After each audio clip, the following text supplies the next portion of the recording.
Hello, everyone. Hello. Let's see who got first. Move Audible. Raven. Congratulations on first, Raven. Welcome in. Stella. Sunday Hollow. I am arrived. I am glad you have arrived, P Dude. Color. Welcome in. Red. Yeah, it's been a while, Red. I haven't talked to you in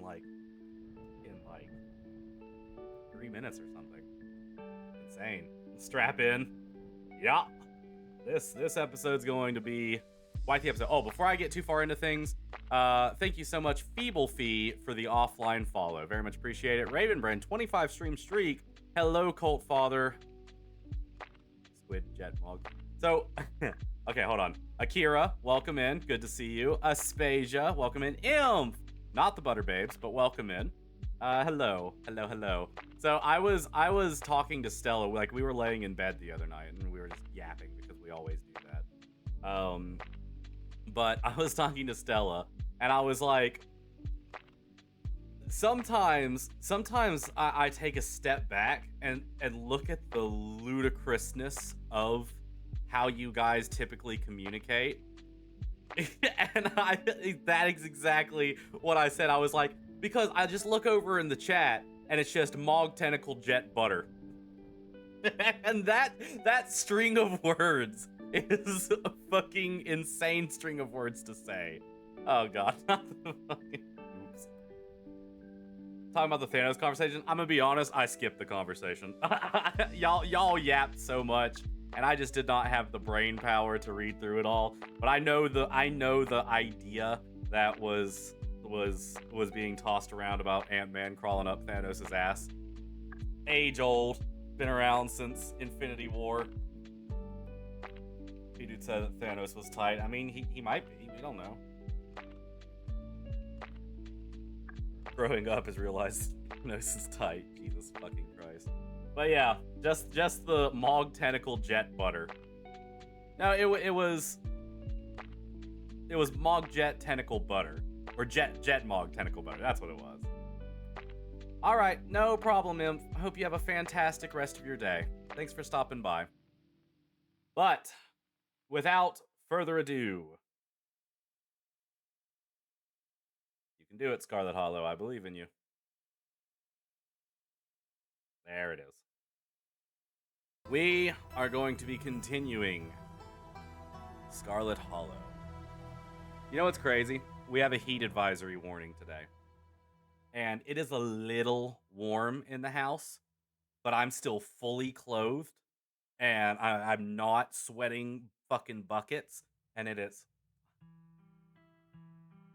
Oh, one other thing. Sorry, before starting Hollow. Turns out we're not closing on the 17th. It may be sooner, but at worst case scenario, we're not closing until November.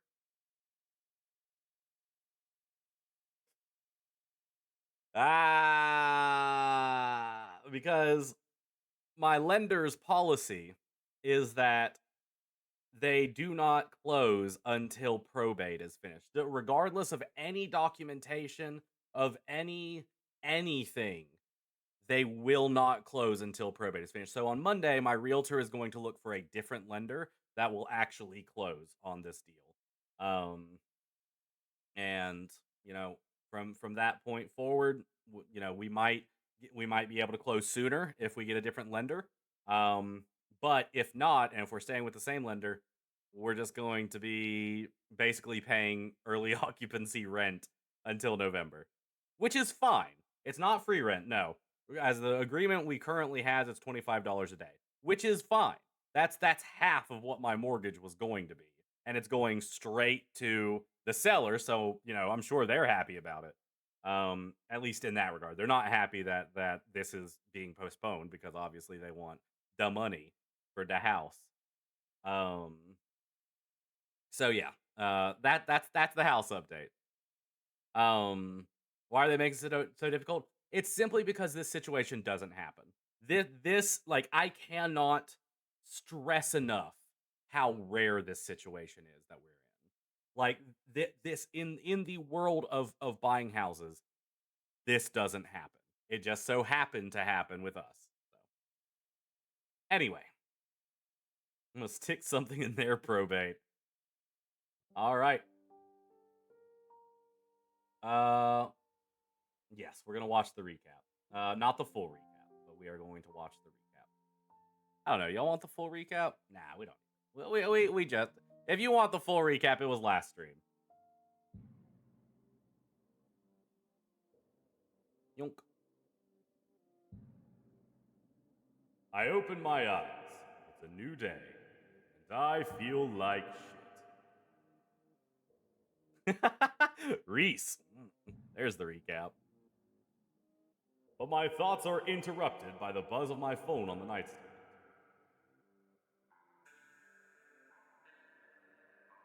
I check my messages. There's nothing from Stella.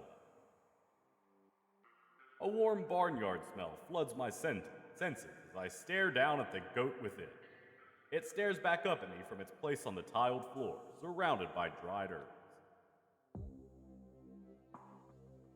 Tulip made up some imaginary friends and keeps telling us that they want her to go out there, like the world of some fictional creature she made up is going to convince us it's a good idea for her to play in somebody's old garbage. But she's 7. Of course she'd come up with a funny little idea like that. I'd love to get the community to rally around a big cleanup. It's about time somebody got rid of all that junk. There's a small gathering of workers outside the entrance to the mines, picket signs in hand.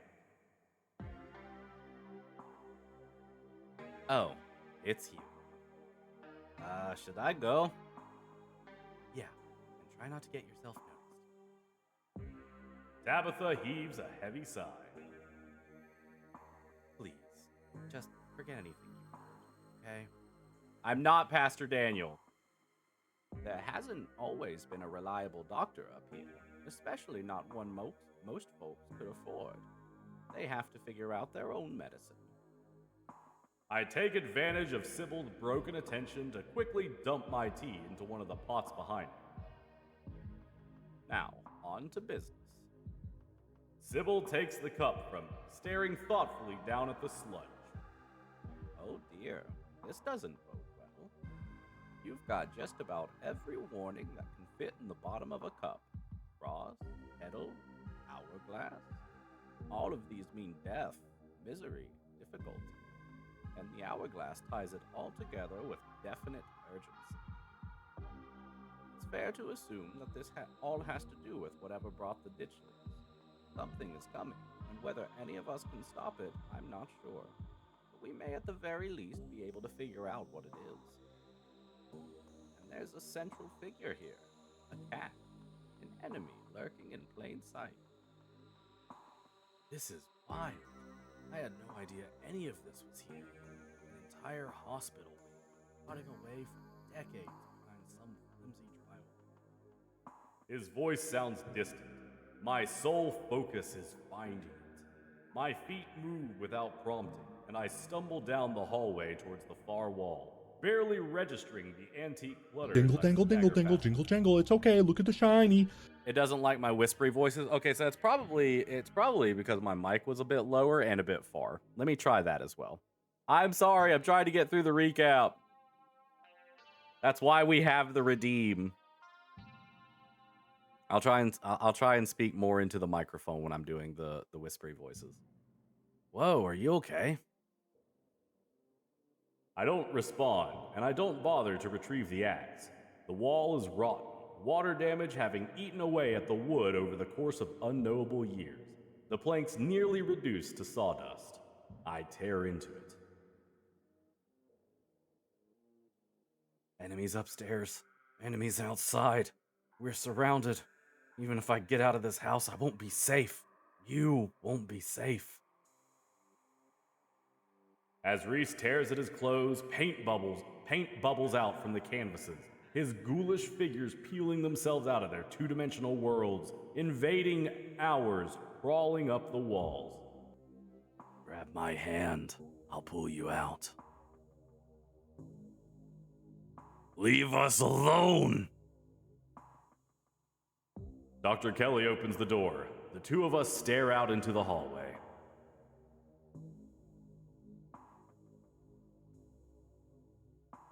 Do not put that face with this Reese.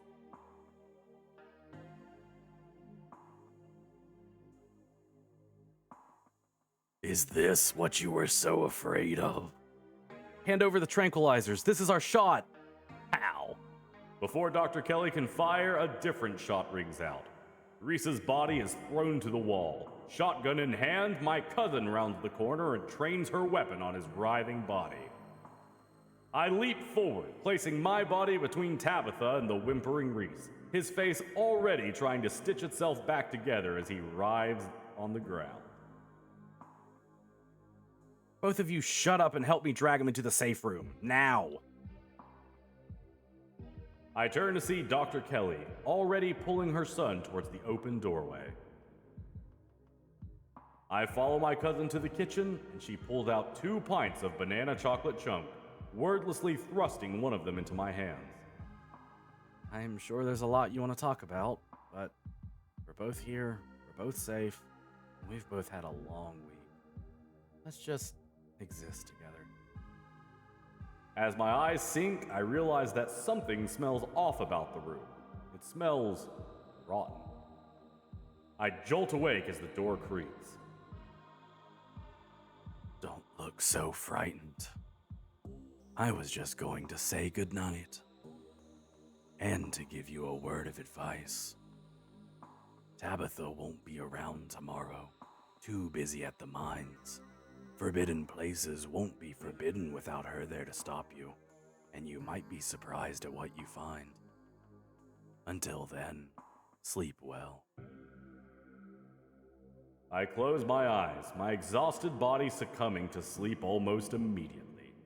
As I drift off, I think of Reese, trapped in that tiny windowless room, all his greatest fears realized, his body no longer his own. But I stopped him from killing Dr. Kelly. The world, at least for now, is protected from him. And then I think of nothing. It's time to continue my journey.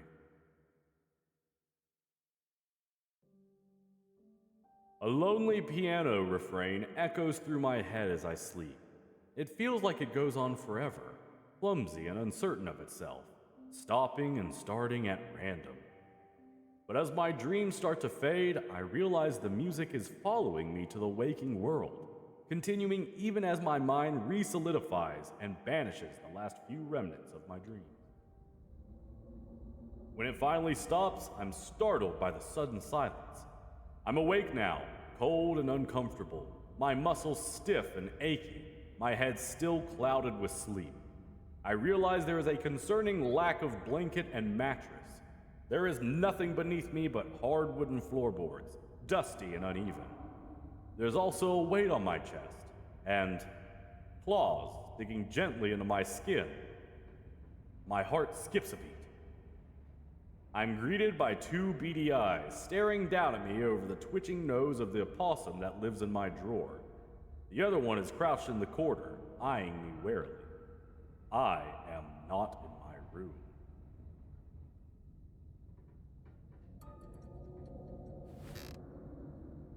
I stagger to my feet, disoriented and exhausted, my limbs heavy and my head swimming.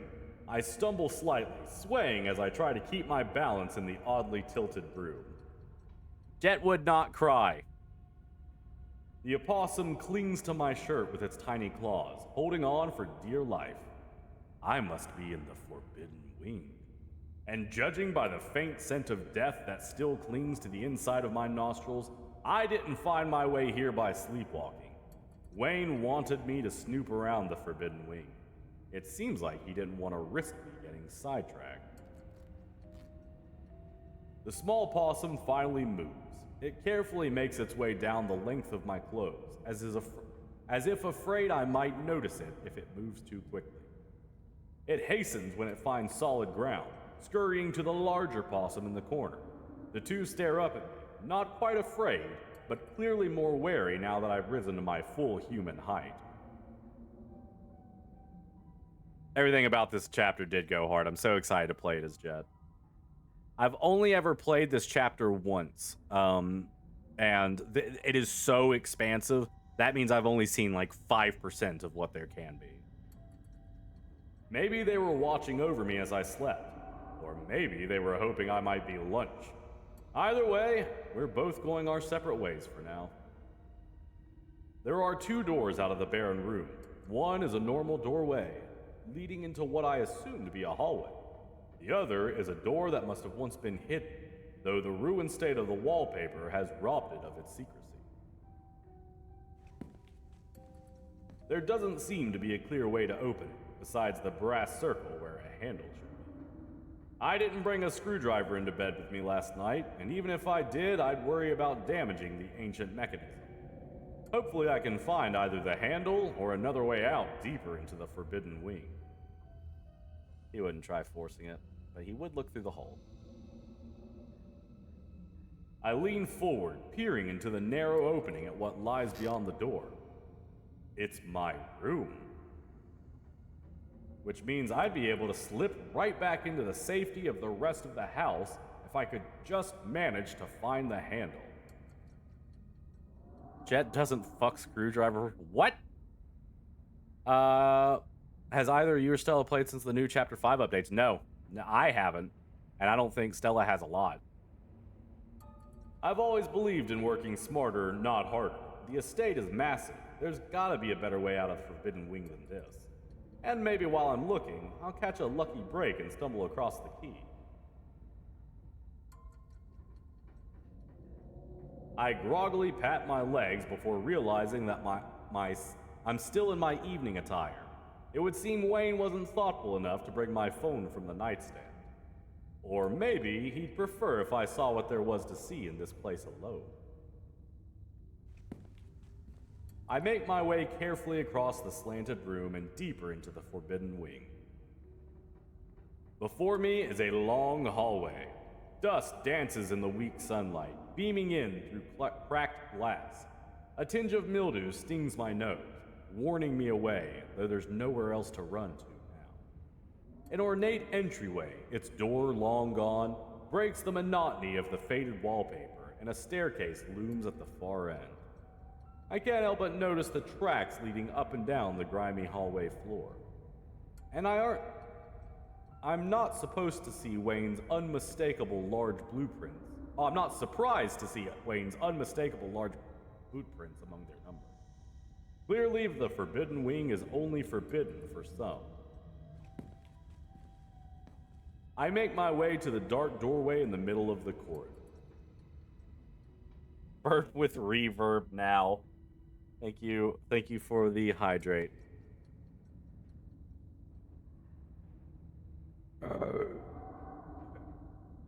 It seems like some kind of entertainment. The sort I'd expect of a fancy rich people who wanted to show off. The stench of mildew is strong here. My already weakened lungs aching from the strain of breathing in such toxic air. I can see why Tabitha doesn't want me exploring these rooms. There is a large painting on the far wall of the room. From a distance, it looks like it might depict the town. My eyesight isn't what it was just a few days ago, but I've learned to work around the degradation of my vision. A bookshelf, or rather what's left of a bookshelf, hanging by a single rusted hinge. Its sagging shelves reveal some sunless space beyond, once hidden, now exposed by the rot of this house. The painting highlights a number of old buildings and locales, many of which I've already visited. The town hall, the estate, the mines, the church, and the clinic, still called a hospital at the time of this painting. And then there's somewhere I've yet to see, the historical Calloway Tremaine homesteads. The faded bronze plaque beneath reads, "In commemoration of Enoch Scarlet, head of the Scarlet Hollow Landmark Revitalization Project. Let the past never be forgotten." I cross the parlor, testing each careful step along the way, and duck between the collapsed shelves of the old bookshelf. This space is dark, its features barely illuminated by the faint light trickling in through the myriad of cracks and holes in the walls. The wallpaper, a deep, exquisite red, adds a blood-like glow to the dimness. The walls are lined with ornate display cabinets, some empty, some still presenting their antique treasures.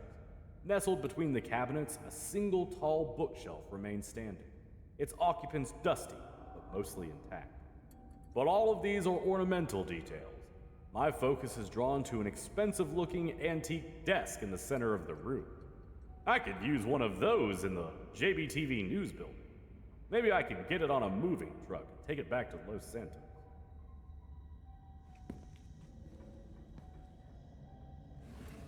The top drawer mostly contains old-timey letter-writing materials, complete with a fancy dagger-shaped letter opener and a wax stamping kit emblazoned with the initials ES. Underneath, I find a pile of crumbling financial documents. Scrawled in neat cursive in every spot that needed a signature is the name Enoch Scarlet. This must be his desk, meaning this must also be his study. And at the very bottom of the drawer, I'm surprised to find a face I recognize staring back up at me. An antique photo of a young man, his blonde hair nearly white against the dark sepia background. It's Teddy. He looks almost exactly the same as he did in my vision. Almost. There's a carefree look in his eyes that seemed to have faded by the time he found his way to that hospital bed. As I search for anything more notable among the contents of the drawer, I notice something peculiar. An irregularity in the molding along the top edge of the desk, almost as if it had been removed and replaced at some point. I slip a hand into the drawer, feeling along what would usually be the solid oak of the top of the desk, but the space is clearly hollow, my fingers making light knocking sounds as they fumble against the wood.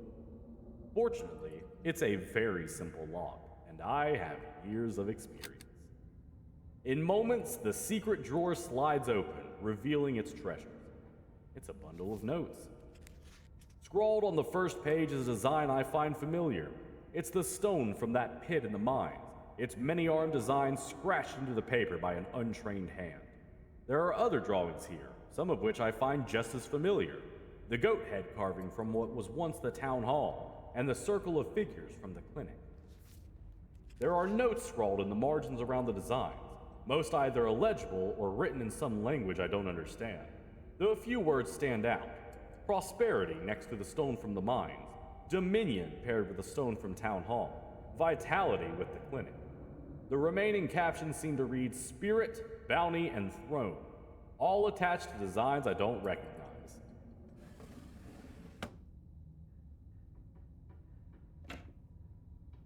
The bottom drawer offers resistance as I try and pull it out. It would seem that, even after all these years, the lock on it still holds.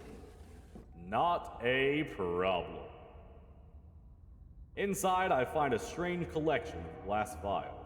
Their surfaces are clouded over, but I can make out what seems to be paper, preserved somehow inside the containers, a hint of writing visible at the edges. Of course he picked it.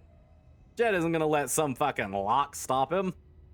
You just pulled on it and it broke easy? That's funny.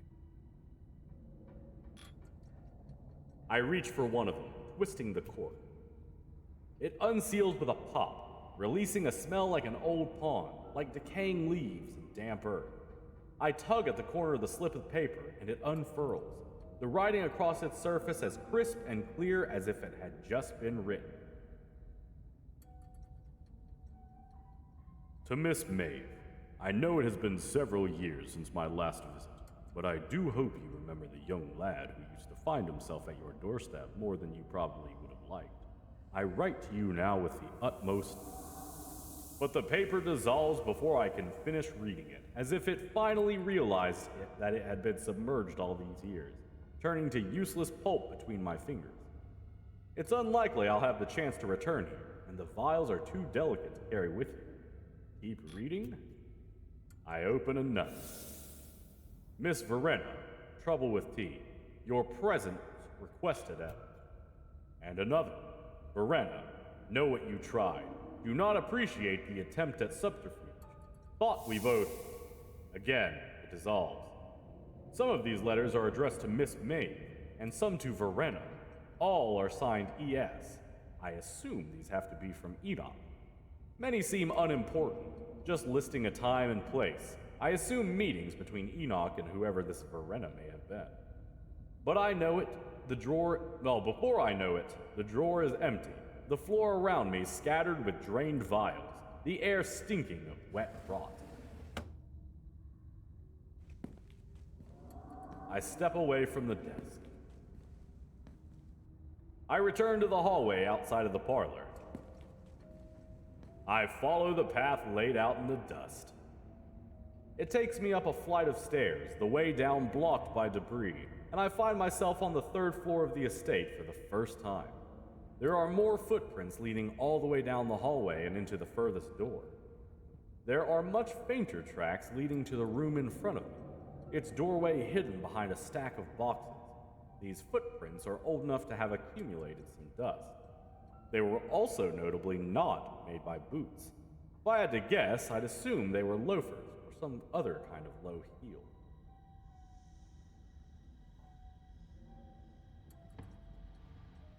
I do my best to shove the boxes out of the way. They feel packed full of lead.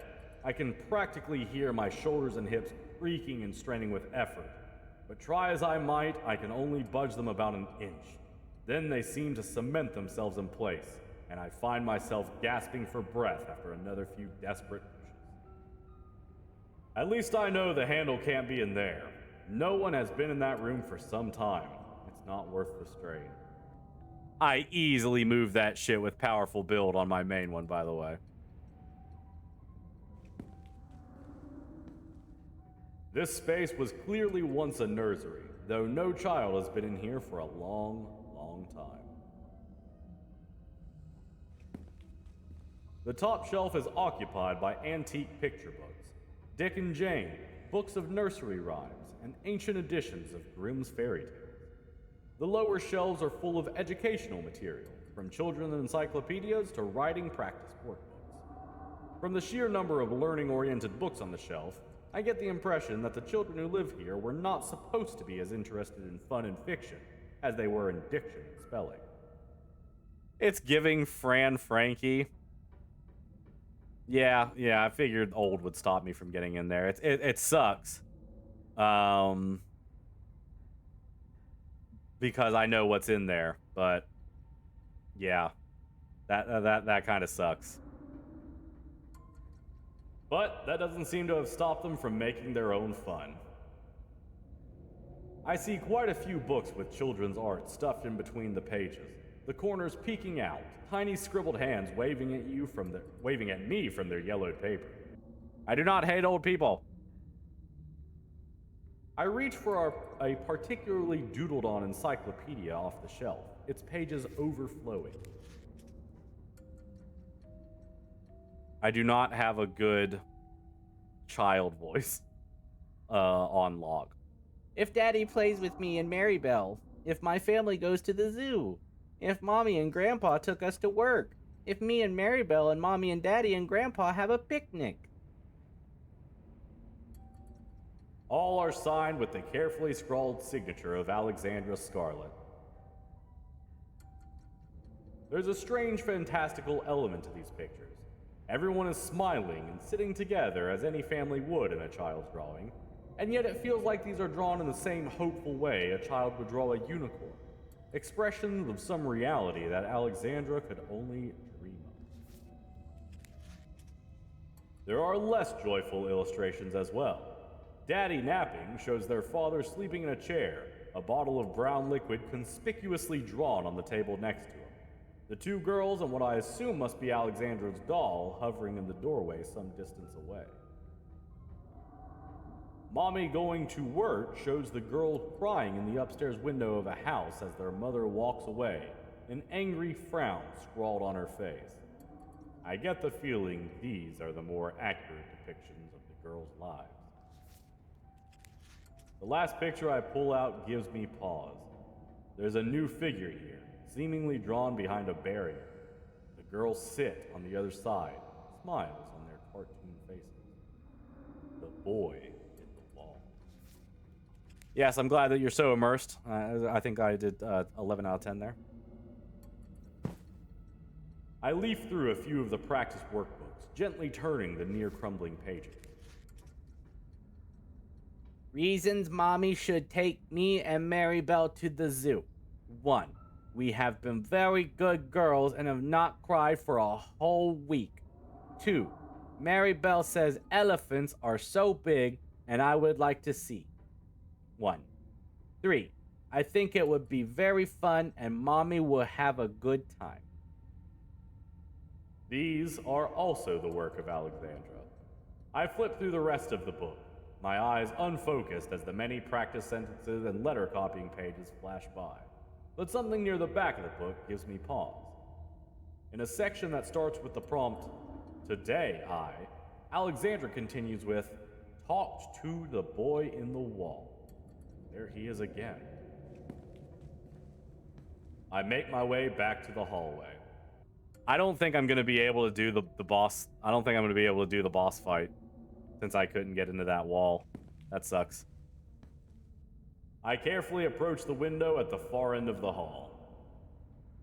That sure is a cliff.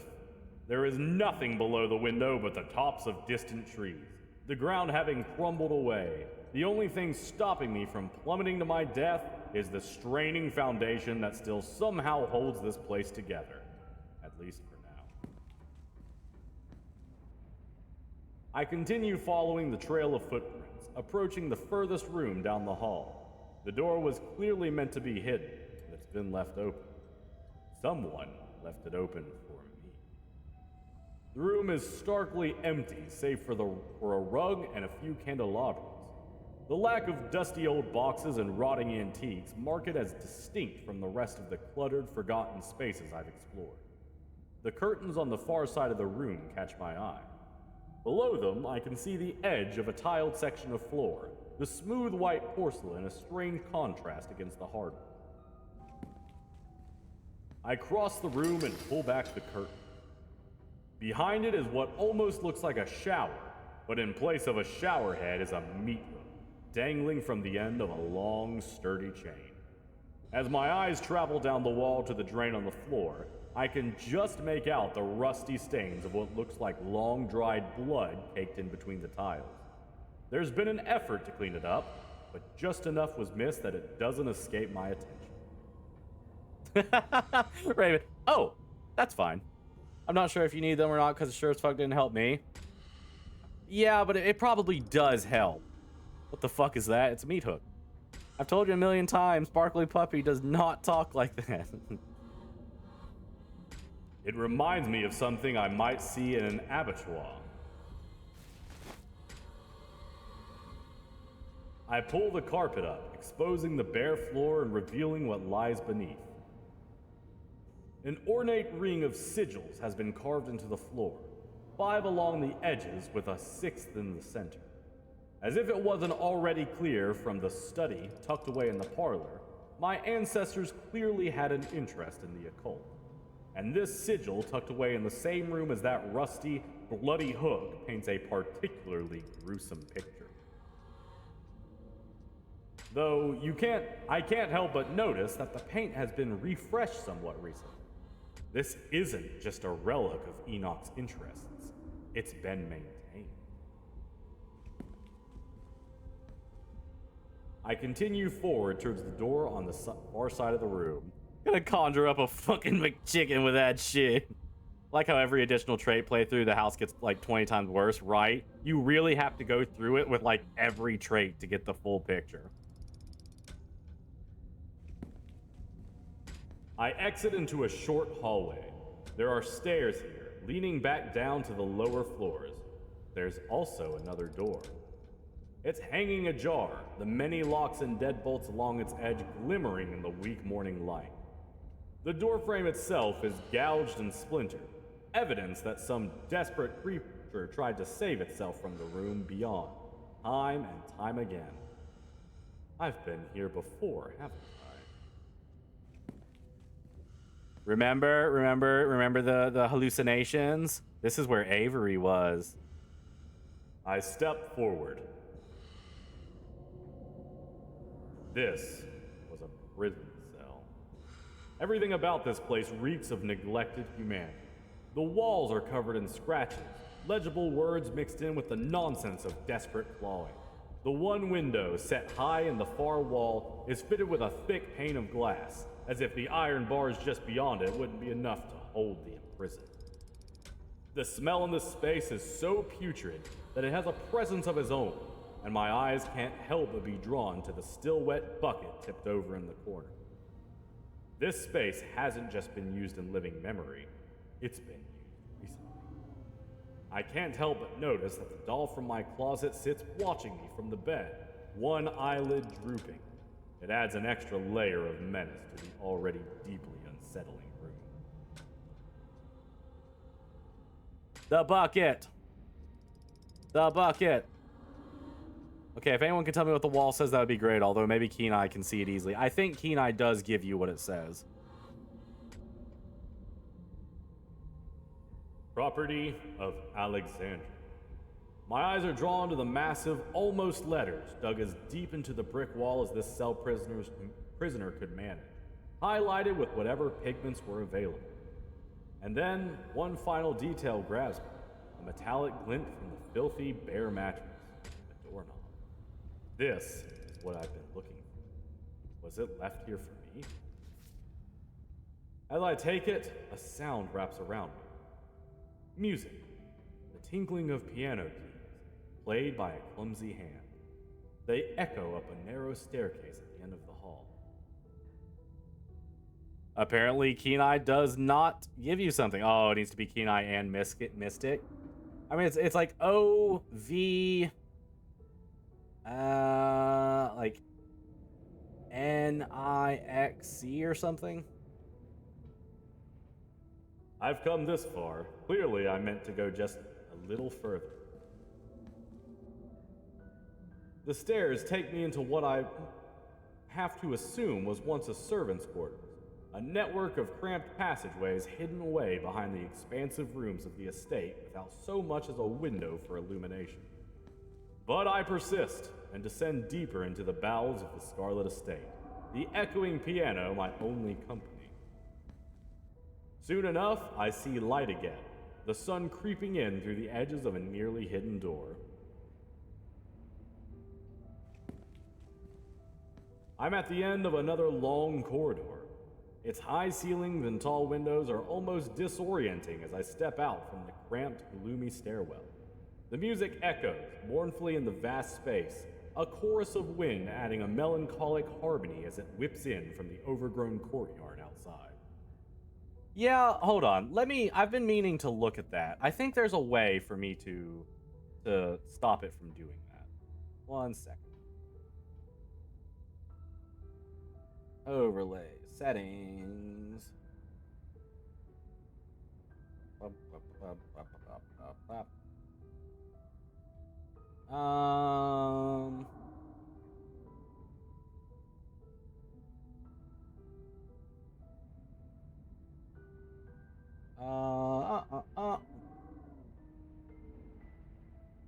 There we go. There we go. Progress display mode, hide by default. But I also have selected show progress on every interaction. There you go. Fixed it. It stopped pooping up. Hey, Cedar, welcome in. I've found my way to the first floor, but I've yet to confront my guide. The musician plays on as I move cautiously through the dark, the slope now so dramatic it feels like walking downhill, jagged remains of the floorboards jutting out like splintered trees. The flow of notes finally stops as I reach an open doorway to what was once a music room. Wayne stands from the bench of a battered grand piano, turning to face me. So, now you've seen it, Jet Black.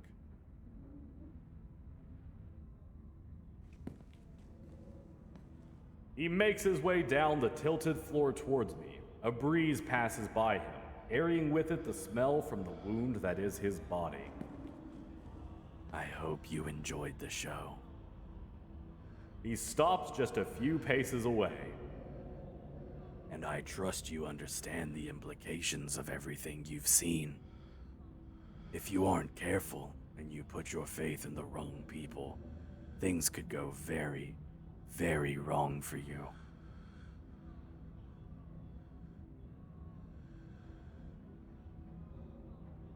What was with the doll in that room? She liked it, so I liked it too. It was nice to see it again after so many years. Did you need to carry me off in my sleep? Wayne twitches, almost imperceptibly, before answering. A moment of weakness. I was impatient.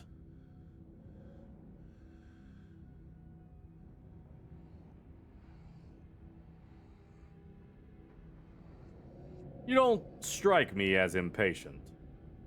The days grow short. Take it as a sign that you should be feeling the same urgency. Who is this creepo? This is a creepo corpse man that has been following us. Supposedly a missing minor, but clearly has some supernatural details about him. You're still not telling me everything, are you? It's not one of our boyfriends. Do you want to be somebody else's puppet, Jet Black? I can guide you to where you need to be, but it's up to you to open your eyes. The witch holds some of the final pieces. Find her, pry them from her hands, and then everything should start falling into place. Into the mysterious type, I see. Yeah, you should have seen last stream. My thoughts wander, searching for someone who might fit that description. I draw a blank. Unless you're already starting to forget about her. Memory is a disloyal thing, isn't it? Physical, easily manipulated. But something being missing from your head doesn't mean it's gone from the world. I don't know what you're talking about. You'll remember when you need to. How do I know you're the right person to trust? If you're still asking questions like that, I know there's nothing I can say that will convince you. But I will keep looking out for you, whether you trust me or not. Stop looking at him like that. Stop looking at Wayne like that. He is a corpse. Does Tabitha know about all this? Of course. Why do you think she invited you here?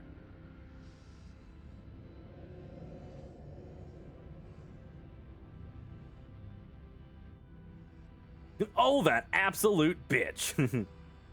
She didn't know me then. It's different now. We've bonded.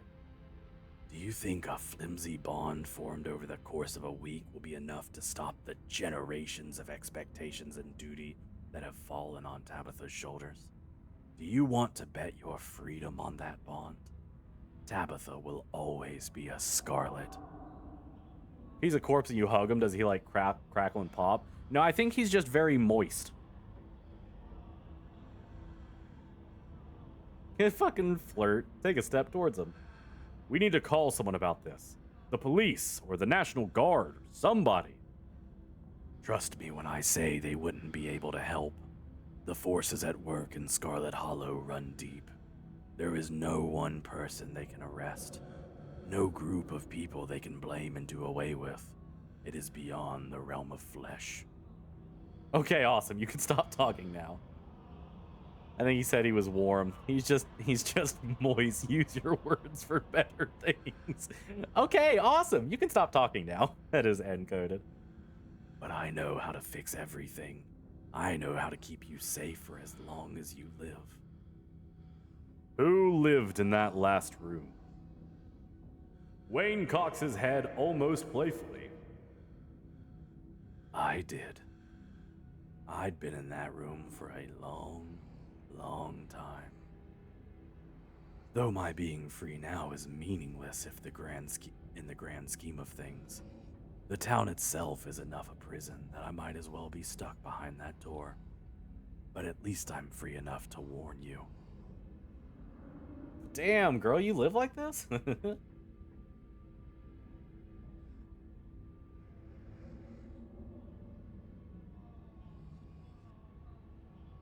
I trust you, but I don't know what I'm supposed to do about any of this.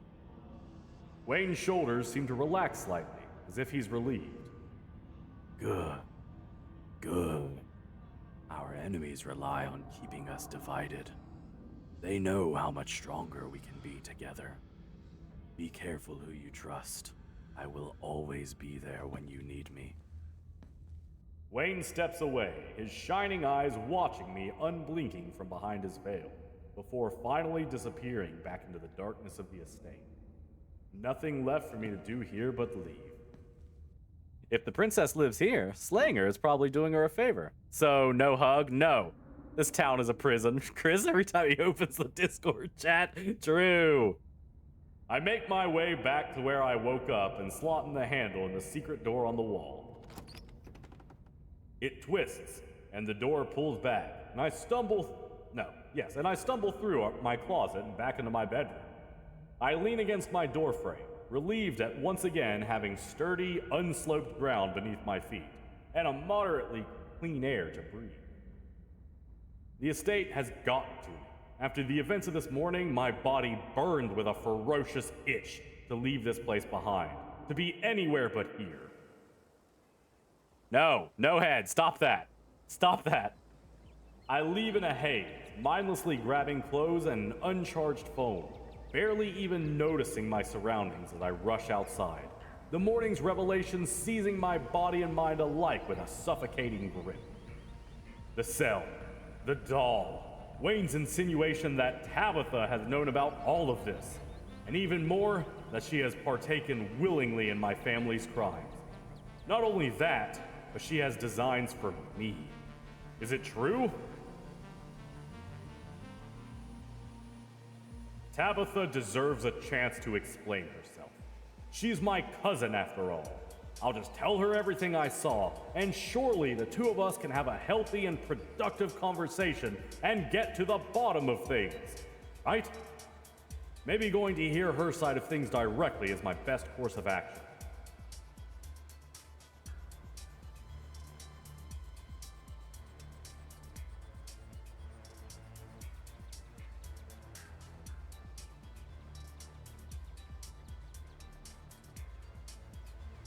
Interesting. I do not think these explore options were here previously.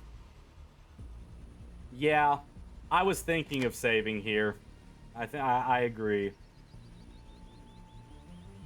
I think so. Okay, we're gonna do the explorers, obviously.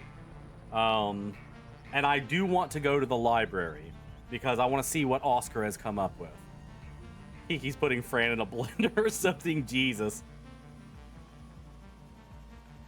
I'm not going anywhere without doing more research, especially not after all the effort I went through to save the library.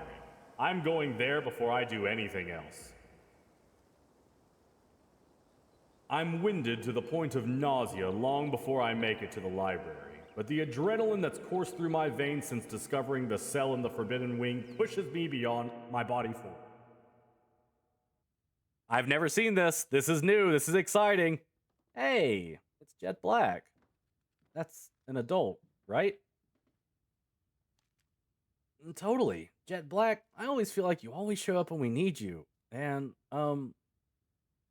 Mr. Gutierrez has been in the hole under Rosalina's room since, like, yesterday. He won't come out, and he yelled at us when we tried to go down there, so we stayed over at my place, but my parents are kind of sick of sleepovers and said Rosalina has to go back to her house. But then Mr. Gutierrez is still under her room, and I don't think he wants us around, and he's talking to himself. Yeah, he's kind of scaring us. Uh-oh. Uh-oh. So, maybe you can go talk to him for us? What kind of stuff has he been talking about? I don't know. A lot of stuff about the rock we found down there. Have you seen this old movie, the Amityville Horror? Sounds like the guy in that who tried to kill his whole family. Not that that's gonna happen or anything. Especially not if you talk to him. Do you think the ghost wasn't really gone? There hasn't been any weird ghosty stuff going on, so I don't know. The dad in that movie was possessed by something when he went crazy. Maybe my parents were just kidding and we can both go stay at my house again. Now we're going. One of these kids didn't exist anymore, damn. I head into the library's annex and cross into Oscar's house. Rosalina's room is exactly as it was on Wednesday night. The very moment Stella opened the trapdoor, the carpet is pulled back, the hatch leading to the basement standing wide open. It sends an uncomfortable shiver down my spine, remembering the way it felt to see it in the twisted mind of a dead man. But that dead man is gone. I know he is. And now the only occupant of the dirt hole beneath Rosalina's room is Oscar, his muttered voice rising up from the open hatch.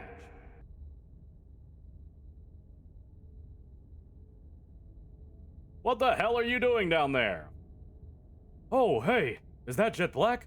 You'll have to come down. I can't hear you from up there. God damn it, Oscar. Oh yeah, he looks fine. He looks fine. I descended into the basement to find Oscar, crouching on the dirt amid a pile of muddied paper. There are markings scrawled on their off-white surfaces, words, symbols, all forming odd patterns. Jet Black, just who I was hoping to see. You would not believe the discoveries I've made. Or maybe you would, given everything you've witnessed this week. But it doesn't matter, because I finally have someone I can share this with. Because let me tell you, Rosalina was not ready to hear about everything I learned. Don't get me wrong, I get it. She's just a kid, and she's had a miserable week. But you, Jet Black, you're an adult. Your brain is fully formed. No, I see that look in your eyes. Before you say anything, let me just catch you up to speed. The town is alive. Well, maybe alive isn't the right word. Do you know about the Portuguese man-o'-war? Colloquially, we refer to it as a single organism, but it's actually a colony of different organisms working together as one unit. Thank you for making a sacrifice to Steluminous. Don't say hot, he's crazy! Genetically, they're all the same, but I'm rambling. Scarlet Hollow is like that, but the different organisms are these stone carvings, like the one right here. The individual members of the colony are waking up now, and I've been talking to one of them for hours. It's proving to be an invaluable research assistant.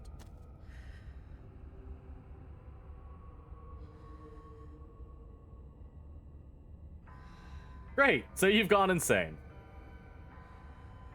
Oh, the problem is Jett is interested into this kind of stuff.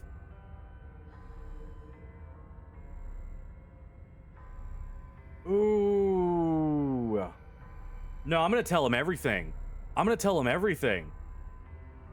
As much as I desperately want to know more, I think you should know about what I found this morning. I tell him everything. I try to walk Oscar through this morning's discoveries in the Forbidden Wing, but the man seems distracted. He keeps glancing back down into the hole, or partially forming words with his lips that are never quite audible. He pauses when I finish, as if listening to something I can't hear. Yes, I see. It makes sense that your family, the Scarlet family, has a connection to the nature of Scarlet Hollow. That isn't surprising. I had assumed as much. But you shouldn't pay too much mind to what you found in the estate. Not yet. Missing the forest for the trees, you understand, yes?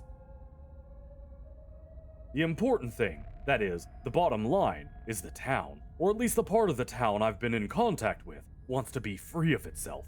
It's as trapped as all of us, after all, and if we cut it loose, it doesn't matter what I found up there. So we focus on that goal. We focus on the carvings.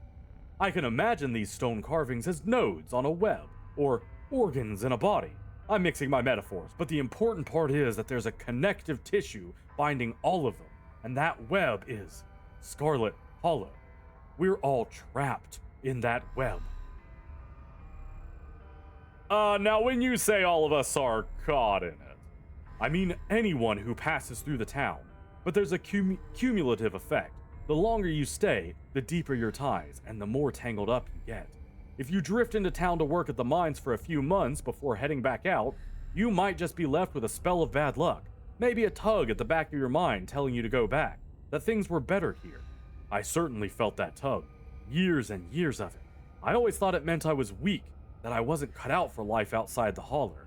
I can't tell you how good it feels to finally know it wasn't my fault. There's a simple explanation. I could never truly leave. It wasn't my fault. Well, if this is all true, then how did my mom manage to leave? Pink Fang's Oscar's gone crazy. Oh yeah, what could make him more insane than telling him everything? Hey, if he's already there, we might as well join him, you know? I don't know. Maybe she figured out a way to unwind herself from the web, or stretch it out as thin as she could. Perhaps knowing about the nature of Scarlet Hollow is enough to resist its pull, even if that resistance takes a terrible toll on a person. Though, it's possible that knowing only meant she could force herself to stay away for as long as she could, despite the consequences. From what I heard, there were consequences. Her land could have embellished how hard it was for her out there, but the cancer, that was a fact, wasn't it? And she didn't leave forever anyway. The town got part of her back. You. Caught in it, like, literally? There was a meat hook in the shower and a child was held in a jail cell, and now we're talking to a crazy guy, and whenever someone we would potentially, maybe hypothetically bang pops up, we send this face. God damn it. You didn't need that last part. Yes and no? How do I explain? Essentially, every person in Scarlet Hollow is bound to the town. People can try to leave, but the binding is elastic, you could say, and the more they pull away, the harder it snaps back at them. And it's only gotten worse now that the holler is starting to wake up.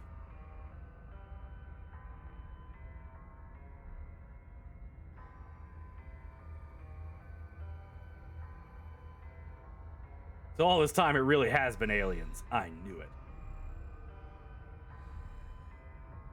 Unfortunately, this is the exact kind of thing that Jett would go with. I want to be the responsible, say, your daughter needs you. We need to get you out of the basement. But unfortunately, Jett's like, okay, so what's the plan? From your enthusiasm, I take it you have some sort of plan? I do, actually. Dad? Rosalina and Alexis lean down from the hatch, silhouetted in the sunlight pouring through the bedroom windows. Rosalina, sweetheart, I'm in the middle of something at the moment. You've been down there forever. Alexis is hungry. I'm hungry. You've got to be hungry too. Can you just come upstairs for food? Last night? It's only been a few hours. Mr. Gutierrez, it's Friday now, and like, almost noon. Oh, is that right? Friday. Oscar sighs, rubbing the bridge of his nose. His glasses have left deep marks in the skin, irritating and red. I see. I'll be up in a second. You said that. I promise this time.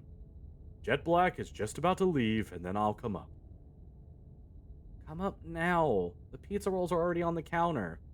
They're gonna defrost if they're out much longer. I don't know how to work your oven. I hear the girls' footsteps above me as they walk back towards the kitchen, talking amongst themselves. The connection is weaker now anyway. Maybe the stone wants me to take a break too. Jet Black, before I forget. He reaches for one of the books on the floor, casually ripping a page free and holding it out to me. It's a map of Scarlet Hollow. There's another one on Julius Tremaine's farm. It's already starting to wake up. Go there, do what you've done with the others, and hopefully I'll have more for you when you're back. I'll refuel, make sure the girls are squared away. Then it's back to work, if the carving still wants to talk.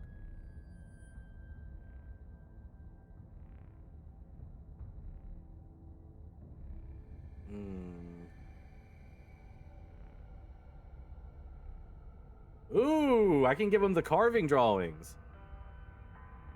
I'm a monster fucker, not a monster. I found designs for the carvings hidden away in the estate this morning. Do they mean anything to you? I show Oscar the notes I found hidden away in Enoch's desk. Prosperity, vitality, spirit, bounty, throne, and dominion seems to be the one under our feet. Yes. These feel correct, if archaic. I would call this one something closer to order than dominion. Maybe I'd just call it justice, if that didn't feel too informed by the trial. It's interesting, actually. Having these words helps me almost focus on them as individuals, even if I can't quite connect a given presence to a given word. One of them has been awake for far longer than the others. I can feel that much. But it gets blurry, where one stops and another starts.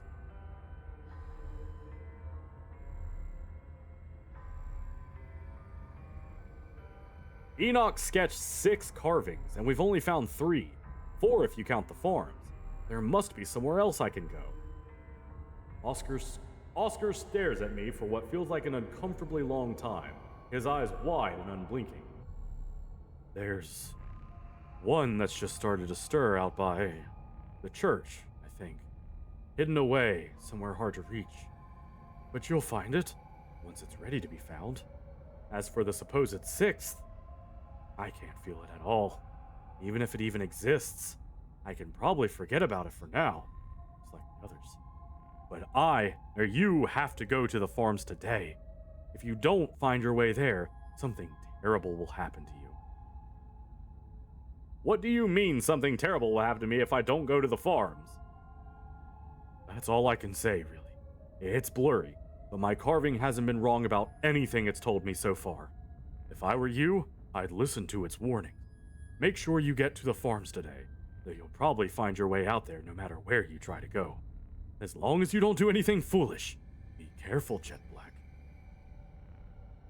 I see I missed the Don't Starve stream. That game is really fun. Do you know if you're going to play it again? I'm going to try and play it every Friday for as long as I have fun with it. Foot in mouth. Poor Oscar. He's trying so hard to pull all of this into something cohesive. That sounds worse than it's meant to. He's as invested as we are. No, you're right. You are correct. Can't you come with me? I wish I could go with you, but my place is here, at least for now.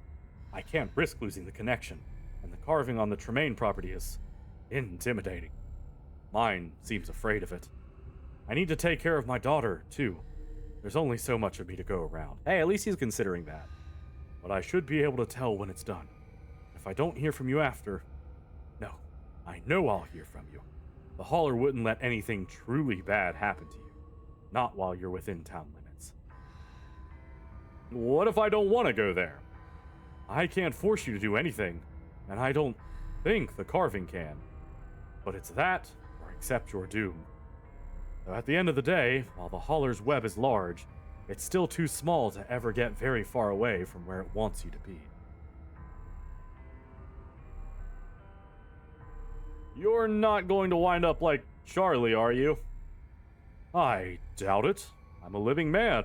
I imagine it's much harder to twist something like me than, say, the remnants of a shattered mind not tied to a physical body. So as long as no one is planning on murdering me, I'm sure I can handle a little communication with unfathomable beings. Especially considering I had the advantage of going to college after this discovery of certain substances. That is to say, I have plenty of experience navigating these sort of enhanced state. Experience that I'd wager Charlie didn't possess. Bro.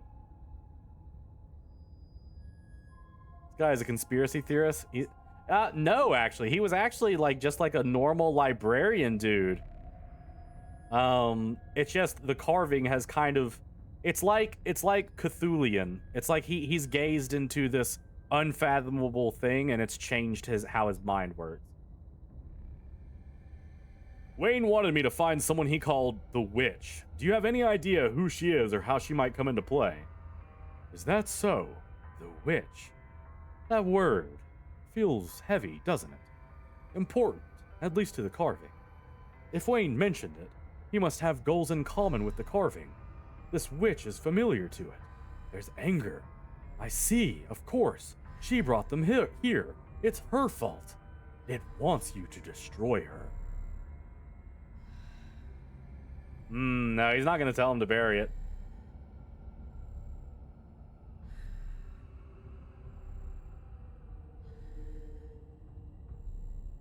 Thanks for literally nothing, Oscar. This was useless. Damn. Oh, it's like the markers from Dead Space. Exactly. And it might still turn him into a distorted murderous mutant. We don't know.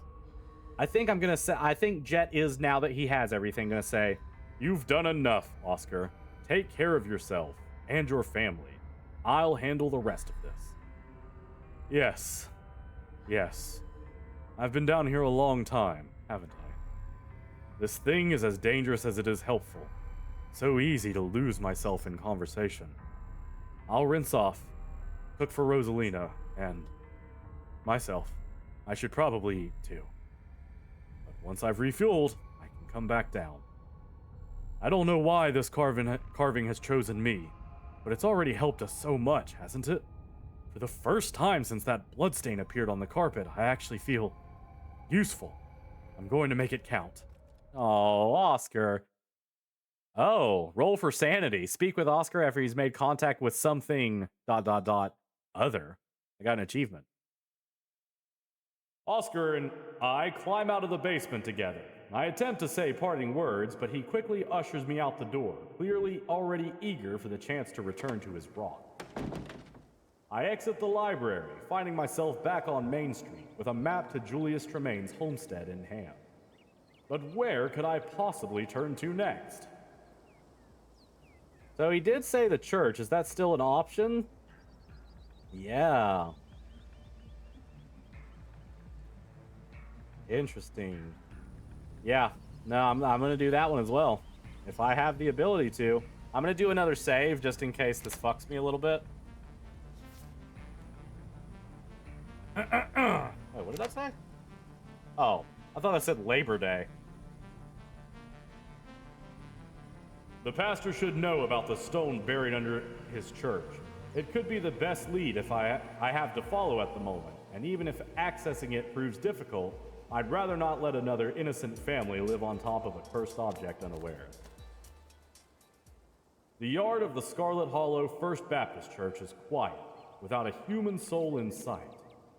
For the first time since I've got to down, I approach the massive yet plain entryway, only to find a note taped to the building's front doors.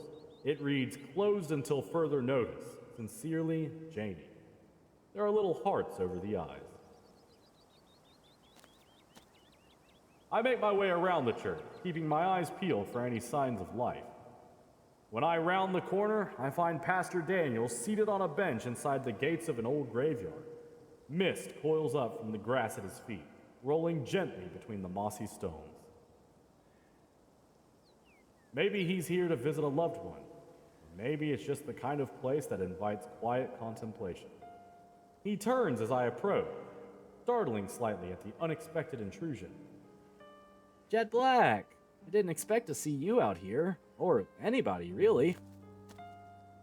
Families around here tend to have family plots. You probably won't find too many familiar names. If you're looking for any Scarlets, you'd be better off trying your own backyard. Unless you were looking for me? Oh, wait, you came by asking about Stella yesterday. Did you manage to find her? Or should we start putting up missing person flyers? I'm gonna answer this first. We found Stella. I think she's doing a little better now. Oh, good, that's a relief. Though, you don't look particularly relieved. You look just as stressed as yesterday. Maybe even more so. Stella was missing. If Pastor Chris wasn't here, I was leaving. It's not his name is not Pastor Chris. Stop calling him Pastor Chris. It says literally right here. It says Daniel. Daniel.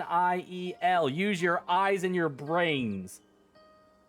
Did something else happen? You seem a little more somber than usual. What's up? Do I? I suppose it must be because of our rat problem. Janie heard Tulip talking about her little friends in the church and put two and two together. So she's getting ready to go inside and finally take care of things. I know it's got to be done. They're intruding somewhere they shouldn't be, and Tulip is taking a liking to them. And Tulip taking a liking to them isn't good for her. I can't help feeling sorry for the poor things, as awful as they may be. They're all God's creations. What right do we have to send them back to Him? He's spelling Chris. Okay, Daniel. Thank you, Daniel. Chris's twin, Pastor Daniel, pronounced Chris. Joe Pink Fang's the side-by-side comparison.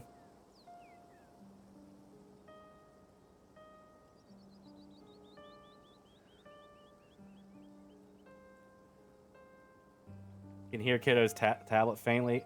God damn it. I wish she would stop maxing the fucking volume on it. One sec.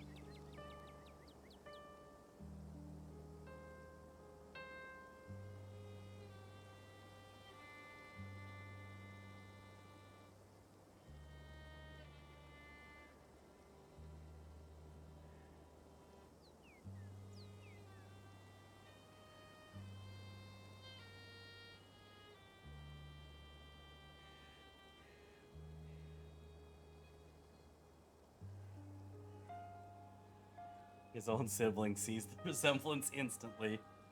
Sibling, spouse, and a fuck ton of people on the internet. Bet if he asked Kiddo, he would too. How does it feel to be related to a famous video game? I'm not related to him. Shouldn't you be the one dealing with them? It's your church. She just keeps turning the volume back up. I don't know what I am supposed to do. Janie usually steps in when it comes to this sort of thing. I know that's not the usual division of labor between a husband and wife, but we don't have any issue with bucking tradition in that regard. I bake sometimes. I was asking the people related to you famous. Oh, I see. I am not. He is not me. No, the tablet doesn't have a volume. So the tablet has like a kid mode to where she can't like download things or make purchases and things. But it's like she figured out how to max the volume, and that is the only volume she's okay with it. If it makes you feel any better, apparently my boyfriend and I look like a younger version of my mom and our dad. That's funny.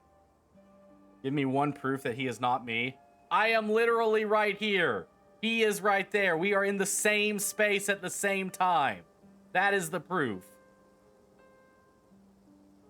And I stay home with Tulip, too. And I've been doing her homeschool curriculum since Janie's schedule is so unpredictable. And Janie knows I'm sensitive about animals, so she's willing to deal with pests. I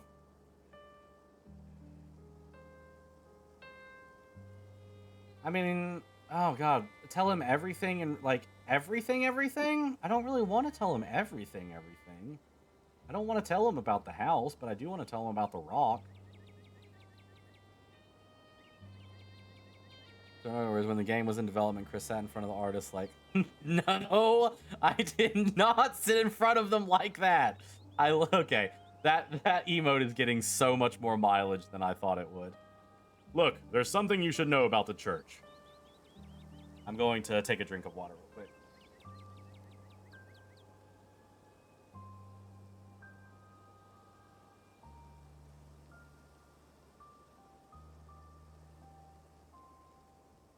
Your argument is a fallacy, Raven. That's not how proof works. I take a deep breath and start at the beginning, filling in the pastor on everything that's happened since I first arrived in town, culminating in this morning's explorations. Okay, so it did eventually tell, I'm sure. Yeah, it's all one person. One person drew everything in this game. And most importantly, I tell them about the stone carving I suspect rests somewhere underneath the church. Tell me if y'all hear my desk fan. It is a little bit toasty, and having the desk fan will help. Well, that is quite the story, Jet Black. Oops. I'm surprised you're still here. I think if I'd gone through even half of that, I would have booked it out of town as soon as humanly possible. I suppose it says something about your resolve, then, that you didn't. Sounds to me like your great-great-grandfather was even more of an influence on the Holler than the history books would have us all to believe. To think that even now, generations after his death, the specter of Enoch Scarlet still looms over our little town. And I don't just mean that metaphorically. What you found in the estate is any indication. It could very well be that the whole of Scarlet Hollow is under the influence of witchcraft, including possibly this very church. That's very concerning. But I can't say it's surprising to hear. No wonder everyone stays away. There's some evil artifact under their feet. Not many people would be able to see the things you saw and still hold faith in someone like your cousin. That takes a certain strength of character on your part. Or maybe a little foolishness. But I admire you for it anyway. Okay, hold up. why am I actually... Oh, God. Fucking hell. Why am I actually starting to like Pastor Daniel a little? Sorry, I had a... Have y'all ever had this? Have y'all ever had this? Sangria Señorial. It's a Mexican soda that is naturally flavored with cane sugar. Highly recommend it. How you do emotes and art like you do. I can't even imagine an entire game. I get one art out per 4 months. But I don't know. He's kind of growing on me in this conversation. I don't think she's ever had much of a say in who she got to be. There's a man who lives on a farm on the outskirts of town named Julius Tremaine. Have you heard of him? I thought we were talking about Tabitha. We still are. You ask almost anyone in Scarlet Hollow about Julius, and they'll say just about the same thing. Nasty old bastard, crazy inbred hillbilly. They won't even spare a bless his heart behind his back. And if you were from around here, you'd know what a serious condemnation that is. You might think all this must mean he's been a scourge on this town, making enemies of everyone he meets. But let me tell you his sins as I have witnessed them. He's rude, he's unkempt, doesn't bathe as much as he should. Every now and then he'll get into a scuffle with his cousin, Duke Calloway, though whether he starts any of those or not is up for debate. And he struggles with reality, I would say. That's it.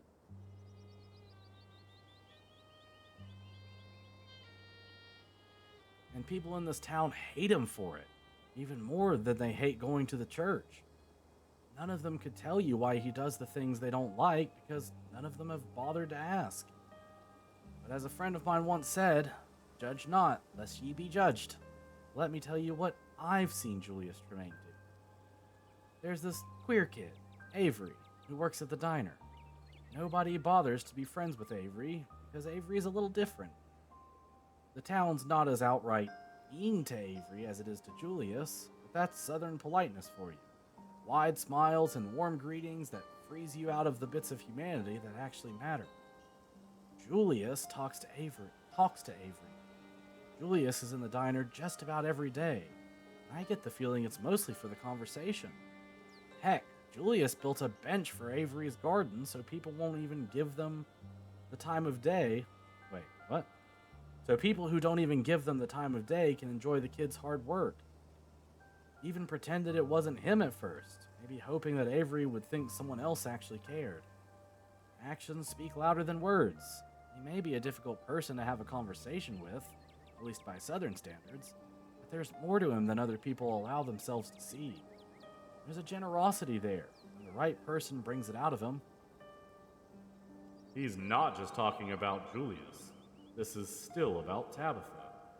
He's using his preacher's tricks on me.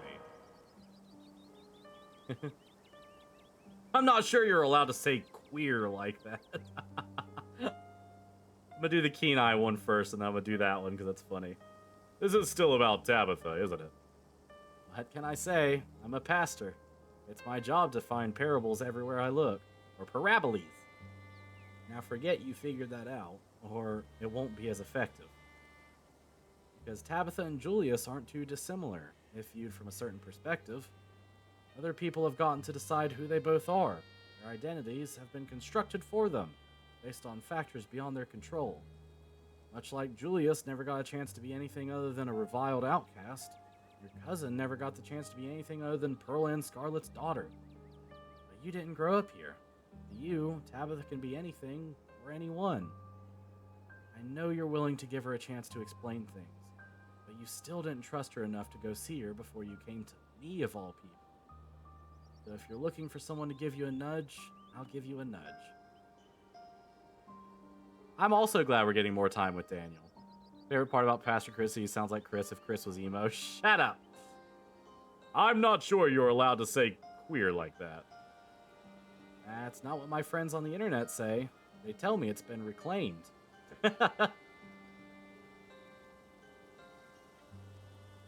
You seem to have nice things to say about Julius and Avery. Why aren't you friends with either of them? Who's to say I'm not? I like to think of myself as everyone's friend. Though maybe I'm more of a future friend for those two. Not for lack of trying, of course, but there's a baggage that comes with my position.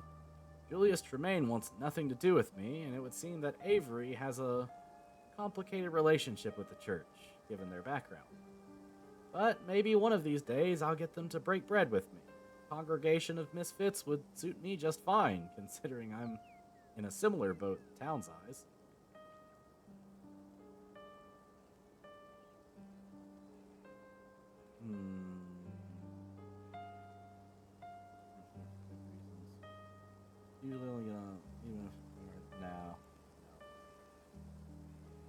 I should really just go talk to my cousin, shouldn't I? It's your choice, Jet Black. I know it probably seems like you might be a lamb wandering into the lion's den, or even a pit of serpents. But life is short, and God's kingdom is eternal. Tabitha has yet to prove herself to be a lion, let alone a snake. Tell me, Jet Black, are you of a religious persuasion?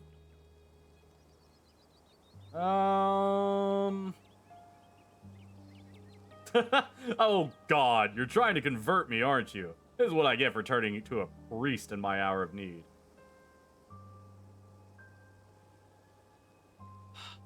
You know, can you ban Chris? He's bullying again. I can't even believe this behavior would come from a pastor. Jesus Christ. I have, so, okay. I have never really considered Jett's religious nature. Because it's not RP that I particularly want to... I guess we can say I consider myself spiritual but not religious because of the spurious star. He's literally in a cult. Yeah, but that's not what I mean. I think the spiritual but not religious. I consider myself spiritual but not religious. Yeah, I've heard that one before. If you don't mind my saying, it's always felt a little dishonest to me. You either believe in something or you don't. But let's say you do believe in something, even if you don't prescribe to the same faith as I do. I just think that a person's relationship with religion has a massive influence on how he moves through life. What is religion if not a person's relationship with eternity? For me, I know at the end of my finite time on this earth, I'll come face to face with my Maker. I'll be judged for whether or not I've held faith adequately in my heart. And if I pass that judgment, an eternity of salvation awaits. That knowledge changes my entire frame of reference in life. Compared to the infinite goodness of eternal salvation, any amount of suffering on this earth feels like nothing, only as bad as a bit of grit you rub from your eye. It makes it easier to think of all of life's challenges as little trials, you know? He is not a butter babe. He likes butter, canonically. He very much likes butter. That does not make him a butter babe. You've been through plenty of trials this week, more than most people encounter in a lifetime. Even those are nothing compared to... But before the pastor can finish his sermon for an audience of one, he's interrupted by a troop of alpacas. There's an aggression in their posture as they stand menacingly by the graveyard fence. If I didn't know any better, I'd think there was a special kind of hatred in their eyes. At least it feels that way from the two whose eyes I can see. Oh, no, not these guys. Look at them. The trio of animals hiss at the nervous man. Don't mind them. They're Catholic? What do you mean, don't mind the alpacas? They're Catholic, Daniel? What? They're Catholic, what do you mean? The spotted alpaca spits at the pastor. Did I say they were Catholic? What a silly thing for me to say. Bro, this game has Catholic alpacas. What more could you want? This time, the tan alpaca spits at him. I meant to say that Janie and I, pretend they're Catholic. Another wet projectile hits the pastor. As a joke. They're all spitting at him now. Okay, well, I hope this helped. I'd better deal with them. I'm sure they're hungry. The animals stomp their feet. Sorry if you can hear Raina, she angry. What is that emote, Acetor? What have you sent here?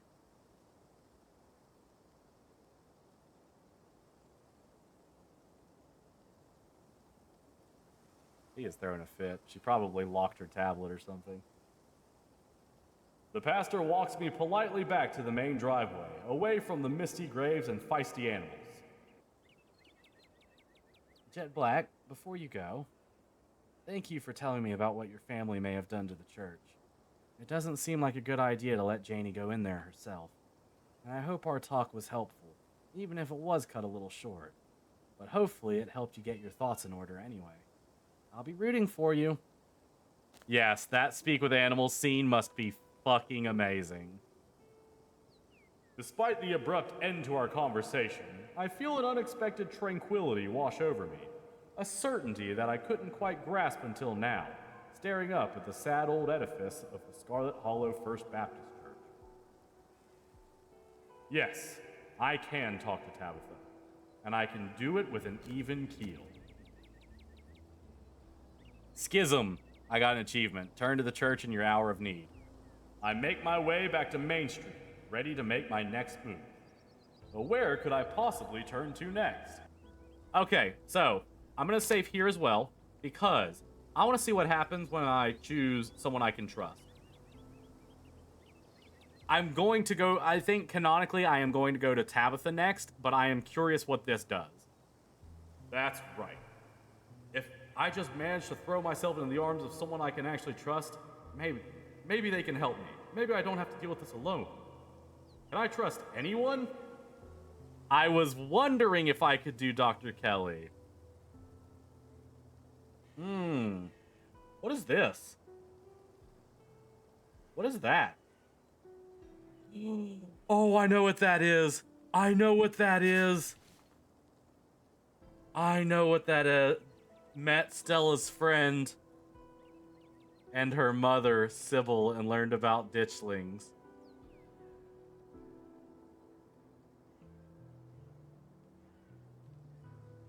I kind of want to choose Dr. Kelly just to see the path. I'm not going to skip the confrontation with Tabitha because I really want to have that, but I do want to see what the path with Kelly is.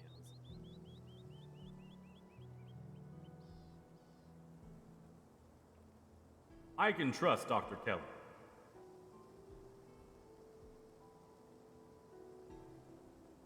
I need the comfort of a motherly figure. It's just confusing, okay? I trust her. I don't have to justify myself. Oh, she's good at keeping things. You don't think it lets you skip talking to Tabitha? Really? Well then, maybe this is the route we'll go. Dr. Kelly managed to keep Reese's condition secret from him and the entire world for years. And the situation with my family's estate required discretion above all else. I know that I can trust her not to make any unnecessarily brash moves. Run to Dr. Kelly? Yes. I arrive at the old clinic, hoping that I'll find safety under the watchful eye of Dr. Kelly. I pound on the door for a few seconds. Jesus, Jett Black, I heard you. Did you try not to wake him up? She stops when she sees me, pausing as she notices the quiet determination settled on my face. Oh, no. Something else happened. What? What is it now? Wait, don't tell me out here. Get inside. Thing is, I really want to romance Dr. Kelly as Jett, so I might take this route. The doctor ushers me in. All signs of what happened yesterday seems to have vanished. There are no streaks of paint on the walls, and the sunlight casts no harsh shadows. It's not softening the memories of what happened. What's going on? Do I need to be worried? I explain what I've just uncovered from the estate. My family's secrets, the possibility of other stones, the cell. Turn to the doctor in your hour of needs. Walk-in clinic. When I've finished, Dr. Kelly is silent for a few long seconds, taking in everything I've said. Come here.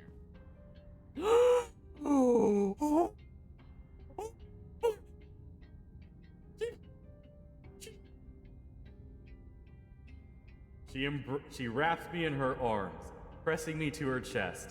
There is surprising strength to her embrace.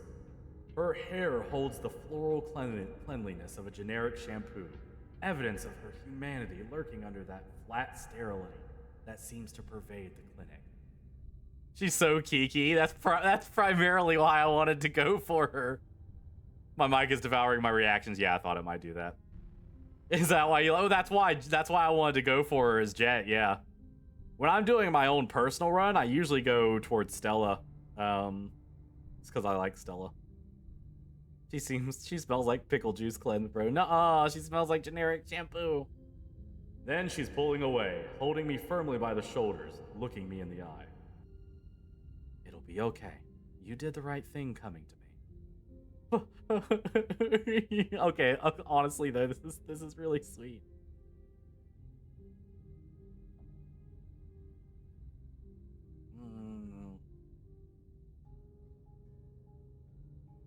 Why can't I select options?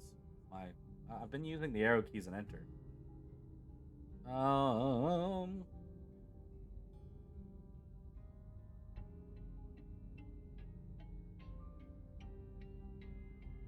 Oh, fuck. Oh man, this is so much.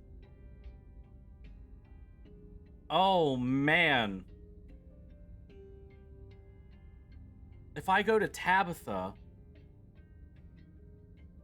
Oh man.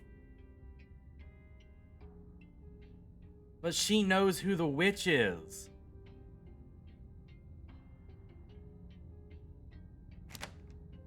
Okay, we're gonna go confront Tabitha.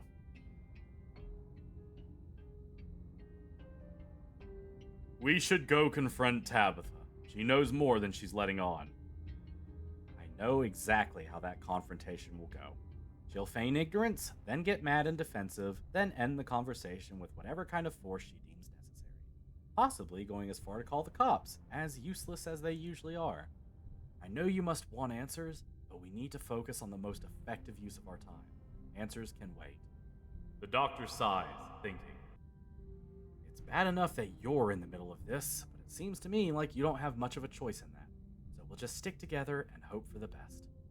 You said you found out where another one of those stones is, right?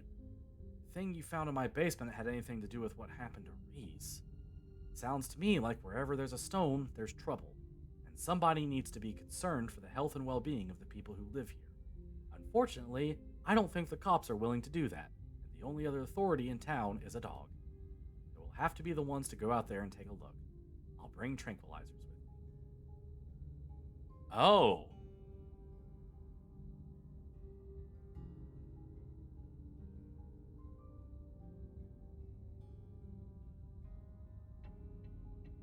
Her and Jett get together. Does she manhandle Jett, or does he like it? Or I mean, probably. Nuh-uh. She said that the sleep paralysis episodes were romantic. I think she likes romantic. I knew I came here for a reason. You're so competent. I'm just not afraid enough to know any better. I have yet to see if I actually know what the hell I'm doing. But first things first. She sighs, glancing nervously down the hall. I should give him another dose. He's been too groggy to cause any problems since he woke up this morning. But I shouldn't bet on that, especially while I'm not here. If you could, distract him for me, I would appreciate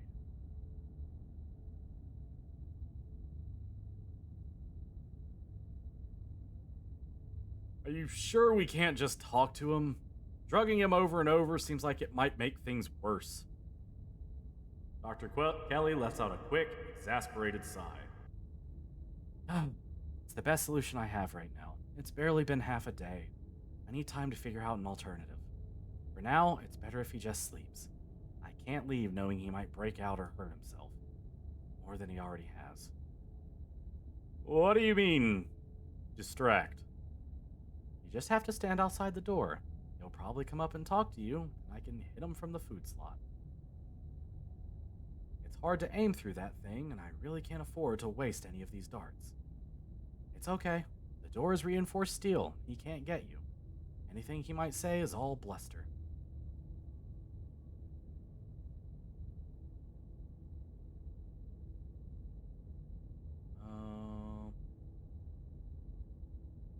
I'll help this once, but you'd better come up with a better plan soon. This isn't a long-term strategy.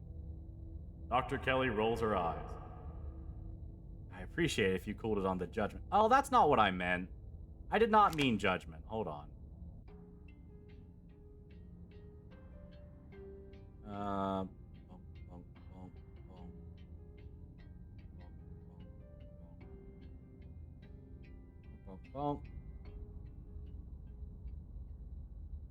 What do you mean distract?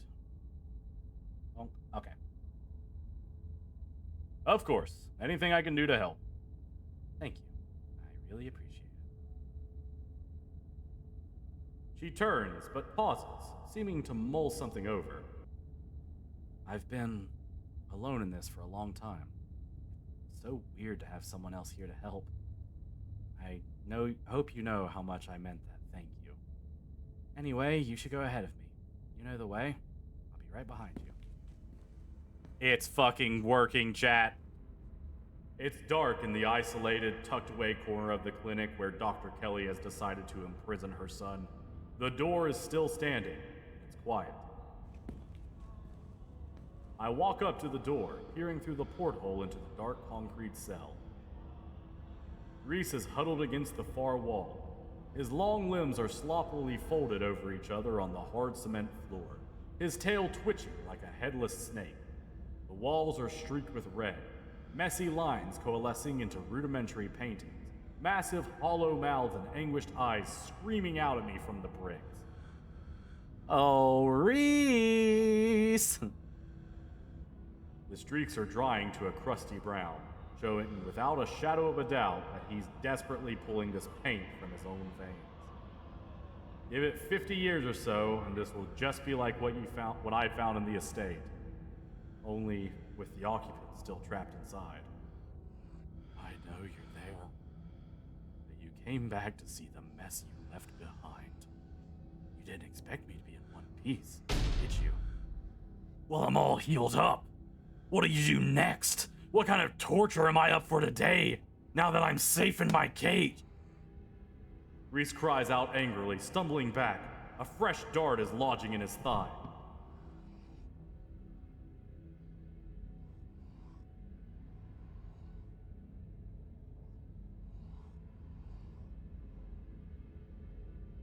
Oh. Hug her. Do I have to choose between Kelly and Reese? Because I will 100% choose Kelly. Thing is, I want to talk to him, but it's not an explorer.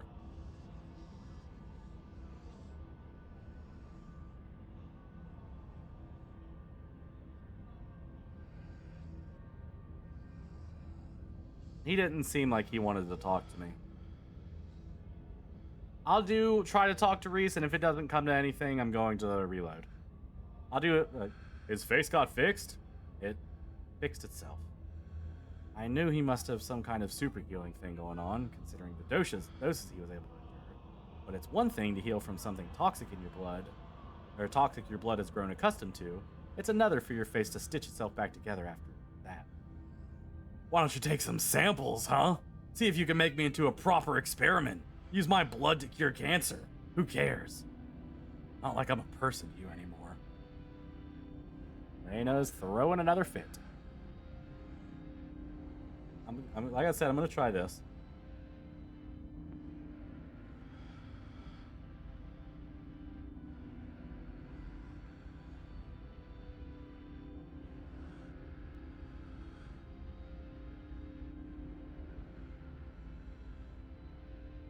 Oh my god.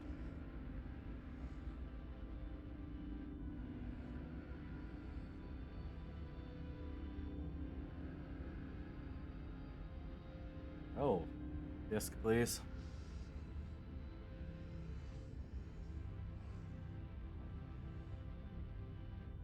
All right, we'll be right back, chat. Take.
Stop it.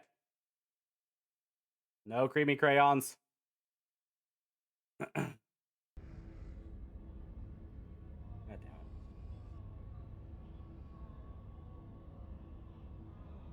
it. Okay, never mind. Be right back again.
Okay. I think I'm going to say it's either have you guys tried talking, maybe you can come to an understanding, or you're losing yourself, Reese. This isn't you. Or I was only trying to help. I'm not your memory. Your enemy, neither of us is.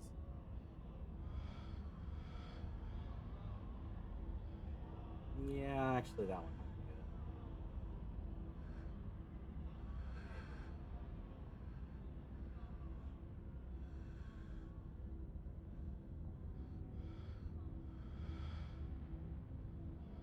Ah.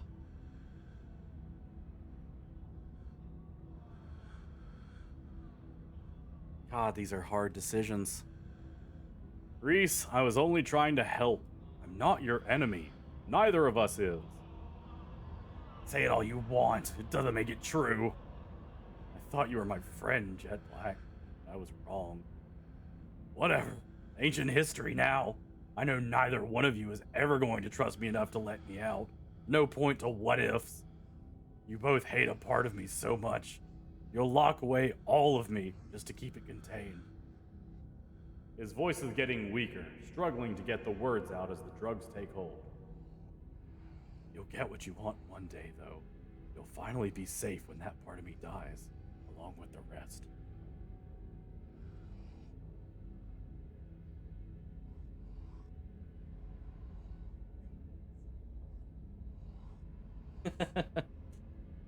Literally sin. Literally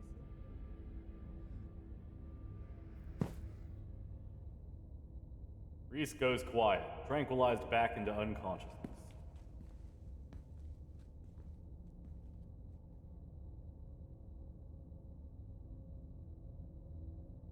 I might go that direction, but I want to see what happens if I hug.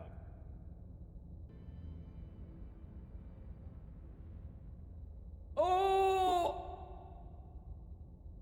You gotta see this. Stella's AFK.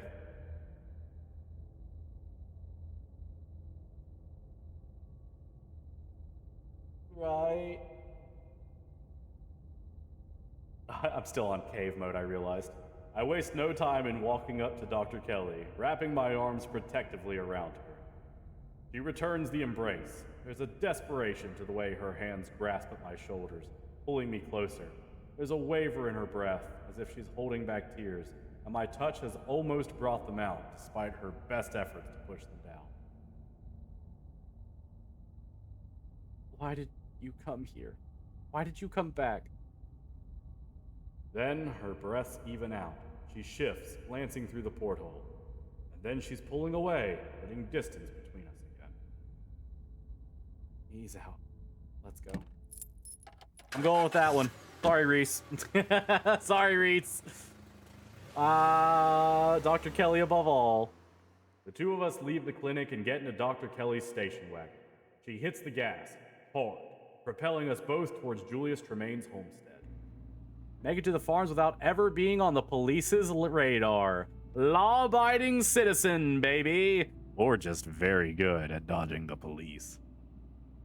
Dr. Kelly's car feels meticulously cared for. The leather is oiled and shiny, the floor clear of any debris, not even the occasional escaped receipt to be found, and it smells like clean laundry. She seems to be a cautious driver, taking turns slowly, her eyes fixed intently on the road. Sorry, chat, but this is the best timeline. Reese, baby, no. I just looked at my other screen. Walked past me and moaned, "Ugh, creamy crayons." What do you know about the people who live out at the farms? None of them come to see me, so mostly just what I hear. I'd met Duke a couple of times, and I met his wife Irma and their son Bo. He's in his early 30s, but he was in school for a while before he managed to graduate. So I feel like I saw him at a few events while Reese was growing up. Really good kid. He was always helping pack up chairs, that sort of thing.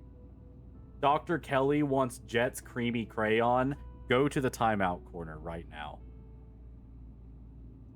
The other one, the Tremaine guy. I don't hear much about him. What I do hear sounds awful. Sounds an awful lot like baseless rumors.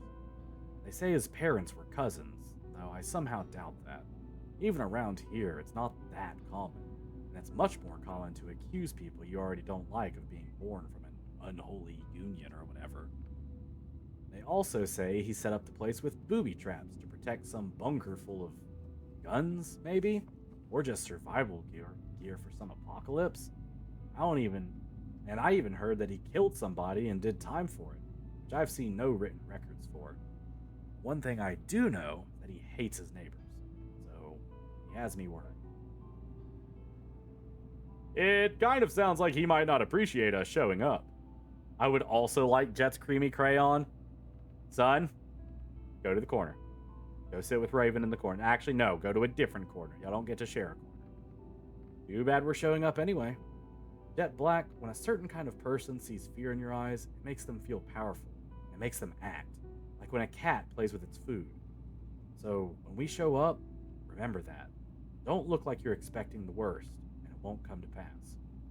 Or maybe we're both wrong, and he'll just be some old guy, happy to have visitors. Sun materializes out of nowhere to respond to that. Yep. No, you don't get to share a corner. You get to go into separate corners.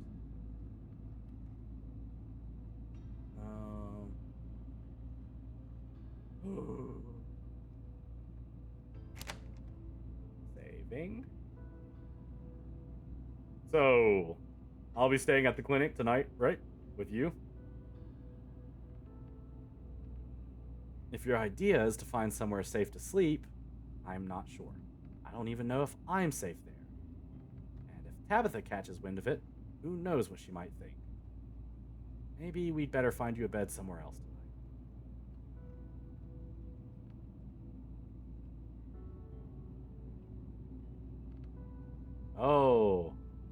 Oh my god. So many flirt options. Oh. I could help with Reese, you know. We could sleep in shifts. The doctor falls briefly silent. That's a nice thought. It would be good to get some real rest. If I could even manage it. You're very distracting to have around. Am I? Am I very distracting to have around, Dr. Kelly?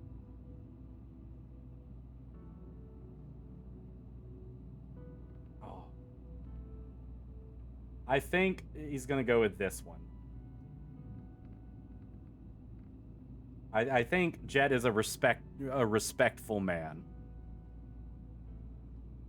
I think, you know, he's gonna respect her boundaries. She is clearly. He's not gonna say, "I don't like the thought of you being alone in that house right now." Right now, we're both adults. Who cares what we do? I don't know, because now I kind of see where that's going. You know, like she's always caring about other people. She might like that someone's caring about her. I'm gonna choose the top one. I want to see what happens. I wonder when that Pasta Chris guy is gonna yell at us again. I know what you're talking about. I don't like the thought of you being alone in that house right now. Let me be there for you. Yes, it was that. It's been a long time since someone else was looking out for me. It would take some getting used to. Is she blushing? Is there a blush here? Is this a blush? Like, there's like a little bit of discoloration here, is there not? Am I seeing that? Yeah, I realized it wasn't like an alpha thing. But I'm willing to try, just for a couple days. Yes, yes, yes, yes, yes, yes!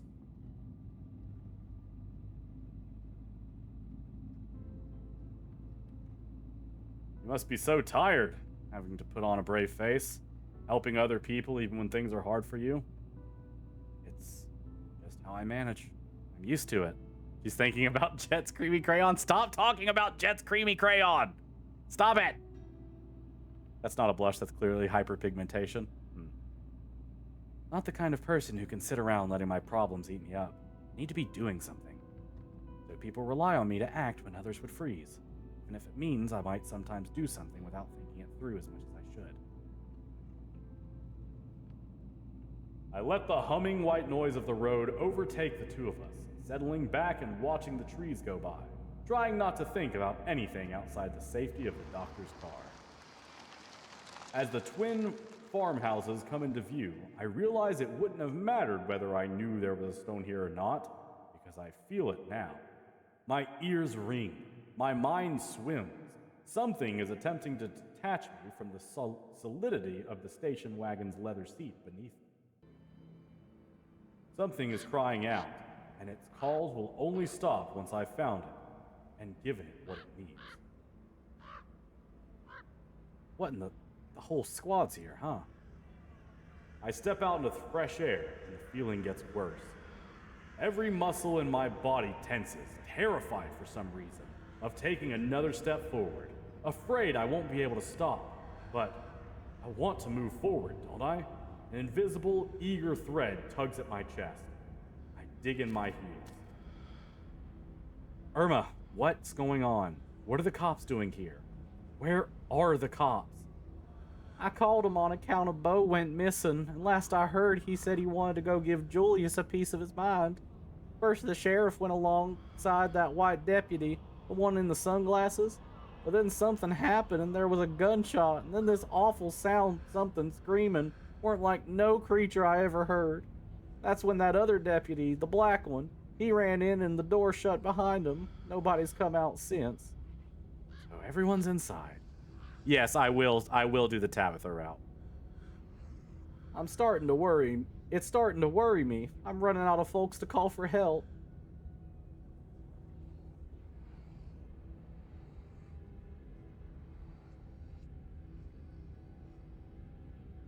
Why was Bo trying to give Julius a piece of his mind?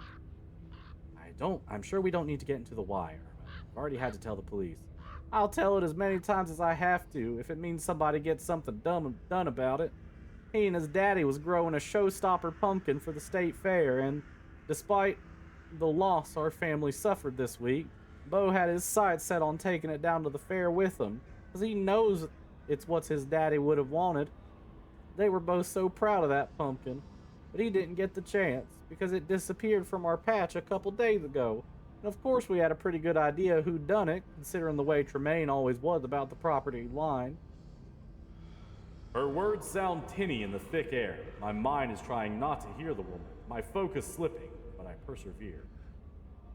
Bo tried to do right and go to the police first, since he's a sensible young man, but they wasn't much help.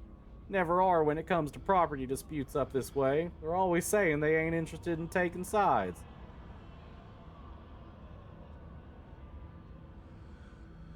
If you ask me, I think they're afraid of Julius, but maybe they were right to be. Bo took matters into his own hands and went up there to give him what for, even though I told him that house is dangerous. Now it's been hours, and he's still in there. This Julius guy, what kind of person is he? Does he usually open a conversation? No, I would not say he is. It doesn't do well to speak ill of people. That man is rotten, inside and out. The Tremaines have always been that way. Ornery and keep to themselves. His parents was cousins, that's what Duke always said. The Tremaines trying to keep their bloodline pure. So it's not like he can help that he inherited a double dose of their family poison. Oh, we're on the case. Come on.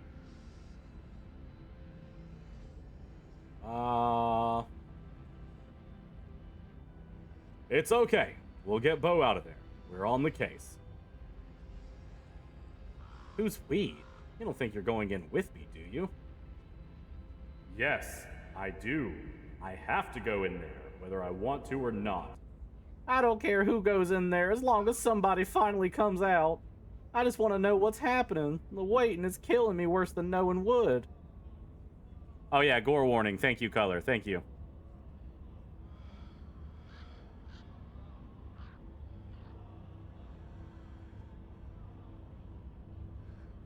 Oh shit. I didn't read that. Nope. That's not. Oh, hold on. There was somebody else, too. You know that black kid that moved here a few years ago? In from Charlotte? They're still talking. How much longer am I going to have to stand here? It's starting to become unbearable. Yeah, the next bit is pretty uncomfy, just for anyone who is of a sensitive nature. Avery? The one who works at the diner, right? I suppose so. I don't tend to go in much myself. One of Tremaine's haunts. That kid came by just before I called the police. Went in before anybody but Bo. But Avery still hasn't come out. Oh, but Avery still hasn't come out either. Their words are starting to blend together, as if I've heard enough. I don't need to hear more. It doesn't matter if people are coming out, as long as I'm still able to get in. Avery? What? I lose track of my words before I can finish the sentence. Maybe they're a friend of Bo's? That might mean Bo called. It could be a good sign. I've never heard Bo talk about anyone named Avery. I don't think he goes to the diner either. I don't think his daddy let him. Well, there's no reason to think it's a bad sign, right? Avery has always struck me as someone who keeps a cool head. Maybe they've managed to keep the peace.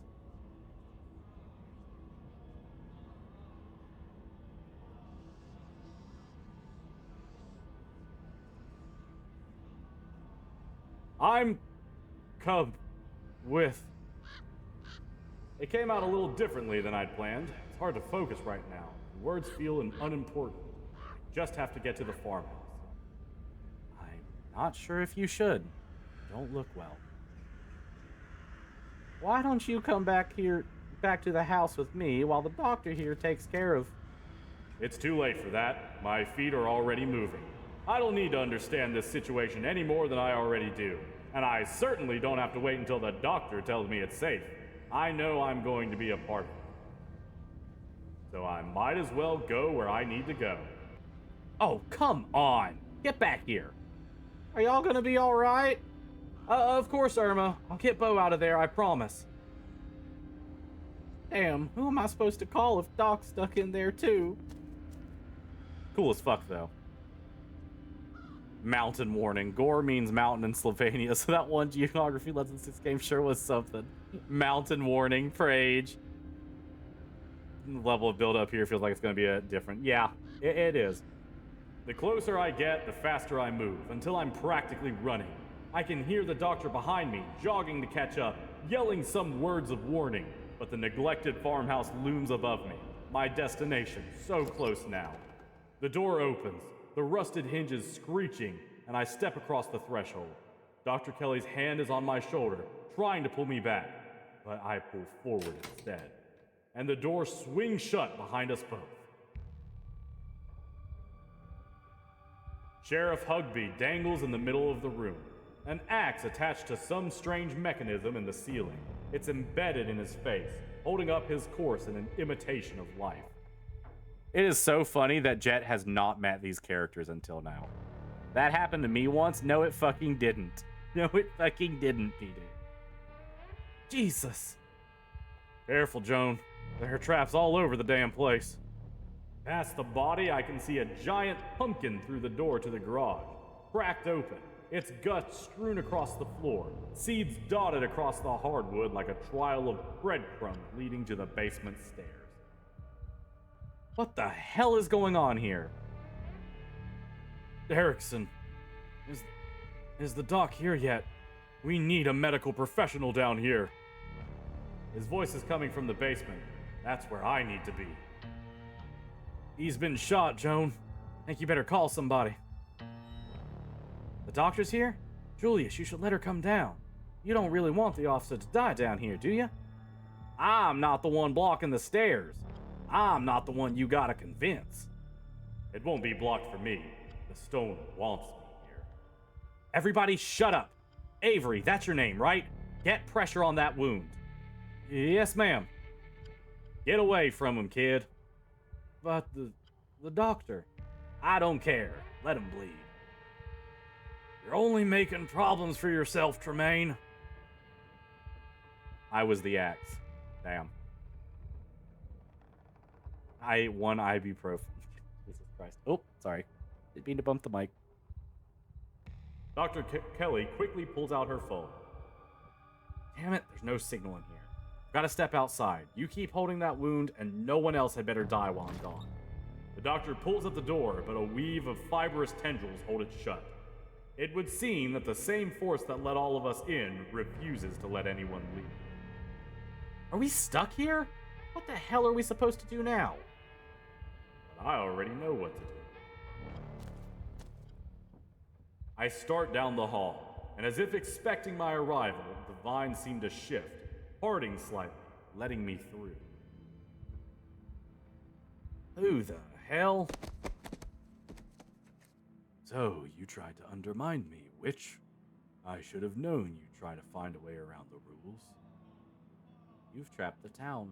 This isn't what any of us wanted. You should nullify the deal before this gets any worse.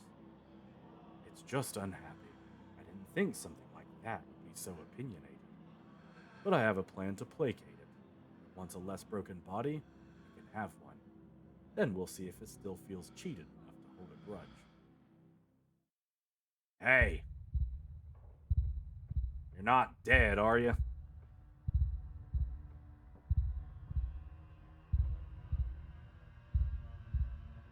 Have to find the witch. Find the witch. The witch? Simple? You have business with her, too. Guess I should have known I probably wasn't the only one whose life she decided to fuck with. But all that ends now. I'm in charge here, and I'll get what I was promised. Hey, man, calm down. It's all good. Speak for yourself.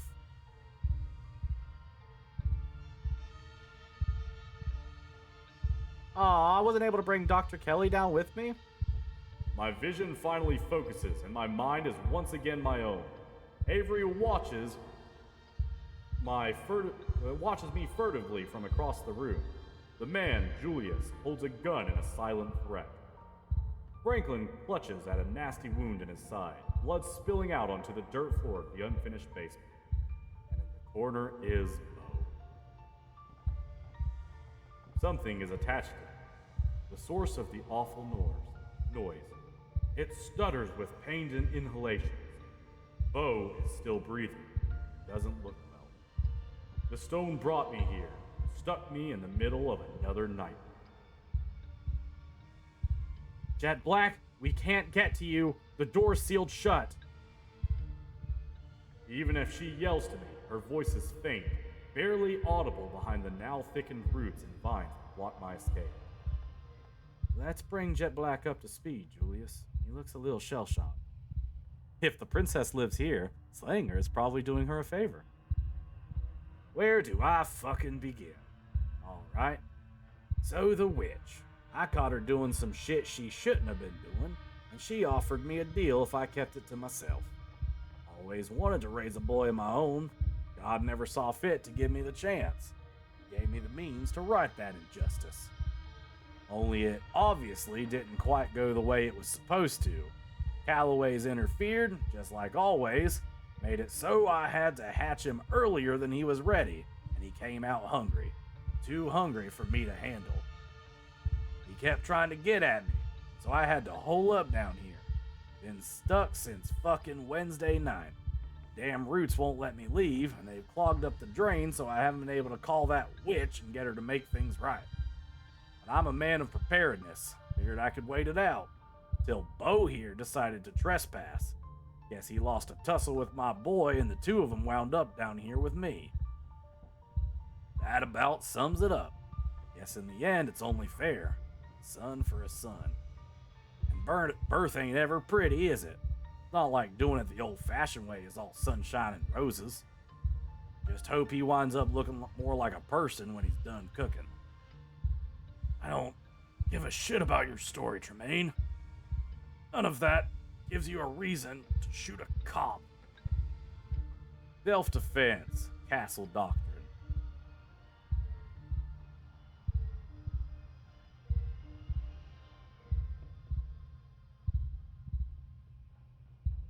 Avery, what the hell is going on down here? You don't have to answer, kid. I don't need my business explained to every stranger who decides to pay me a visit. It's okay, Jet Black. It's okay. Jet Black has been through a lot of stuff like this lately. He must be an expert at this point. So Julius hatched a baby out of the pumpkin. The really big pumpkin. You probably saw it upstairs. And then he was stuck in the basement for a couple of days while it was upstairs crawling around for food. Then, unfortunately, Bo showed up. All I heard was some yelling and crashing around up there. Then I wound up with this shit on my hands, so I called the kid to come try to help me sort it out. That's me. Julius thought my plant expertise would come in handy. I can't say it's been that helpful, though. I feel like the baby is freaking out more than ever. Getting it out of Bo without killing him doesn't seem easy or possible. Would have been easier if everybody in town hadn't decided to show up uninvited.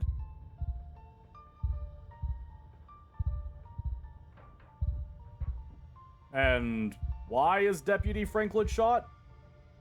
All I did was walk in. The squids made abominations, turning voters into hoarders. I dropped in, chopping the abominations into diced pieces with my slicing sword. I run with my flag, draped across my chest. covered in guts of busted squids. I die when I dive, but it is for democracy, freedom, liberty. For the creek. For Super Earth. For Super Earth, Colt. For Super Earth. Right in the middle of this. It's okay. You can't just walk into a man's house and expect to have the run of the place. You were getting ready to pull out your gun. I was defending myself.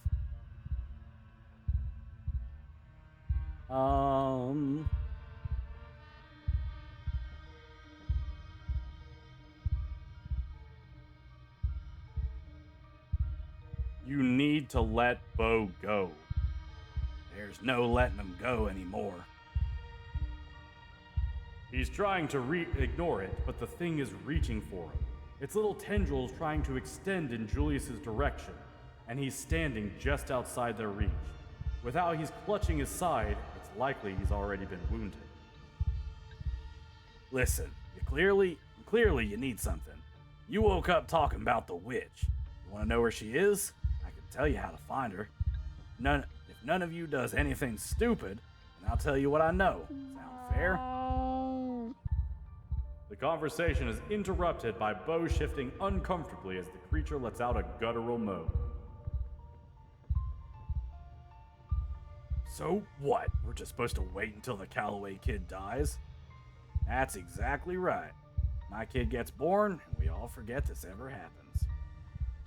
It feels like I've only gotten part of the picture of why exactly Avery is here. Their presence is odd, to say the least.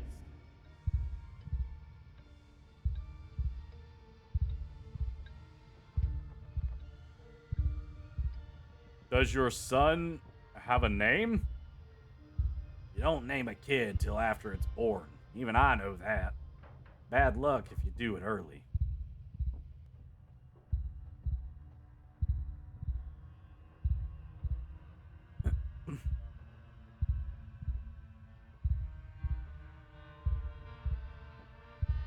Is there really no way we could separate him from Bo? Maybe if we offered him something better? This ain't a debate. Shut up or I'll shut your mouth for you. I don't know, Julius. I still think there's something we're missing. And if Jett Black thinks so too, maybe it's worth talking about again. That's why I'm here in the first place, right? Come up with some other solution? And you and I have already decided this was best. That discussion was had and done with before anyone else even showed up. If I remember right, I can fuck up here by you doing too much dialogue.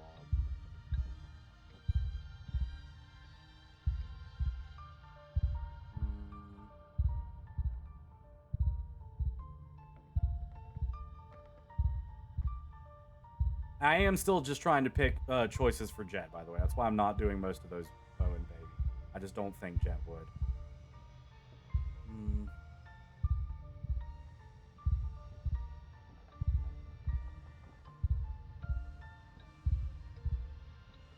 Did the witch tell you how to take care of this thing once it's done? It's meant to be a kid once it's done. Other people seem to figure out how to raise those all the time. Don't need her giving me parents and tips. Most babies don't eat people to live. This doesn't seem that unusual to me, actually. Isn't this kind of what babies do to their mothers? Not like they're eating takeout in there for 9 months, you know? Exactly. Bo squirms with his comfort. The baby seems to be digging deeper. Okay, that's what I was waiting for. Avery, you and Julius are close, aren't you? What exactly are you trying to imply? I think Jett Black's just saying we're friends. And we are, right? You called me up here to help. That's what friends do. What's your angle, Jett Black? Making some kind of appeal to emotion like you're in a hostage negotiation? I already tried that. My future child, Tony spelled baloney, is going to have very bad luck then, I guess, because I've already named him. He already does. He already does, Raven, if that's what you're naming. And I'm afraid all it did was make me want to shoot him again so he'd die faster.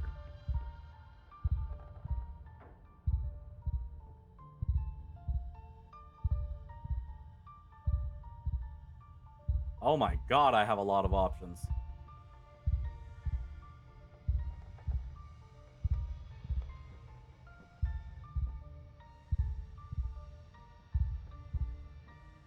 Um...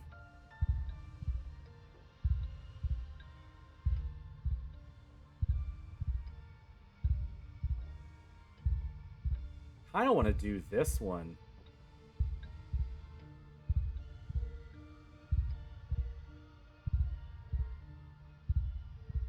Just because that's such a rare dialogue option, you know?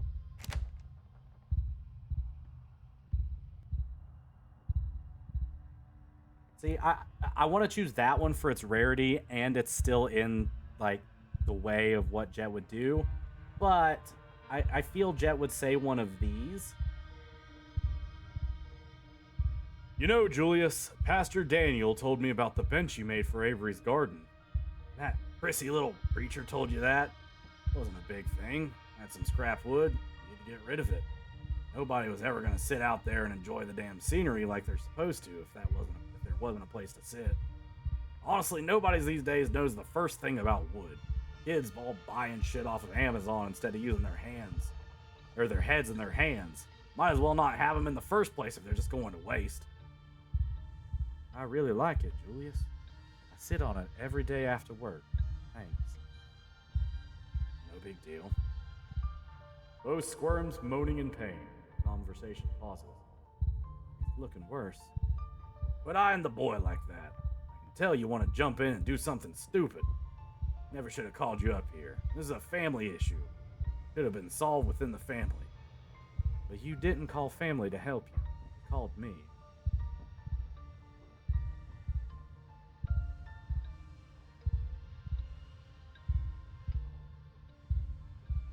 A family issue, huh? Maybe the boy doesn't have to die. Neither of them has to. Maybe you can share this burden together instead. What the hell are you even saying? He's saying we might be family adjacent enough, and maybe we could take the burden off of Bo. Is that right? Family?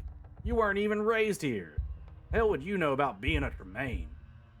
Somebody who feels alone even in a town where I pour coffee for nearly everyone every day. Most of them don't even bother to learn my name. Probably more than anybody else around here, including your own cousins. Julius doesn't respond. He watches as the boy shifts on top of Bo, crying meekly. What exactly are you saying we should do? Let him do that to us. Move him off of Bo. See if he'll come willingly. Hopefully, two of us could manage it better than he could all on his own. Especially if we're not fighting him every step of the way. Can't feel nice to be attached to somebody who doesn't want you. Shouldn't he know he's coming into a world where people care about him? Damn it, kid, you're making it sound all queer. If you want to raise a kid right, you're gonna have to soften up sometimes, old man. Julius crosses the room, kneeling by Bo and the half-formed thing curled up on his chest. It immediately reaches out, grabbing desperately at him. Avery intercepts, taking its translucent hand, holding it gently. He could kill us. But it's too late for doubts now. It started. I can see the tendrils dislodge from inside Bo, and he whimpers, seizing as they slide from underneath his skin, transferring to both Julius and Avery. Told you, he gets it. Jesus, fuck, this hurts.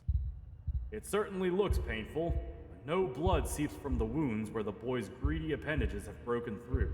Not a drop going to waste. The boy, in contrast to the pain grimaces of Julius and Avery, seems to finally settle into comfort, falling into something like sleep as it nestles between its dozens. Shared burdens convince two outcasts to work together to save a life. As the thing's panic fades, the vines blocking the door slacken. The house groans unnaturally, straining under the weight of the relaxing meat of the creature's wound. The faucet in the corner of the room, finally unclogged, bursts to life. The water pours out onto the dirt floor. Want to contact the witch? Well, here she comes. That water's how I do it. Spring water. It's like her, the internet. Hurts. Somebody. Doctor. Holy shit, it worked. My hands are wet.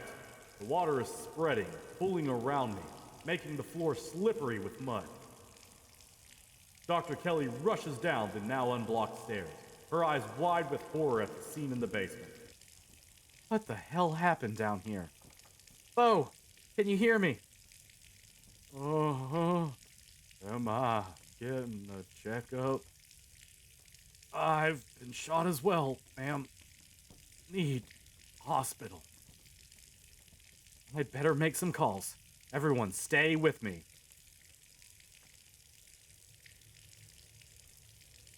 Am I hallucinating? Do you guys see the water? The water is suddenly much higher. It rises up past my ankles. What are you talking about? There's no water. But there is. He just can't seem to see it. Nothing matters, as his words are swallowed by the flood. I feel like I'm choking. There's water in my lungs, or there should be. My ears are filled with the sound of a rushing current.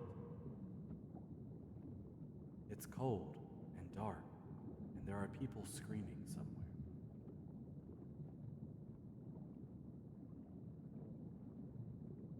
There are bodies in the water with me. They are all dead. 1,000 corpses, 1,000 homes, all torn to pieces. Yep, gore warning has passed. But the flood recedes. It hasn't happened yet. I am the mother of a daughter, and my daughter has told me about her terrible journey. It's going to kill everyone. I am not the one who had the vision. Not yet. It has only been described to me by the daughter I have been teaching, as my mother taught me. You're the only one who can stop it, Mother. But you won't be strong enough. Oh, I'm very quiet. Yep. Sorry. My mistake. I did not get as close to the mic as I should. You're the only one who can stop it, Mother, but you won't be strong enough. Her words are heavy.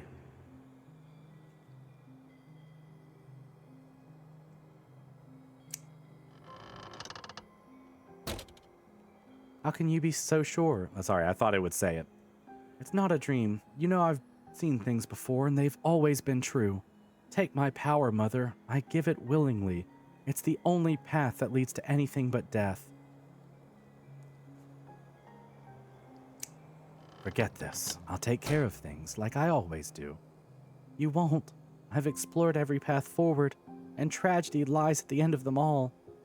All but one.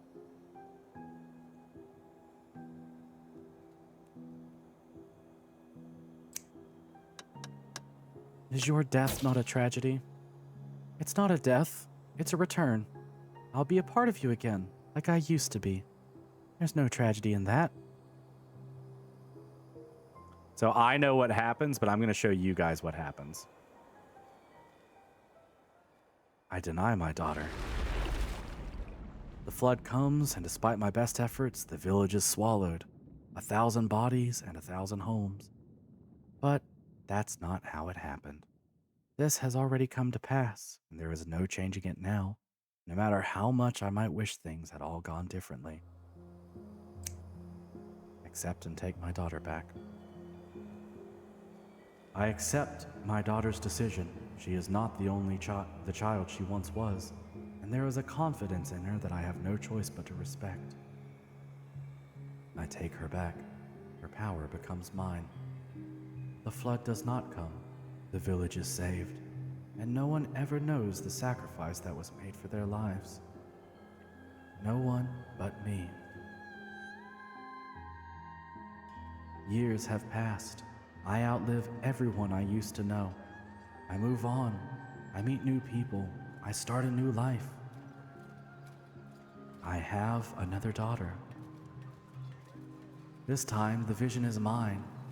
The piece of my first daughter that lives in me shows me what is coming. Rotting bodies in the streets, the smell of sickness on the wind, church bells ringing for an endless parade of funerals. An entire city whose gates will never reopen, everyone inside the walls falling to the curse of plague. I am among their numbers, my body no longer strong enough to heal even itself. I am not enough to stop it. Not as I am. There is another path, a narrow thread. If I were stronger, I could tug at it and unravel the tapestry of the future. Mother? What's wrong? My daughter will never be as strong as I am, not after what I had to do, but she still carries in her some strength. Enough. Explain it to her as it was explained to me. I tell her what's coming. I explain what she has to give up, what we both have to give up. I love my daughter, after all. I will miss her as I miss my first daughter. She is angry. Even when I try to explain that she will be a part of me, that she won't die, she cries and cries, and she tries to run away from me. Fate is attempting to cut its loose thread.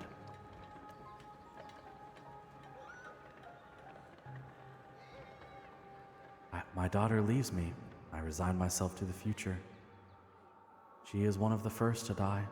The streets flood with disease and the bodies are buried, then burned, then left in heaps on the streets until no one is left to remember any of their names. But that's not how it happened.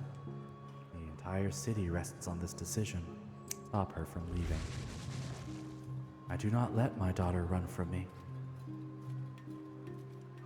No plague comes. The city never knows what it would have been in ruin. There is an unhappiness in me. She didn't understand, and what I took from her is angry, confused, restless. I will have to carry that with me. It's part of the burden of what I am. Though no one knows the depths of what I have done, over the years I have not escaped notice. I find myself in a capital, in a place whose names has changed too many times to count. A war is brewing. The eyes of those who hold fate in their hands are on me, their lips asking which threads to pull and which to cut. And the tapestry is once again revealed to me. The war rages, and it never stops raging. Bleeding that spans generations, children born to die, decades of pain that leave a raw wound on the world. Or it ends before it begins. The few die for the sake of the many. You can guide powerful hands to crush those that need crushing, if only I have more power of my own. I call my daughter to me. I raise them differently these days. The disquiet left by the reluctant daughter taught me a permanent lesson. They don't need convincing anymore. They are ready to return to me whenever I need them. Let her be free. I did mean to slip accents. Let her be free and plunge the land into generations of war. I have a change of heart. It has to end sometime. I let her go. Hundreds of thousands suffer.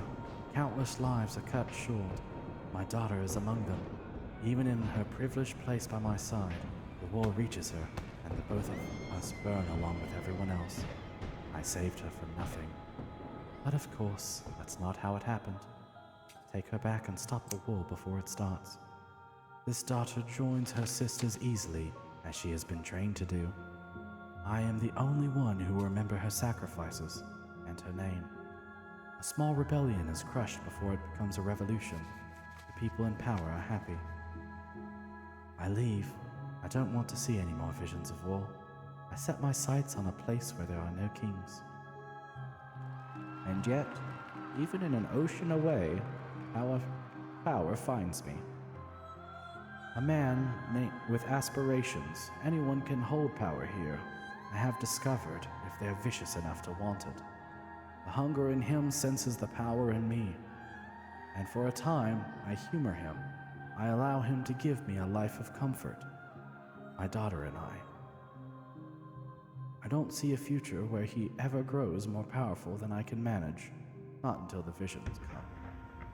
A war like none the world has witnessed, a fledgling nation devoured in the nest, a man who sits on a throne where none was meant to be, the world under his cruel fist bowing to its crushing weight, the very ocean stained red by his influence. He is already on his way, I realize too late. I have been too close to him to see it. My choices have already been narrowed. The war is coming whether I strike now or not. A loose thread sticking out from a mass of blood, with me too weak to grasp it. But I have a daughter. I always have a daughter until I don't. It's time to rest. Aren't I tired? Of course I am. But the world needs me. I can't let it end like this. The part of me that is my first daughter can't let me. Take her back and erase the man before his name can mean anything. She joins her sisters, as is her destiny, and I remove him from the world. The hole where he was is filled by lesser men, none of whom remember whose shoes they're stepping into, and none of whom can hope to command the way he would have. Blood is spilled, less blood, but I still feel every drop. I hide myself away from the world. My daughter and I. The visions still find us, but here they are small, the decisions simple. I make them all the same, helping where I can. A storm halted, a conflict settled. Until one day, when I am shown a dark pit. Splintering wood, debris trapping everyone inside, bodies burning as the very rock catches fire, children screaming as their flesh bubbles, then silence as lungs fill with smoke. I know the choice that lies in front of me.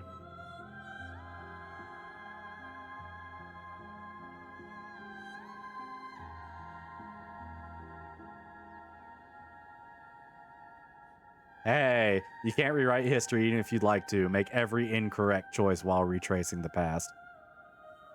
She joins her sisters, as so many have before her. The disaster is averted, lives are saved, and I have another daughter. But that's not what happened. Not this time. I take my daughter's hand, and I look her in the eyes. They're green, like mine. I don't want to do it this time. I stare out over the hills. We stare out over the hills together as a plume of smoke rises into the air, but I can't hear the screams from here. I assume I will die one day, like anyone else. After all, I'm long past due. Maybe I'll be lucky enough to know my grandchildren before I go. Then the man comes, and with him a vision. He has already decided. He is bringing something here, something ravenous that doesn't belong, or that has been pressing at the edges of our world, trying to find a way in. It has its way now, whether I help him or not. More of the thread I've followed comes into focus, and for the first time, I follow it beyond my death. Disaster after disaster, crisis after crisis, thousands of years of little cuts that I wasn't meant to mend. On and on it goes, longer than I can ever hope to follow, its toll eternal and incalculable. But there is a new thread, too. If I am patient enough, if I am strong enough when the moment finally comes, if I do everything right, I can devour this thing that sits outside the world, and it will give me so much power, I will never have to take back a daughter again. I could fix as many things as I'd care to fix. Floods, plagues, wars, kings. I look into her green eyes so much like mine.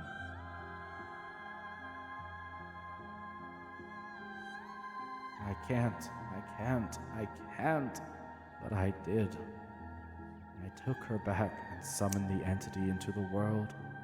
I welcome her back, as I have with every daughter before her, and I help the man. He is arrogant. He cheats the thing from another world in every way he can. He wastes my time. There will have to be more daughters before the day comes that this will be over. But days and daughters come and go, and I am very patient. I have to be, if I'm to stop the hurt that would scar a world without me there to guide it. And now I am here, on the cusp of the end, the final daughter. Jet Black? What are you doing here? Are you real? Spider-Man, there is so much that you missed. No, it doesn't matter. I don't care if you're a dream or not. I've already made my decision anyway. Don't bother trying to talk me out of it. I finally have a real purpose. And now that I know what that purpose has always been, I can't go back, or it would hang over me for the rest of my stupid, small life. I forgot you. I can't believe it. All day, it's like you just didn't exist. That's okay. I was part of all this. Soon enough, you can go back to forgetting, and it'll be like this never happened. You won't even know to be upset about it. What decision? Did you not just go through that whole life story thing? Was that just me? Look, I'm going to do what I was born to do. I'm going to save lives, Jet Black. More than most people could in a lifetime. Yeah, welcome in, Spider-Man. How do we know that any of that really happened? Doubt all you want, I'm not taking that chance. Because if I turn back now, I know everything my mom could have stopped will be my fault. What exactly is she trying to prevent? Do you even know? That thing that Enoch brought, whatever it is, breaking out and causing havoc. All those disasters my mom would be able to stop if she takes its power for herself. I'm so much smaller than all that. In this moment, I can be what stops it. I can be big enough. My life can be meaningful. Do you really feel like you have to sacrifice yourself for your life to have meaning? He wasn't controlled. He was just like, he was viewing things from a different perspective. Working at a shitty little general store in a dying town? Yeah, I'd call that pretty meaningless. You don't have to do this, Kanika. Yes, I do. You saw what's going to happen if I don't. What am I supposed to do? Go back to my normal life after this? Knowing how many people are going to suffer through generations because I was too selfish to save them? How could I ever live with myself?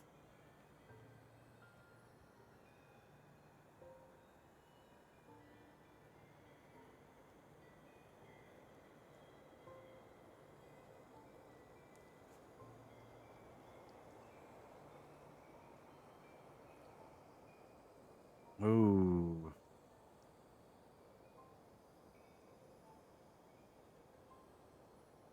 Ooh, it's one of these two.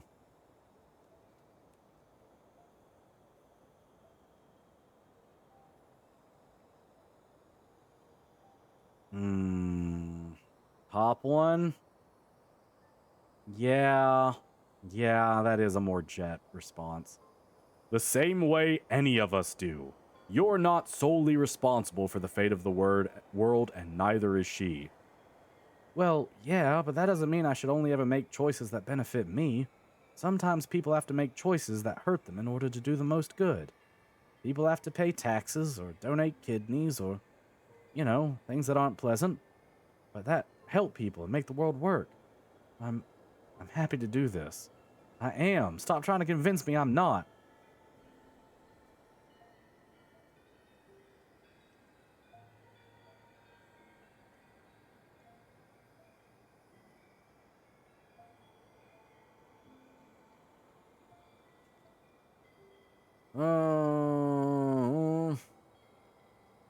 You're so busy making excuses for what she wants you to do, you're not letting yourself feel what you actually feel. My feelings don't matter, Jet Black. No, I can't. Quiet, dear. There's no need to let Jet Black talk you in circles. You already know the right answer, remember? I don't know anymore. Jet Black, you have no idea the kind of danger you're putting yourself in by being here. You think you're doing the right thing, but all you're doing is dooming countless lives, starting with yours. Tabitha, too. She carries a heavy burden, but she doesn't have to. Not anymore. You two can be the family you were always meant to be, free from the sins of generations past, if you let me do what needs doing. Kanika can't save you on her own, but I can. I'm only able to tell you so much, but I tried to show you what I could. I'd hoped you'd be able to trust me by now, for your sake. This is the only way your story gets a happy ending. She's telling the truth.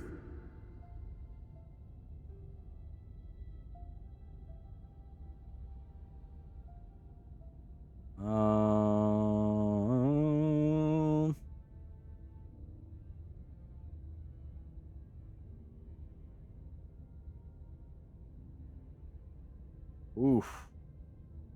So it's her life or mine? Is that what you're saying? That is a very distinct possibility, yes, though any harm visited on you won't come from me. You're in danger, I'm sure you can feel that, and I make a powerful ally. Believe me when I say I understand the burden that's been placed on you. Sybil, this feels evil. I know how unpalatable this feels, Jet Black, but pull back the curtain, and it's far kinder choice than anything I've been party to this week, or you've been party to this week. How does a gentle exit compare to locking Reese Kelly away in that tiny little room for the rest of his life? Do you think he'll ever be well enough to leave? Unlike Duke, who left behind a widow and son to mourn him, Kanika's memory will be but a passing breeze. There won't be anyone to hurt from her loss. You and I will be the only ones to carry her memory. You chose to free Charlie's spirit from the library, but at the cost of so many of your years. Have you stopped to wonder how many people you haven't been able to help because of your body's frailty? I don't think you've made any wrong choices, Jet Black. Enoch's legacy has simply stacked the deck against you. My daughter is one person, and she won't die in the traditional sense of the word. She'll be here with me and her sisters. It will be gentle, like stepping into a pool. All of these lingering threads left by your decisions can still be mended if you let her help me. Why can't you just be direct? Why all this mystery? Those are the rules. Every bargain has its rules. And what about this bargain? What rules would I be agreeing to? This isn't a bargain. I was always going to help you. After all, I intend to break the structures that have been holding everyone in place. I have no interest in building a new prison. And what's supposed to happen to Miles after all of this? Are you just going to abandon him or something? Of course not. Do you think I haven't had other children in the past? I just become something else to them, someone who still loves them. He won't be alone. He'll still have the both of us, just in a different way than he used to. The question you should be asking yourself is what will happen if you stop this from finishing? Do you think Miles will be better off with a broken family in a town where everyone stays trapped? Let him be free to have a future, Jet Black. Did you know I was going to wind up here? Doesn't this throw a wrench in your plans? I did see this possibility. No, inevitability, I suppose. I'd hoped it would all be over before you could find me. I know it can be unpleasant to watch. I'd hoped to spare you, even if I knew in my heart that all the worthwhile roads for you to walk would bring you here right before I could finish my work. But your being here only throws a wrench into things if you're unable to grasp the weight of what you're about to do. So ask as many questions as you need to. Explore all avenues. I will answer until you understand. Why should I trust you after everything that had just happened with Julius? Oh, the baby? The one he was supposed to keep incubating until the pumpkin had shriveled in the field? I gave very clear instructions, you know. It isn't my fault that the Callaways decided it was their property, or that he decided to hatch it while it was still hungry. I saw the possibility, I won't lie to you about that, but I see many possibilities. It was just as likely that the baby would consume him before anyone was the wiser, or that the pumpkin would be taken to the fair and the thing would die where no one could see its suffering. Sometimes, Jet Black, pain is unavoidable. Julius wanted a fix for everything that had gone wrong for him over the decades of his life. I couldn't provide that, not after who he had decided to become. It was already too late to stop those consequences from reaching him. What you're doing now is inviting a future with more pain. Please let me choose the kindest path instead. You act like you have such good intentions, but you're the one who told Dr. Kelly to start poisoning her son. And you decided to lock him away. So it seems we agree that the boy was dangerous, but to call his treatment poison. Would his medication have killed an ordinary person? Yes. Is he an ordinary person? I think you know he isn't. I gave Joan the means to provide Reese with something resembling a normal life while keeping the town safe from his outbursts. Was that not better for everyone? Isn't it worse now that he's been forced behind a locked door, stripped of the small joys he was still allowed? Now you see the choices I am forced to weigh. You think my actions come from some inherent cruelty, but in seeing the outcomes, the entire picture, the way ripples fan out, intersecting, coming together into new configurations, only then can you understand the true weight of one small sacrifice, and understand why it must be made. Oh. Okay. This decision is hard. It's like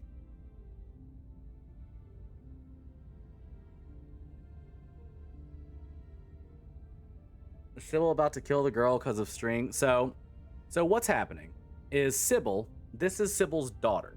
Sybil is an ancient, like, very powerful witch. And when she has a daughter, her daughter also inherits some magical power. Through the generations, Sybil has prevented massive tragedies from occurring, like flood, pestilence, war, all of the worst things that can happen. She does this by absorbing her daughter back into her, which gives her a great measure of power. And right now, she is saying she needs to absorb Kanika to prevent all of the terrible things that are about to happen again.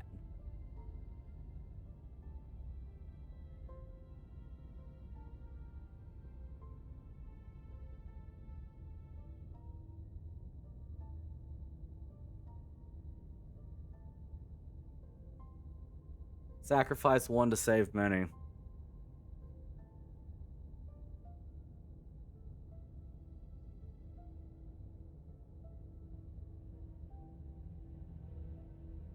Thing is, I don't even know if I can stop it. Because I'm old and I don't have like Mystic or anything. It's like the trolley problem. Yeah, it's a moral dilemma.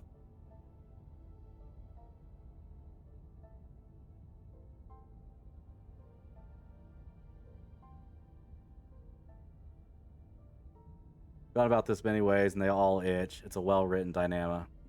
Yeah. I'm just trying to think, because Jett would be so conflicted between, he understands personal self-sacrifice to the betterment of other people. I mean, he did it. He gave up years of his life to do it. But at the same time, that's because it's him. He doesn't feel that way when in regards to other people. And so it's like he gets the perspective, but only when it applies to him. But in that same way, I feel like he could apply it to someone else. The kid is young, though. Well, so was he, in this instance, until he gave up years of his life.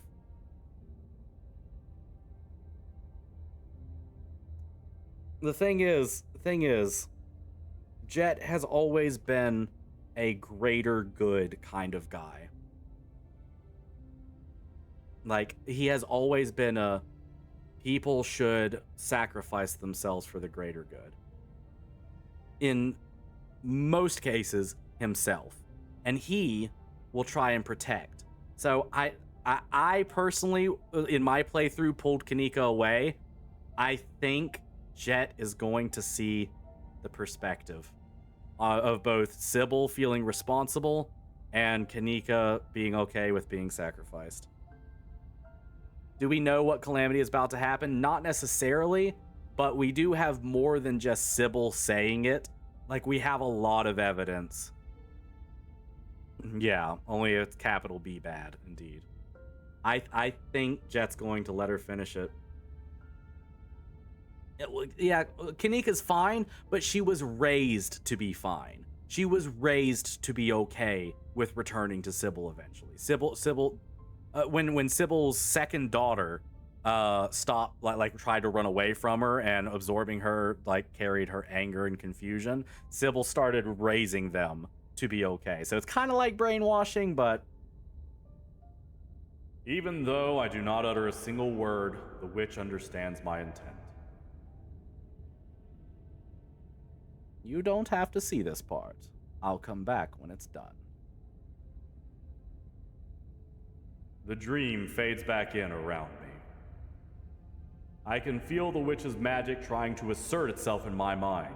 New details, manufactured memories, creeping in, attempting to plaster themselves over the shape of what was Kanika. But I see them for what they are. I am one of the only two people who will know she existed. Me and the witch.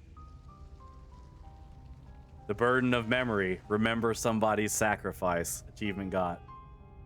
Jett Black, I'm sorry you had to be here to see this, and I'm sorry that you share the burden of her memory with me. But thank you for letting her do what she needed to do. We both thank you. She's still talking to me, you know, in the same way any part of you talks when there's something it wants. I think she had a little crush on you. There are some residual feelings of that.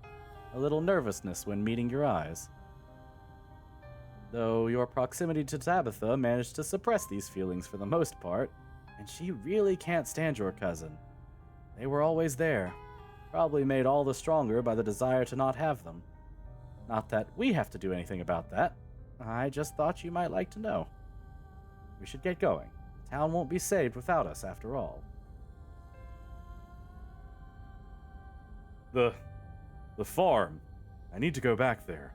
I think the building was about to flood. Everything you had to do there has already been done. You don't have to worry about that anymore. I'm sure everyone managed without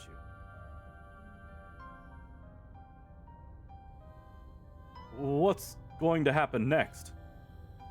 You're worrying too much, you poor thing. Things will be so much easier from here on out. I'll take care of everything.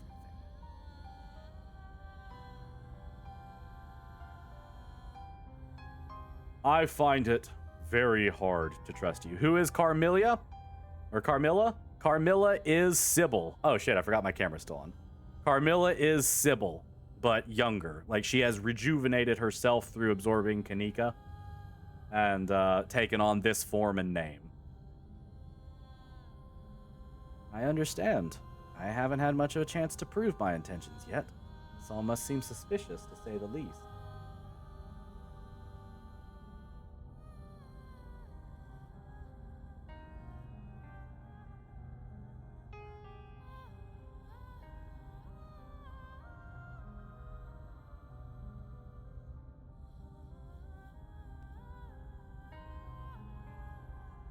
But at least you trusted me enough to make the right choice when it mattered. Sorry, Titus came by.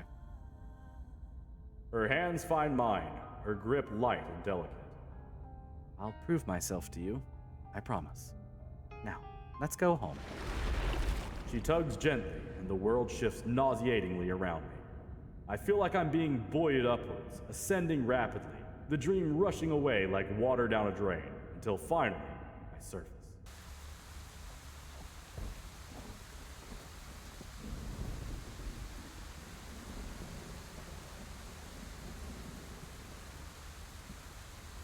I'm outside. It's raining. I have no idea where I am. Tulip! Tulip, where are you?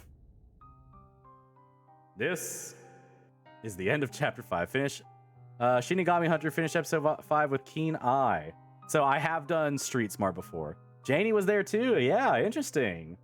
One major content update remains until the story reaches its conclusion in the final chapters.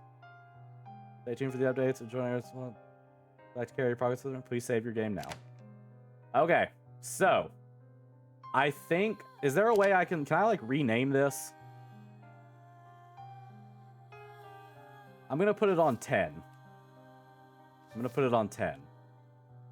So this, I think, is the canon route for Jett. As much as I would love for him to have the confrontation with Tabitha and Stella and that be canon, I think this is the best. This is the route I want to go. I got to progress romance with Kelly. I got to have Jett kind of handle like be on a middle ground of all of this situation with not being really pulled either way. I don't know. How did when I am talking about this being the canon route for Jett, not canon, came in here and was like, is it though? Is it really? Welcome in, not canon. That's fucking funny. Hope you're doing well today. So now that's the canon route, despite what this very conveniently timed chatter seems to say. We are going back, and we are going to confront Tabitha so we see what that would look like.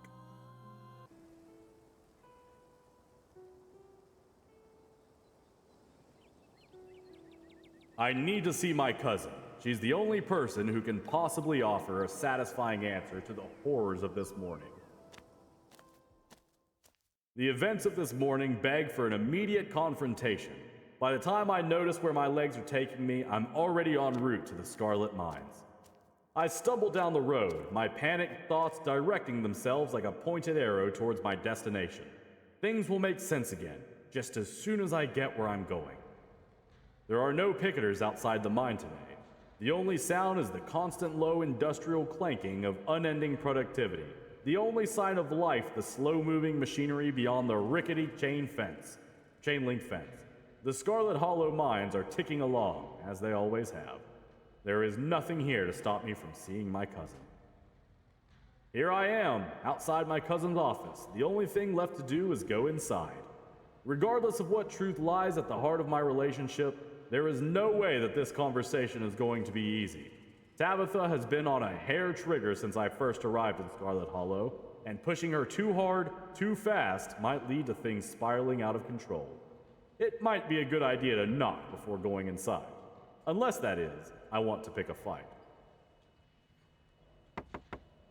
I walk up to Tabitha's trailer and knock on the door. This is after I explore anywhere else, I think. Now you have me doubting. I'm pretty sure this is after. Hold on. Never mind. We're just gonna have to trust that it's after. Because I'm pretty sure I saved before that. I really don't like how they do their menu, where you have to swap to load, and just clicking it has no confirmation or anything. Well, I mean, it has a confirmation, but not like... I don't know. It's just one of those things. They look the same. What is it now? Come in. I enter my cousin's office to find her seated at her desk, shotgun in hand. eyeing its mechanisms with focused intent. I'm more than familiar with this firearm. It was only last night that I saw my cousin use it to deadly effect. I have no idea how much she knows about what I've found in the Forbidden Wing, but I'm ready to give her the benefit of the doubt. Bet you're glad you didn't have to wander through a crowd of angry miners to get here. You have me to thank for expertly diffusing the situation, getting everyone back to work. Except, of course, the people who started the whole mess. They can go cause trouble at some other mine. Probably all spies from some union anyway. So, what made you decide to come bother me today? I don't have to tell her everything. Maybe it's best to keep the details of what I know and what I've seen private. Alright, this is the boss fight. The room seems bright. Yeah. I've been doing some research on our family. There's some things we need to talk about. Okay. What do you want to talk about?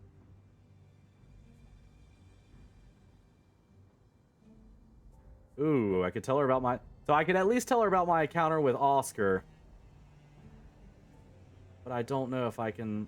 Hold on. Here's what we're going to do real quick. We're going to drop a little... Actually, I'll just overwrite an earlier one. I'll overwrite this one since... Overwrite my save. Yes. Load. Let me check this, because I think this was before I... Yeah, this was before I explored all that. I'm not doing that again. Why is she making such a Lorelei squint? Yeah.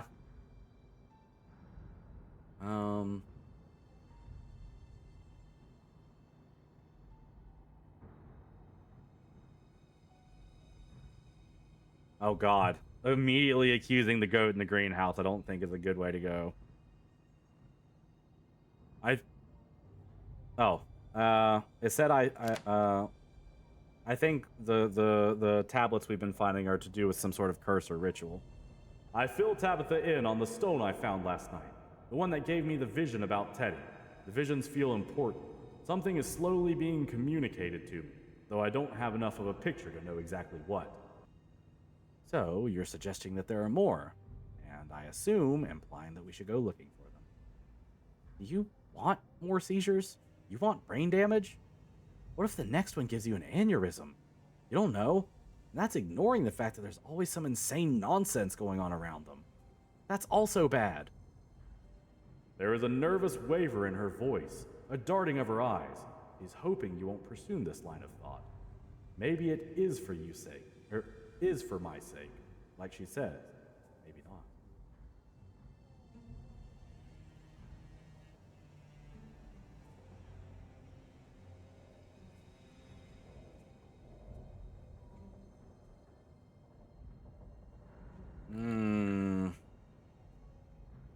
I think I'm gonna do this one.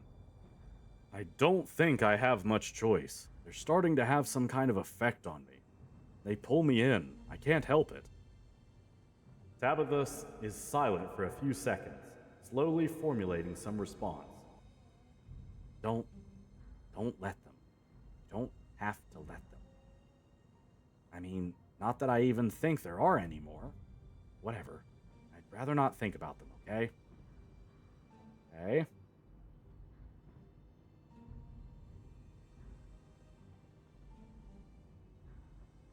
I want to talk about Enoch. Enoch, huh? Not always worth digging up the uglier parts of the past, Jet Black.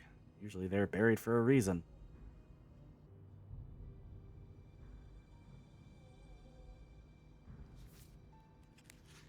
I show her the drawings I found in the desk, the stones I've unfortunately both already seen as well as those I haven't. Hand-drawn plans, the notes on their creation having obviously been made by her relative. Wait a minute. Where did you find that stuff? Did you go in the Forbidden Wing? The one that's forbidden? You want to fall through the floor and die and get tetanus? Jesus, I can't trust you alone for 2 seconds. Whatever. So there are possibly more. Is that what you're trying to say? This is only a problem if we make it a problem. So how about we don't? I'd rather we forgot we ever saw any of the damn things. Remember how they give you seizures? I doubt you want any more of those. So whatever you do, please don't go looking around to see if you can find these other ones, okay? It might give you brain damage for all I know. Hello, Casper. There is panic in her voice.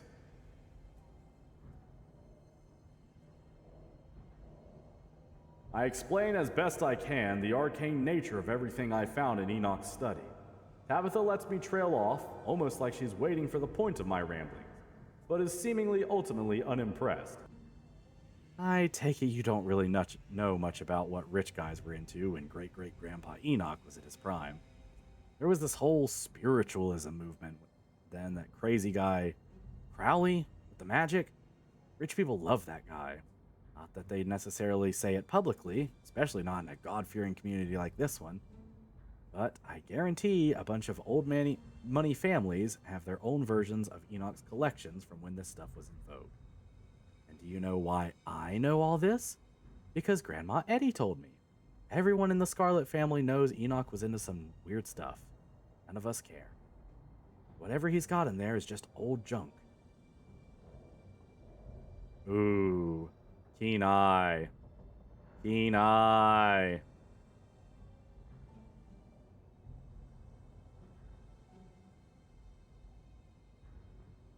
It wasn't just that. There was a creepy room with symbols painted on the floor and a bloody meat hook tucked away behind a curtain.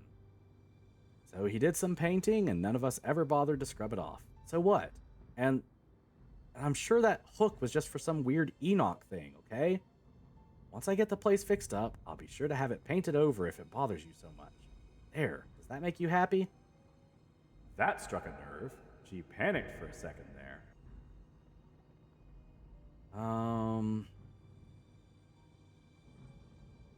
I do my best to recount what I found in the vials hidden in Enoch's desk.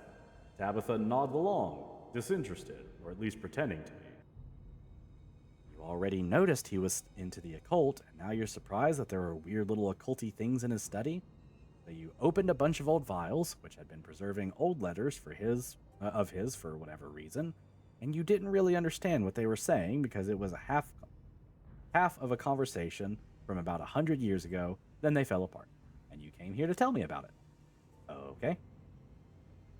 She was trying not to listen, an easy way to avoid the things that bother her.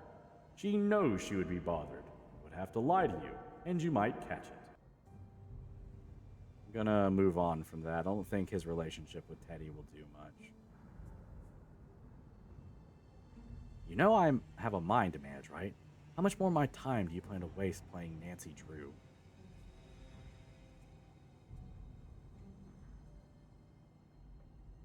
I talked to Wayne after seeing everything. That might have been a bad move. And I hope you knew not to believe a word he said. I mean, the man is all like that, and he's stalking you. You think he has good advice?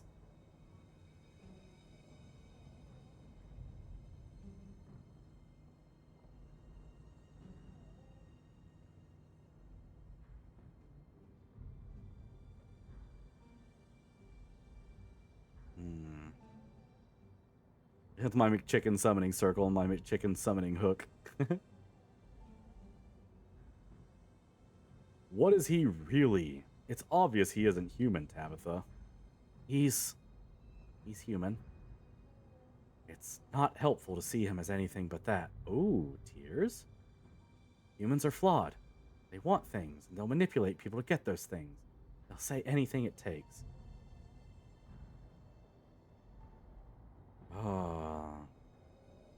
He has a weird connection with Alexandra Scarlet. Tabitha is silent for a long, confused moment. Where do you even get this stuff? Why would it matter? Ignoring the fact that Alexandra Scarlet has been dead since whatever year she died, he has a connection to me, too. That doesn't change anything. He's a creep, and he has bad intentions. I don't need to hash out the how and why. Just trust me, okay? I know you can. I know you don't hate me. I don't think I need to say... I don't think saying this... I think saying this is bad. I think saying that will put her on the big defense.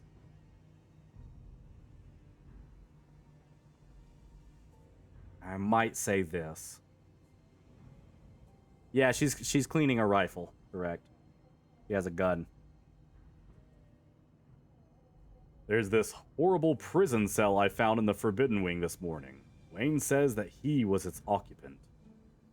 Stop talking to him. I mean it.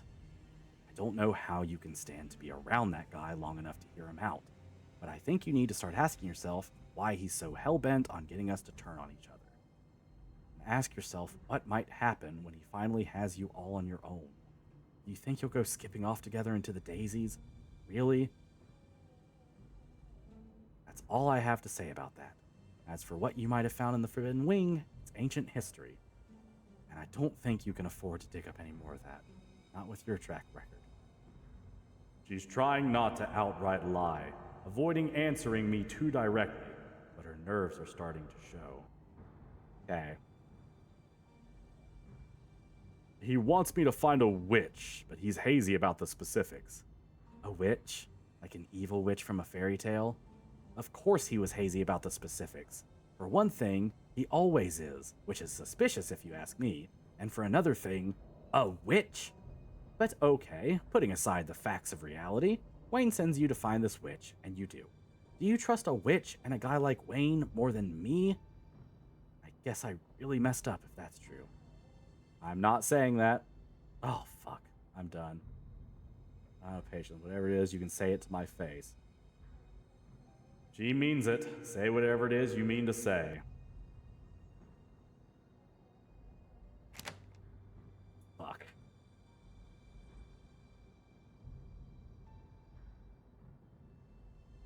Okay. How do I go about this? An emotional appeal, probably?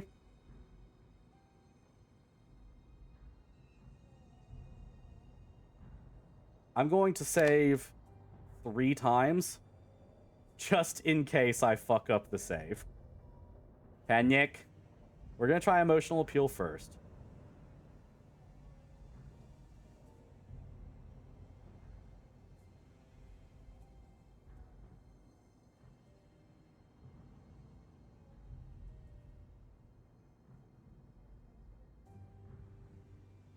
Oh, I don't know if I like any of those.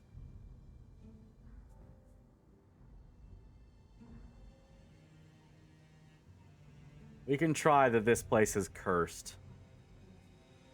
Maybe because her nerves are shot, so an emotional appeal might work. Yeah.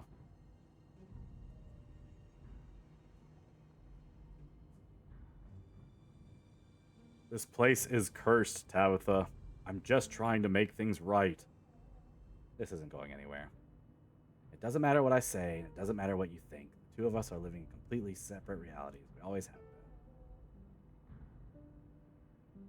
There's a long, heavy pause before Tabitha speaks again. I can almost see her chewing on her words, formulating what to say. I wish it didn't have to be that way. Her fingers fidget nervously around the weapon's safety. What if we pretended we never talked about any of this? Oh, I'm not done, Color. I know where to find another one of those stone things. The ones with the carvings. We can go together. See what happens.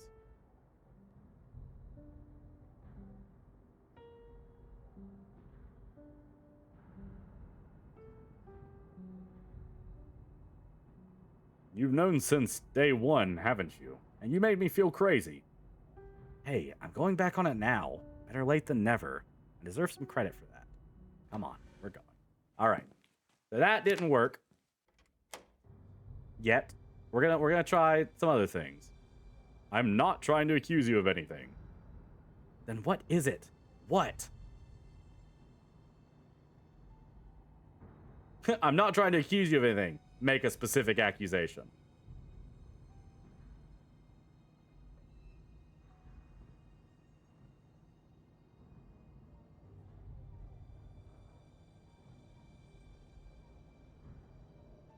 Um...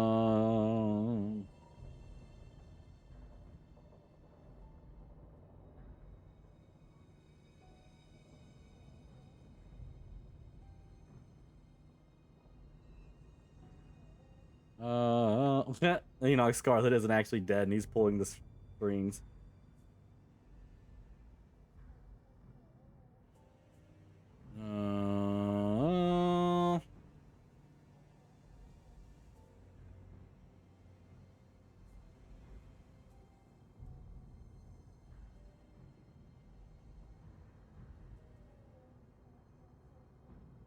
We're going to try this one. I think our family has cursed this town, and that unless we do something to undo what they've done, it's always going to end badly. If not for us, then for whoever comes after us. Okay? She says this isn't going anywhere. There. Load.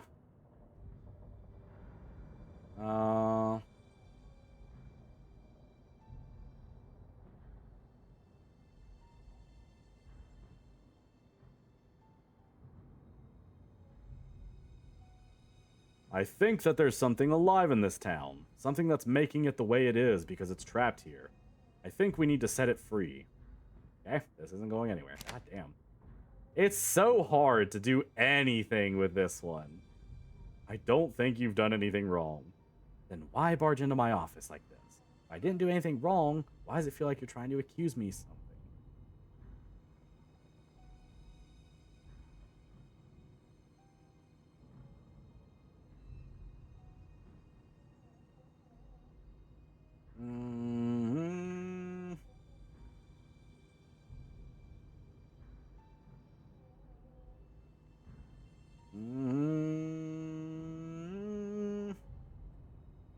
I don't know if I can succeed at this.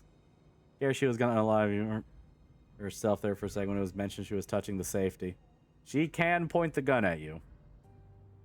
When Tabitha inevitably shoots him because he pissed her off. Here lies Jet Black, loving in spirit, butterfly in the flesh. Rip Jet Black. The only thing he loved more than butter were the doctor mommies. God damn it. No, neither of those will be on his tombstone. Maybe try the tell me one? You want me to just fucking yell at her? Whole thing is confusing and messed up, but I know you're hiding something. Just tell me. Tell me. Tabitha stares at me silent. This isn't going anywhere yet.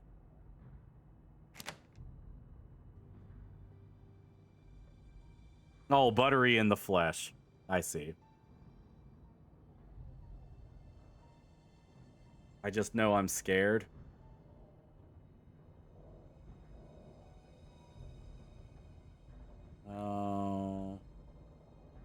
I just know that I'm scared. This isn't going anywhere.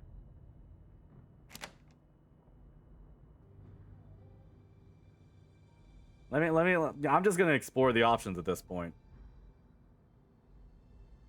I think our family has been doing terrible things to itself for reasons I barely understand. I think you're planning on continuing what they've been doing.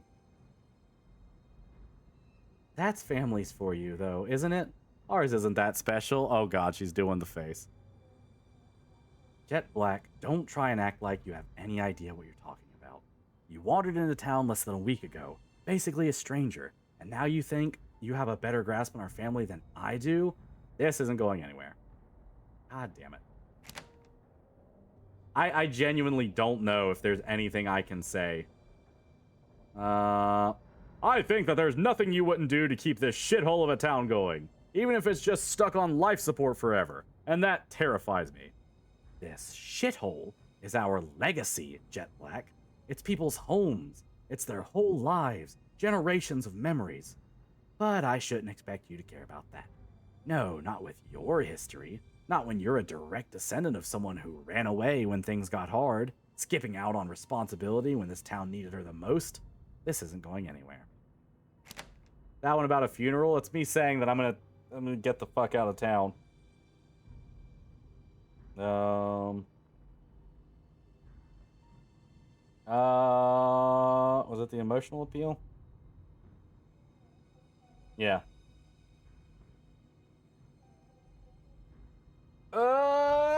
Sure. Sure. I'm not sticking around for the funeral. I wanted to tell you before I left town. This isn't going anywhere.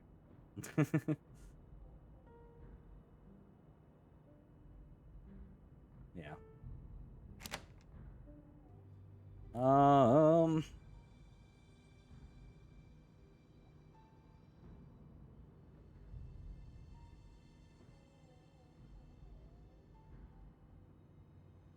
I think you're just like your mom, and she was just like Edwardine and Enoch. This isn't going anywhere. Yeah, I don't think there's... So, here's my thought, right? I think if I would have had the things from that additional room, I would have had a better chance.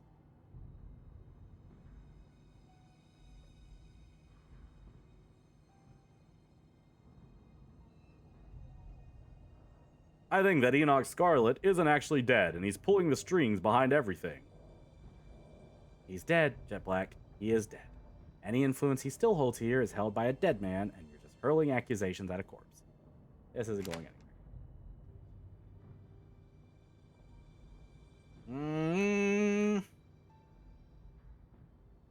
I think our family made a deal with an evil witch to keep the mines running forever. Not the witch again. Well, we better get Hansel and Gretel up here to shove her in an oven, shouldn't we? Then the mine can go out of business and everyone can be happy. Is that what you think? That's your big plan? This isn't going in.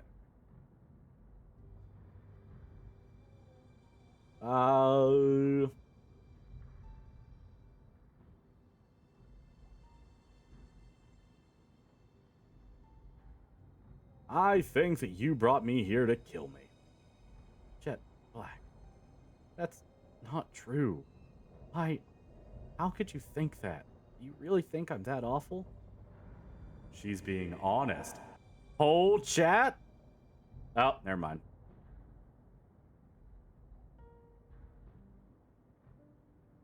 Okay, so she still says the...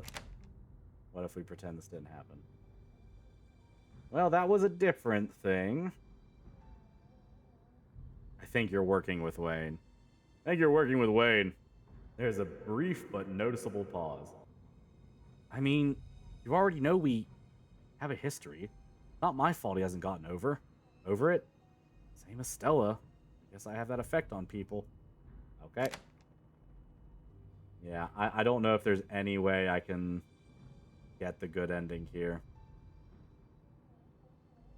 I believe Wayne when he told me not to trust you. You want to lock me away in that disgusting room as part of some dark, fucked up ritual. This isn't going anywhere. So she does once more. So it doesn't seem like anything I say has an effect on how she regards. I don't think anything can fuck it up enough. I think some kind of alien thing has taken root in this town, and I think you know about it. Alien? You just mean not from here, right? Not like from the stars alien? Because I do think something alien has taken root here. All that union talk makes my workers spit on the jobs I offer to them, and even wish for the downfall of the mine that keeps this town from becoming a was instead of an is. That is the only alien invasion I'm worried about. Okay. We'll reload a little bit earlier than this, just to, see. Whoops. Fuck. Load this.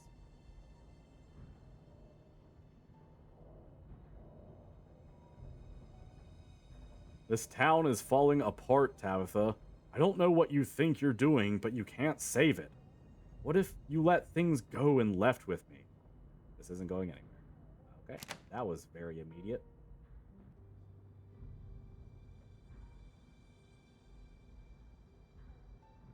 You've lied so many times I've lost count. This isn't going anywhere. All right. All I know is that you're a liar, Tabitha. This isn't going anywhere. We're family, Tabitha. Doesn't that mean something? This isn't going anywhere. Damn. The emotional ones get shut down. I don't know. I was hoping you'd have answers for me. Going anywhere.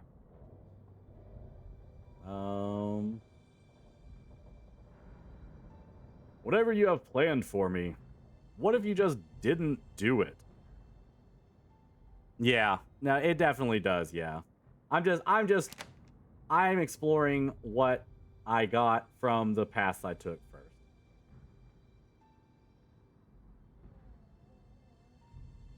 I'm not sticking around for the funeral. Get me the hell out of this town. Okay. All right. So, this one first. Let's tell her about talking to Oscar. I talked to Oscar this morning. He dug up the stone carving in the library and has apparently been talking to it. I filled Tabitha in on my conversation with Oscar in the basement this morning, as well as my previous encounters with the stone carvings in the clinic and mines and the visions they've conveyed to me. So the librarian went insane, and you're taking his ravings at face value. More importantly, you're suggesting that there are more of these things, and I assume implying that we should go looking for them. And then the whole thing about, bonk. If you hit tab, it skips all of the dialogue you've already seen, just in case someone doesn't know.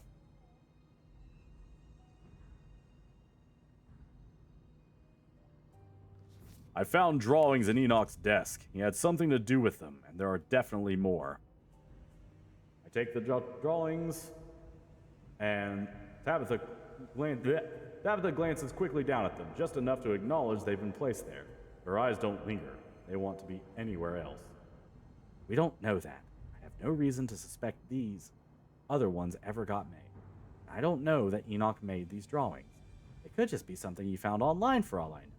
Or he could have drawn them based on something else. I don't know. Not like he's around to explain himself.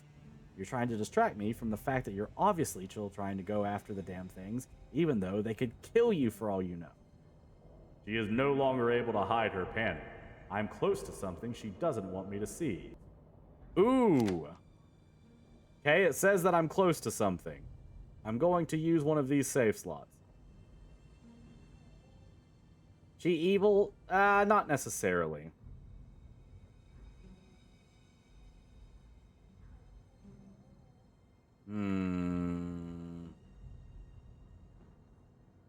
We could try the medical records. We could try the goat. Yeah, I don't think Alexandra Scarlet, the boy in the wall, Enoch, Perlin, I don't think any of those will really help. Maybe we do just talk about the cell.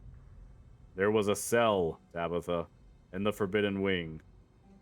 My cousin visibly bristles, though she doesn't say a word, at least not at first, but it's clear to me that she knows about the cell.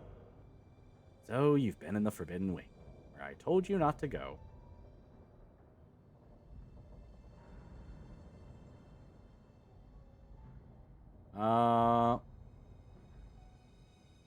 Ooh, I could say the one with Avery.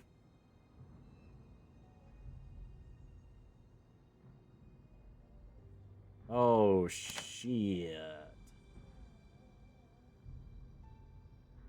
Let me use another one.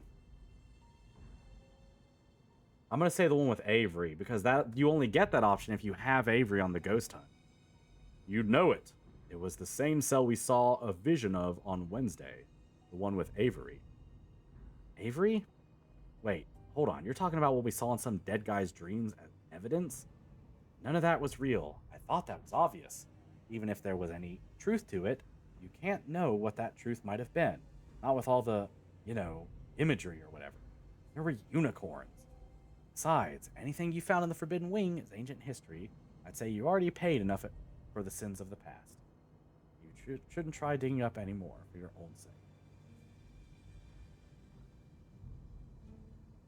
Usual defenses to try not to outright lie, but her nerves are starting to show.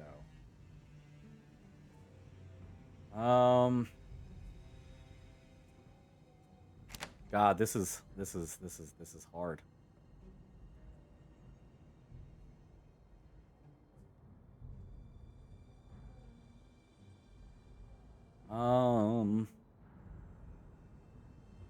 What are you going to do with the goat in the greenhouse? God, you're nosy. So what? I'm not allowed to have a pet? What makes you think I'm gonna do anything with it? The only thing I have planned for the goat is getting it to finally clear out that damn garden. A goat is a lot cheaper than a landscaper. It's on a special diet for the time being. That's orders. But don't go giving it anything weird, okay? I don't want it dying on me. Ooh, I was hoping this would be here. Vet's orders? You mean Sybil's orders? Jesus. Nothing gets past you, huh? The nearest vet is too far out of town for me to travel there with a goat, let alone a goat with a nervous tummy. Sybil knows all that weird mountain folk medicine. She's the next best thing. You know I have a mind to manage, right? How much more of my time do you plan to waste with Nancy Drew?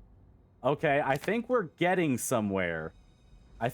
We're getting somewhere. We're gonna do this right here. Medical records, maybe. No, I don't know if medical records will do anything. I feel like it might have to be Wayne or talking about the boy in the wall. But I think if I'm talking about the boy in the wall, she's like, yeah, so you're talking about some hallucinations from a child. Hold on. Rain is mad. 1 second.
And back.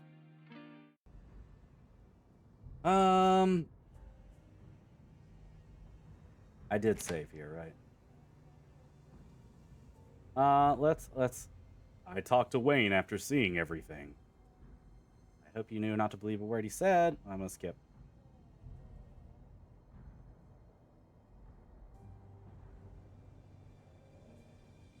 No, thank you, buddy.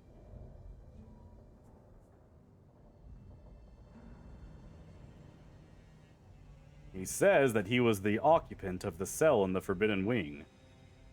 Not this again. Look, stop talking to him. I mean it. Skip. Oh. Oh.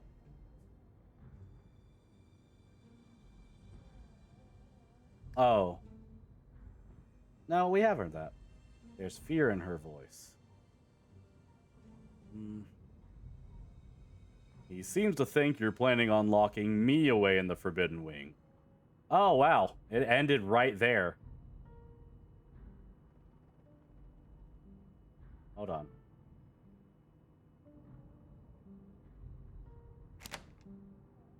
Damn, saying that ended it right there. I found our family medical records yesterday. God, you're such a snoop.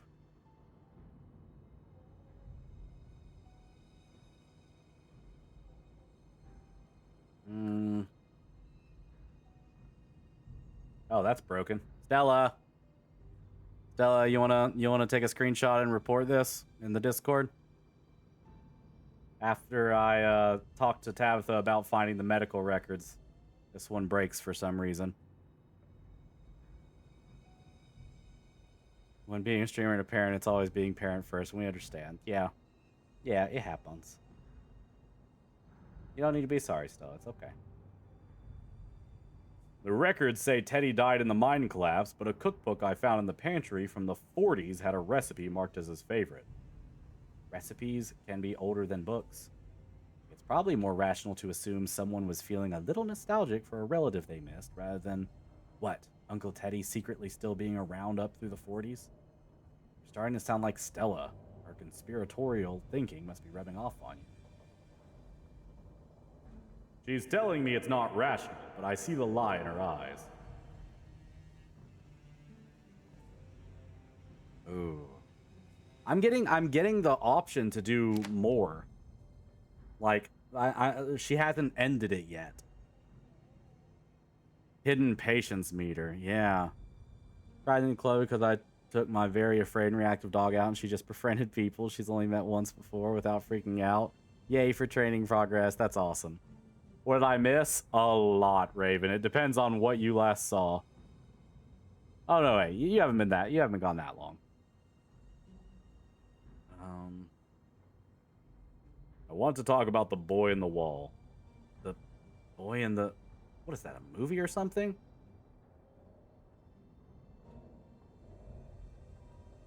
Oh, do you not know about the boy in the wall, Tabitha? Thought we all knew about him.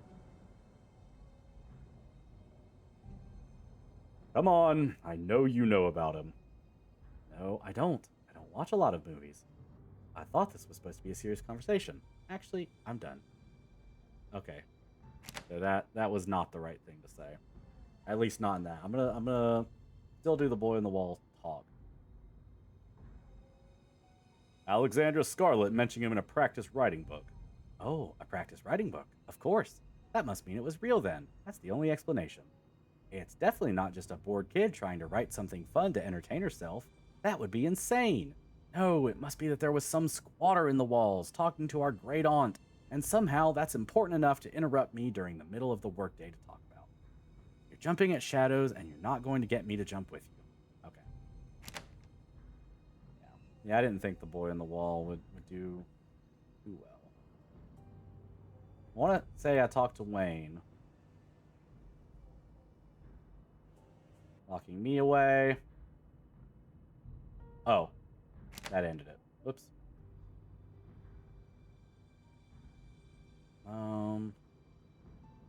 Said he was the occupant.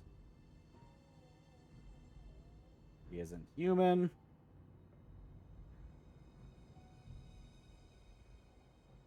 Wants me to find a witch.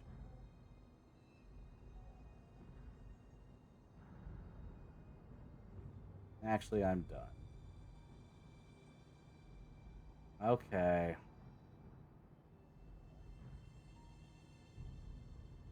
Hold on. Is there things that I feel... We haven't really talked about Perlan.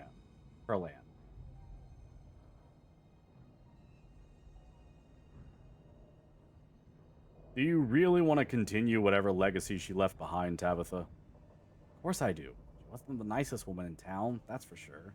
She did what had to be done. I prefer being a bitch who makes sure everything works than someone who gives people anything they ask for until it runs me out of business.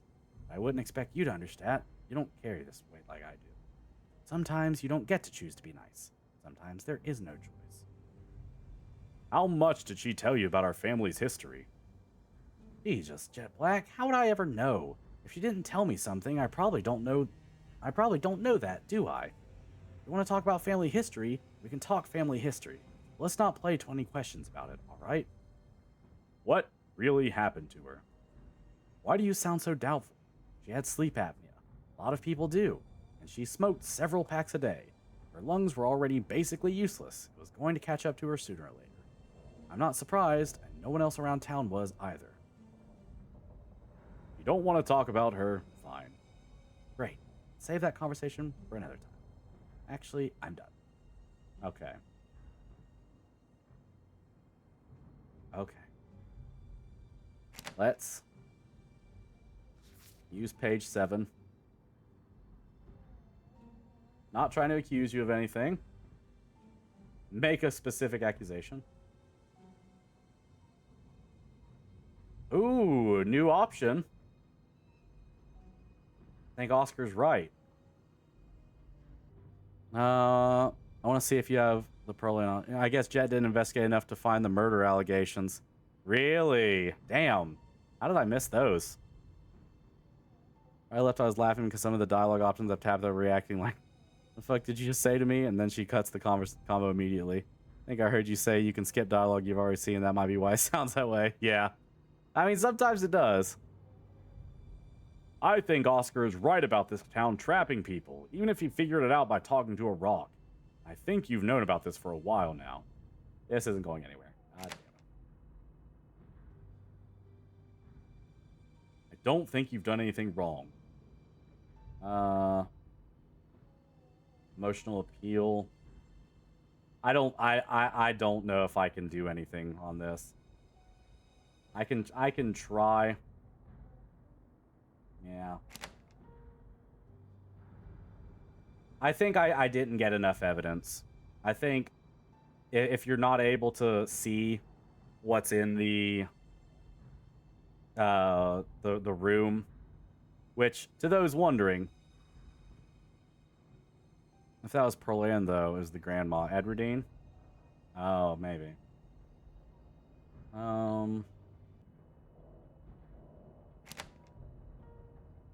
Yeah, I think if you're not able to I think the last key is to getting the things that are in that dresser, and I just didn't get them. We could do a specific run all about beating this fight, disregard everything else, and get the highest chance of beating this boss fight.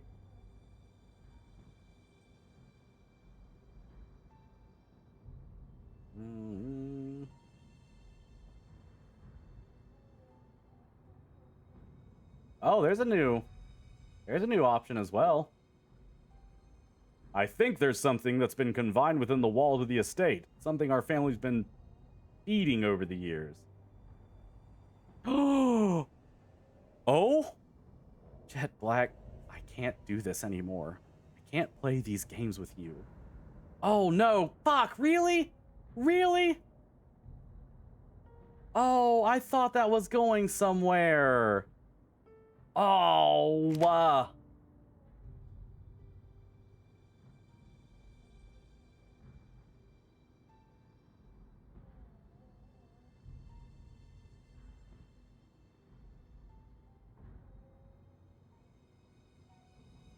Oh.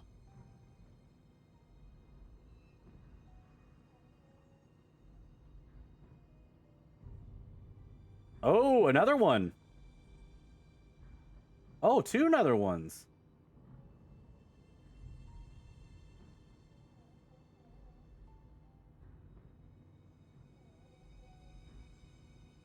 Oh, more.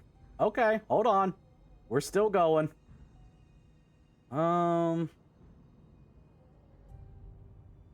I think that there have been a lot of fake death certificates, and I think we both know where all those missing Scarlets wound up. What? In that creepy room you found? Is that what you're suggesting?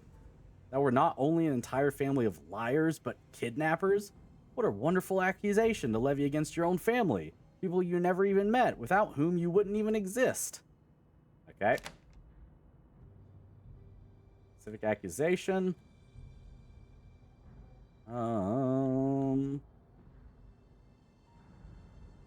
I think that a lot of Scarlets have been disappeared over the years, and that I might be next. This isn't going anywhere. God damn it. Okay, specific accusation.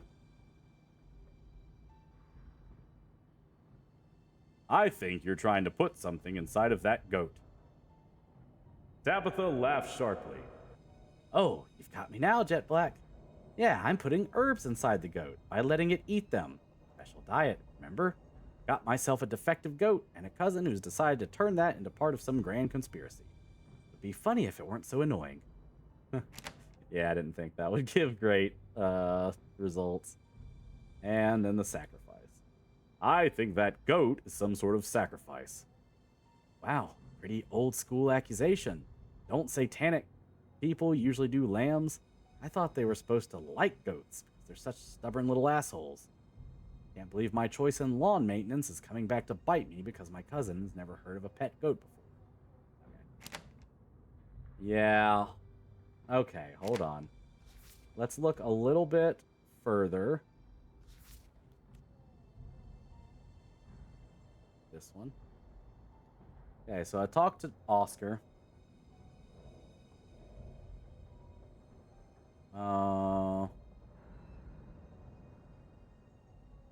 Enoch's desk. There are definitely more. Family records. Cookbook. Goat and greenhouse. Sybil's orders. I'm trying to get all of the things that, like, my traits got me. Did I talk about Alexandra Scarlet? Oh. Tabitha glances away. She's already putting up her guard before I've so much as asked a question. There's not going to be much to say. Grandma Eddie never talked much about her. Painful memories, I guess.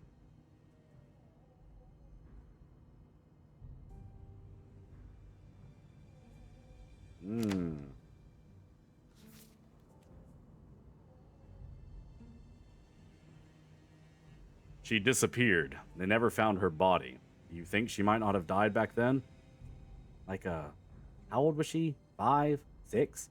Like a 6-year-old girl ran off on her own in the mountains and lived? But sure, yeah, let's say she ran away to join the circus. Why not? If she's still alive, she'd be in her 70s, and she'd never come back. Even if she wasn't dead, the person she was when she ran off died that day, and so did her connection to the Scarlets. She would just be some old lady. But she isn't, because she died.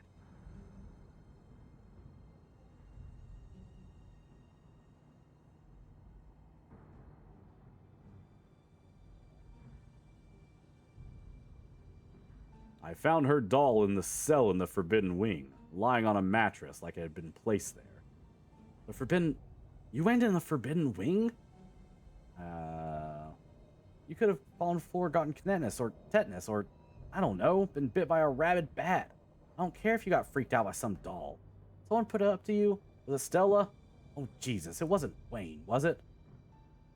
Tabitha settles back, trying to collect herself, trying to push down whatever panic arose in her on mention of your transgression. Whatever. What's done is done. Can't believe you got scared by a doll.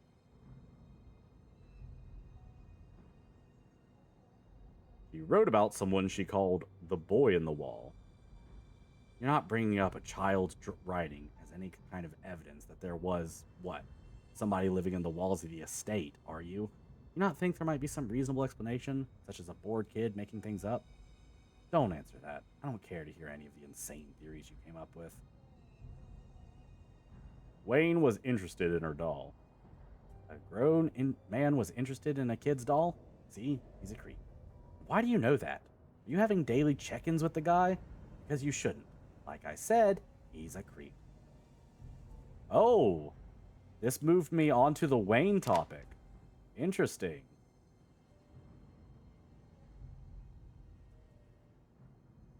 Really obvious he isn't human. Which, hazy about the specifics. He's the opposite. He's the occupant. And he seems to think you're planning on locking me. Okay. So the locking me there. Okay, isn't human. So I can do everything except for the plan on walking me. And then does she say, actually, I'm done? Oh, man, look at this. I'm getting, like, all of it now.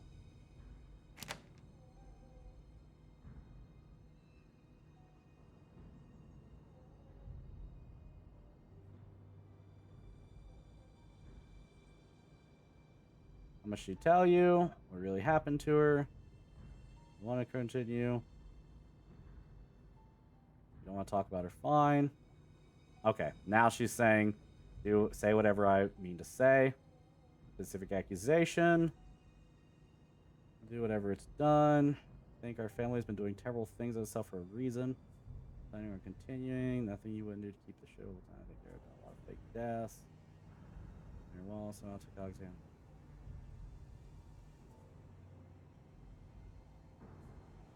Oh. That's a new one.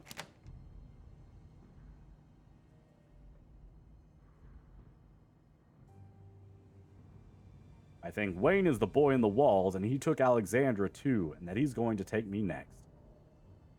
Okay.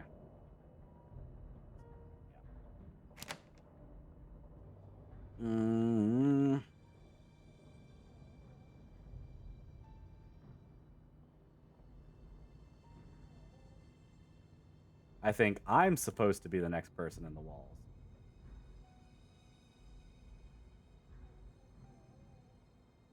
I think I'm supposed to be the next person in the walls. Tabitha laughed sharply, an accidental explanation. This isn't anywhere. Going anywhere. Really? Yeah, I just don't... Here maybe is the death thing. No, I didn't get anything.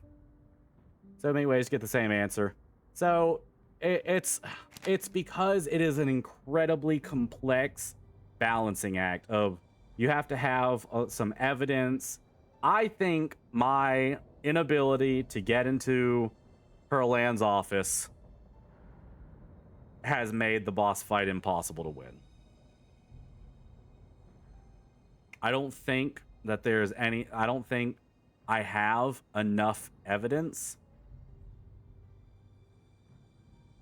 to actually do anything.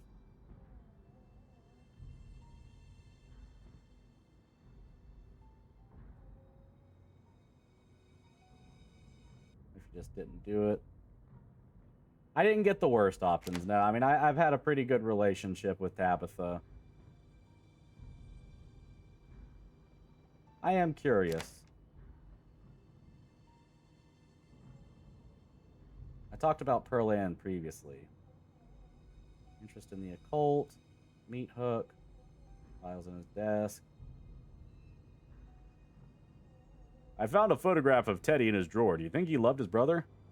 Probably. That doesn't seem like the most important thing we could talk about now. Change the subject, move on to it. Okay. So it's a matter of you can talk about Enoch, or you can, or maybe if I don't mention Teddy, hold on. Interested in the occult, files in his desk, move on to his. Okay, so you can talk about Pearl Ann or Enoch, I think. Really happened. Move on to a different. Actually, I'm done. Okay. You did have the evidence. She would have told the truth. Did you save before the office? I mean, yes, technically. I saved like at the start of the chapter, but there's no way for me to get in the office on this save. With Jett being old and not having powerful build, there's some heavy boxes block the office, and you can't get in there unless you can move those boxes.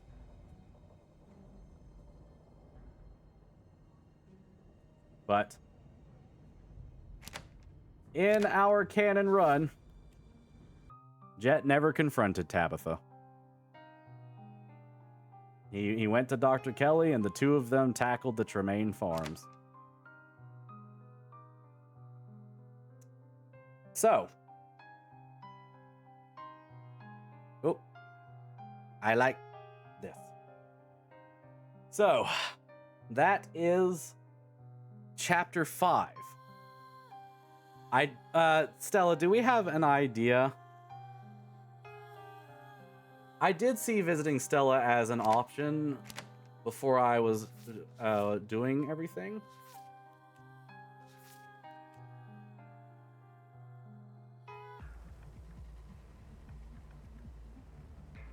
I can go to someone I trust. Do you know when the finale is?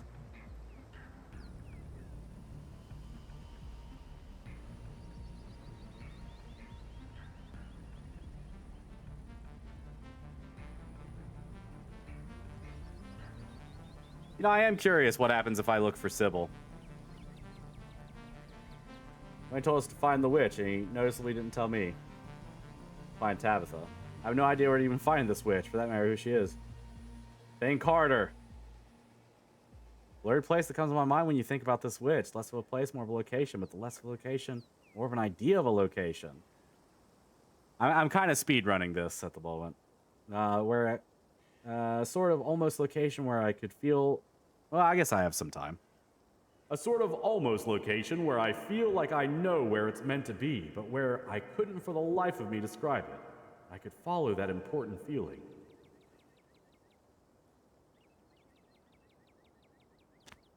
Ooh. I follow that blurry feeling, my attention drawn to a tunnel-like focus to the rhythmic falling of my feet, my surroundings distant and unreadable. I lose sense of time as I go. But then the footfall stops, and I find myself on Scarlet Hollow's Main Street, in front of an old bricked-up building that I don't recall ever seeing before. And yet, I know that is the place I meant to go. Hey. Oh, shit. It's Miles, one of Scarlet Hollow's resident teenage miscreants. Jett Black, I have to talk to you. There's something going on, but I can't remember what.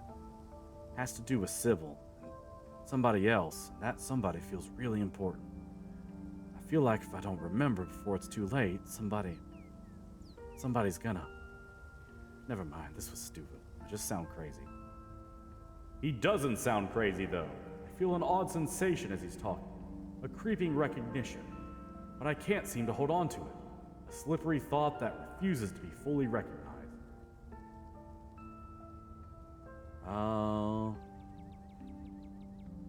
No, you're not crazy. There's something wrong, and it has to do with your family.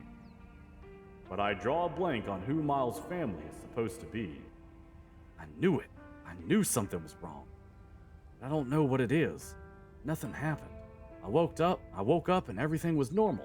Had cereal, and then Sybil said she was going somewhere with somebody. No, wait. The person was there too. I talked to them. Then they left, and I went out to the street. Because the office is closed for renovation. I had to wait outside until it was done. It feels like he's recounting a dream, the memory slipping through his fingers as the words leave his lips, leaving only emotion. This is how it felt when Dad died. Nobody's dead. Please, make it stop. Why did you come to me with this? I don't know. I guess I thought you might know something. Whatever.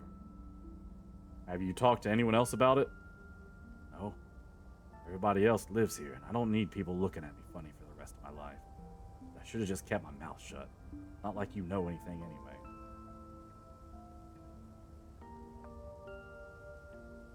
There's somebody missing, isn't there? Miles tries to hide it, but I see his lower lip tremble and his eyes are shining with fresh tears. Yeah, I think so. I feel so guilty. I think it's my fault. He can't hide the tremor in his voice as he speaks. There's this crazy old guy at the edge of town. You gotta find him. Julius. He always coming around to ask me weird questions. I don't remember what he asked or what it said. I feel like it's important. He wrote it all down in a notebook. Gotta get him to show you that notebook. I go out there, but I can't think straight. Not right now. I need somebody to fix this for me. I don't want to feel like this anymore. Not again. Please, not again. He shoves a map into my hands and turns away, hiding his face as it cracks with emotion. I really didn't want to ask anybody for help. That's how bad it is, okay? Don't tell anybody what I said, though. I don't need people thinking I'm crazy. And then he's walking away, though where, I can't be sure, even if he has a destination at all. This place seems like a dead end, but I have a new lead to follow. But where could you possibly turn to next? Oh, interesting. That's an additional thing I could have gotten on top of it. Someone I can trust.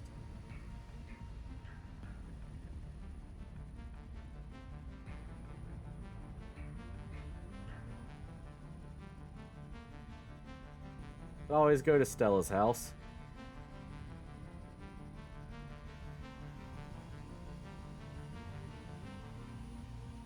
But this is kind of this is God. The Tabitha boss fight saves. Damn, this music kind of started pumping. Welcome back, hello. Welcome back, B-Dude. Actually, we're gonna do this. Okay. So I could sit here and go through every path, but I don't really want to on stream because the whole point of the Scarlet Hollow playthrough was to get Jett's path, and I think that we did that. You missed the part where Jett shows the Dr. Mommy as creamy crayon. That did not happen. That did not happen. But as far as Scarlet Hollow is concerned, at least until the chapter 5 ends, that is going to be it for Scarlet Hollow. And when we come back next time, it is going to be a continuation of Jett's main story where he went to Dr. Kelly and then went to Tremaine's and all that. However, if you all are interested, we could always do other runs of Scarlet Hollow. I think it's a really fun game. I think it doesn't get enough publicity. I think it is an incredibly well-made visual novel with a ludicrous amount of complexity, and I would be fine with doing more for it. We have a dedicated save. We have a canon run. Apparently, the you can't rewrite history of getting all of the wrong achievements. Only 9.1% of people did that. And the burden of memory to remember somebody's sacrifice, only 5.8% of people did that. That is due to me not drinking the tea. That is the little bit of meta knowledge that I employed when doing this. Now, typically, we would stream for another hour and a half. And here's my offer to you guys. We can either end stream now. Jesus Christ. Sorry, some music started. We can either end stream now and just call it there. Tomorrow is nut. Thank you for the nut. Tomorrow is going to be the Oasis Dev Showcase, where I show everything that's been going on with Oasis. And then Wednesday, we were planning on playing another game called Horse Magnifier. Before that, we could play Horse Magnifier now. Had to let people know I'm not dead. Thank you for nutting to let us know you're not dead.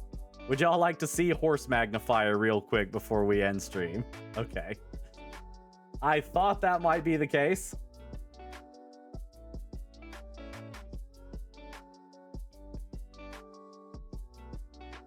You're gonna have to wait a minute so I can install Horse Magnifier. Can I play Roblox Wonderland question when? You know what I'll do? You know what I'll do, P-Dude? I'll pull up Roblox, I'll pull up Wonderland. If I find a microtransaction within the first 5 minutes of trying it, I'm not playing it on stream. But if I don't, I'll play it on stream. It's Horse Magnifier still. It's only gonna it's barely gonna take like 30 minutes.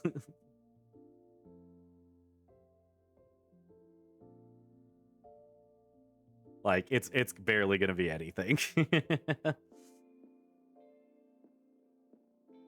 And I usually stream until 8:30 anyway, so it's not like we weren't planning around that.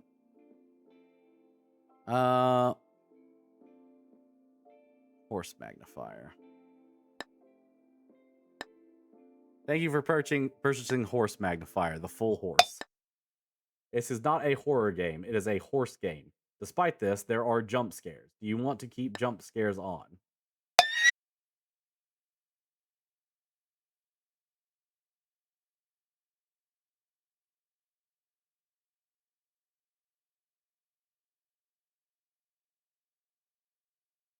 I am upset that it got me.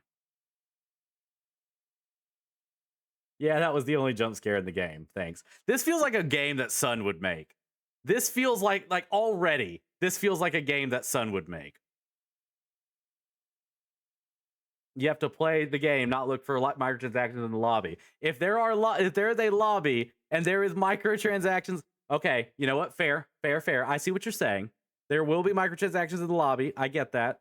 Play the game first, then see. I'll agree with that.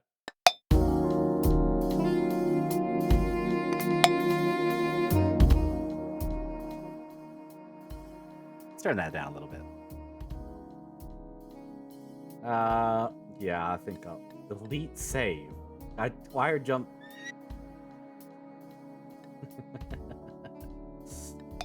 That's funny. Okay, quit experience. We're acting as if Roblox is the only platform. I'm not acting as though that's the only platform. I hate microtransactions in any game, and I don't participate in them. Okay.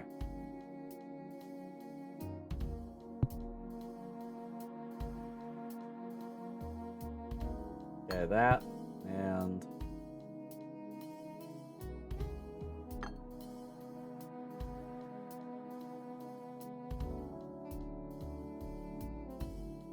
yeah, I will.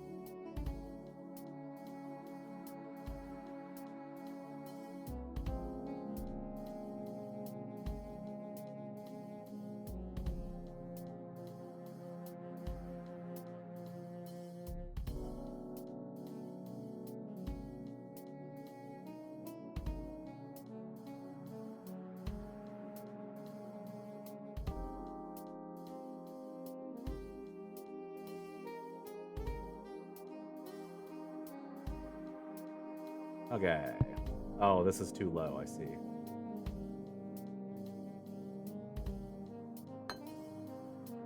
Got it. Spectacular. 2 pixels. Damn.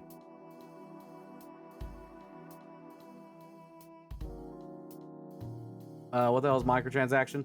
So a microtransaction is a transaction that's in a game that is not necessary, but is put in the game so they can take money from you to make things easier in a way that you would otherwise need to grind for a fuck ton of hours to do.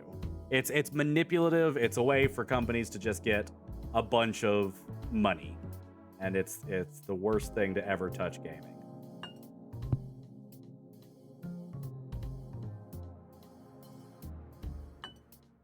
It is so funny. Okay, hold on.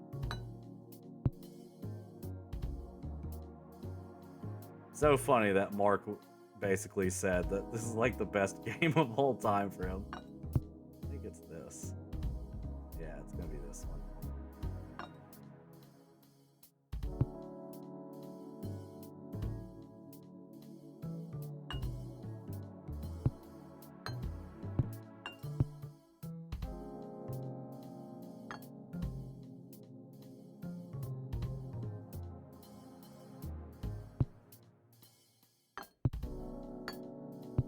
Seems pretty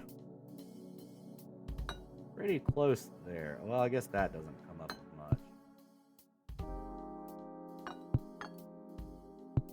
Maybe these two are swapped.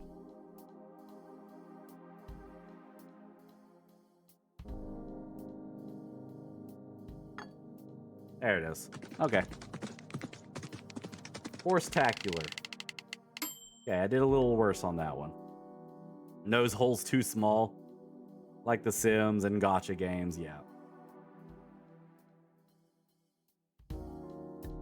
DLC in-game content that kind of pay for is microtransactions.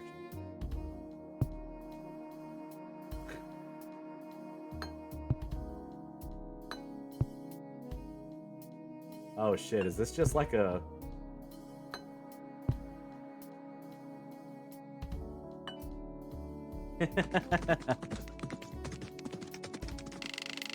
Why was it grabbing the horse in its nostrils? $800 of Sims 4 DLC. Yeah, no, we paid a stupid amount of money on Sims 4 expansion packs.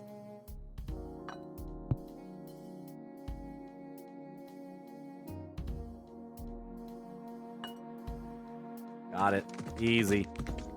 Stop grabbing the horse's nostrils like that. The horse is a nostril massage.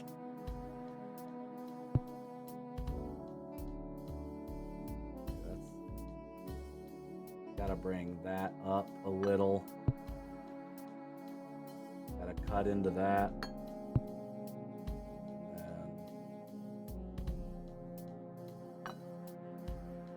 Okay. Got there pretty well. Under 10. I'll take under 10.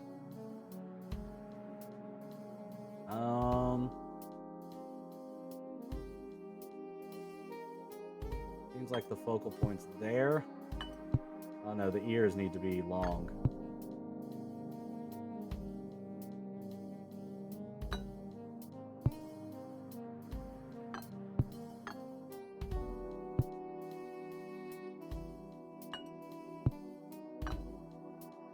Fucking game, dude.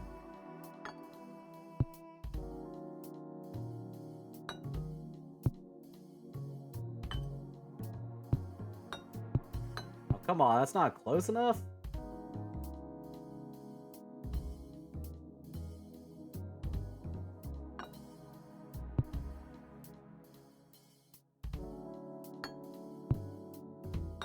I feel like the ears I can't really get in the same direction. Oh, this is up more. Okay, hold on. That's like there.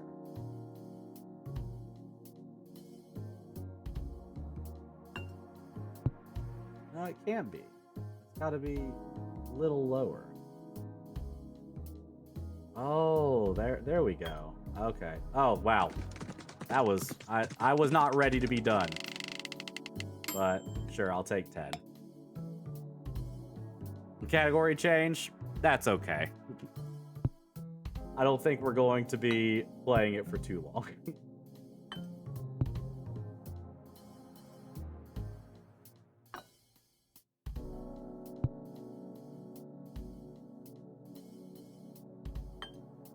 There we go. Play after smoking the devil's lettuce. This is the best game played on stream to date. I don't like the game. There's not enough gambling. Whoops.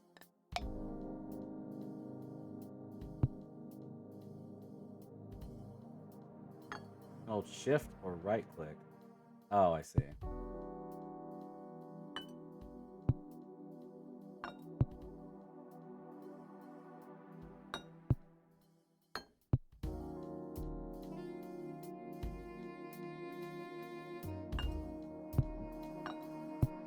It's just ridiculous.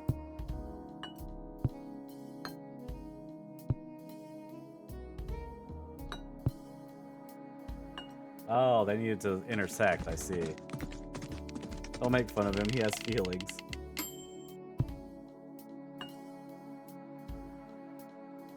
Jesus Christ. This horse. He got little feet.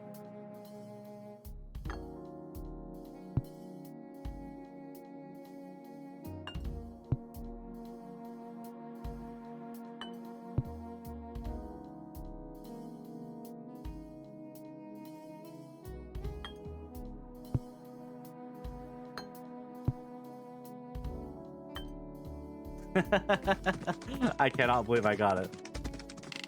This one is the let me do it for you. What does this do? Melt in a process called horse melting. Okay.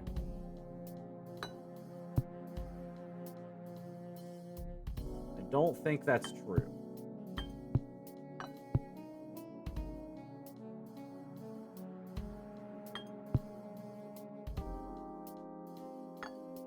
There we go. Not a big fan of Barney anymore.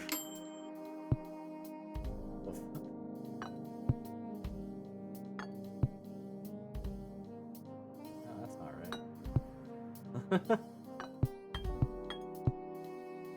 How?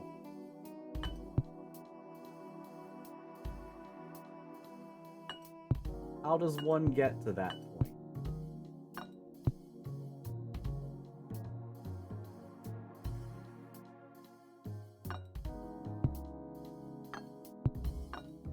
Oh, there we go. What the fuck is happening to that horse? Oh, what is this? Is this just a fucking...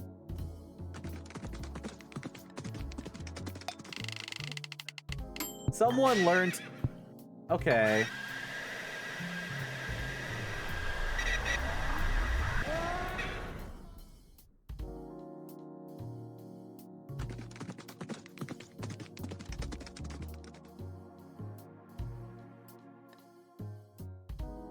Okay. What did I do? I don't know. Welcome in, esteemed.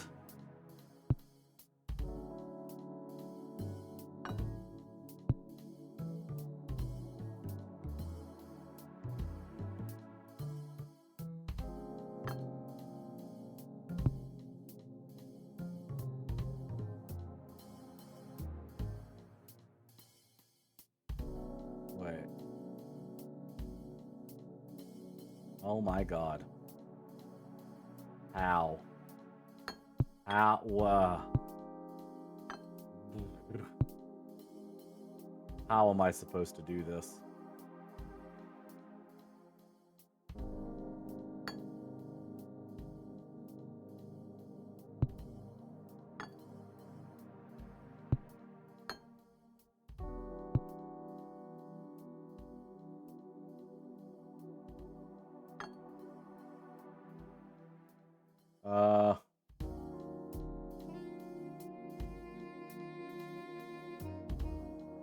Oh, is it just down here?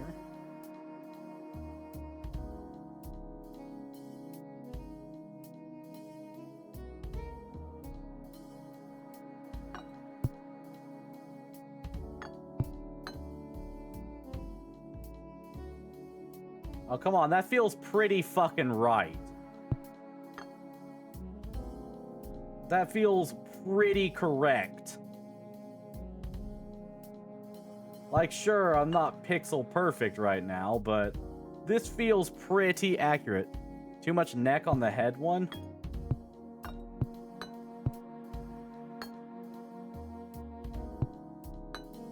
Oh, the head just wasn't far enough away. It's the head. Okay. I see.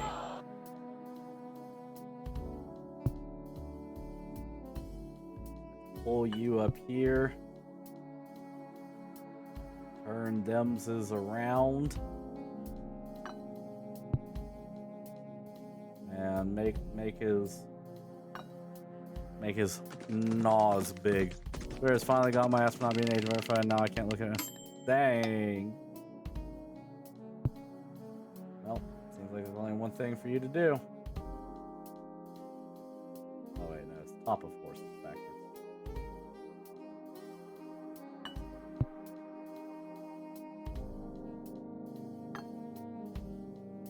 This game is so stupid. This game may very well be one of the dumbest games to ever have been made. Oh, how the what is this? How do I get that out? Oh, okay, I see. Oh, I see what's going on.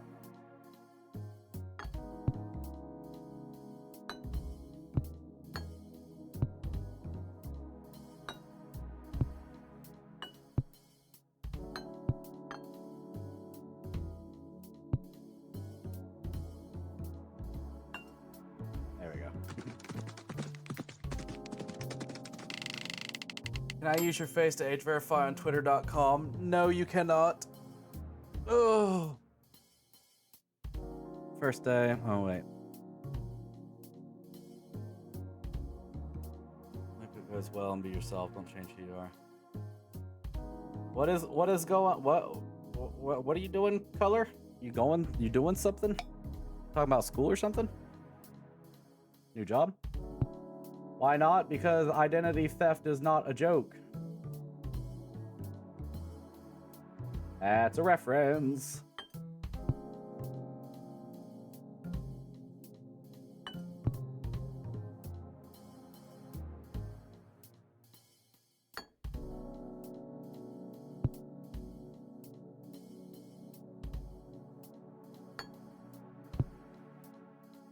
Hold on.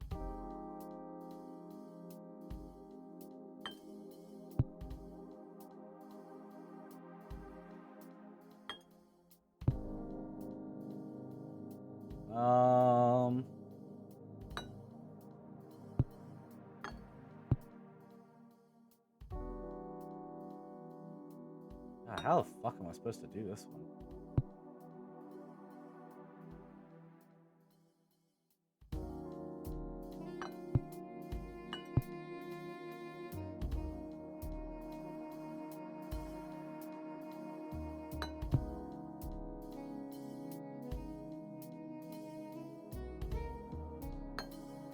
How do you get this big bulbous bitch?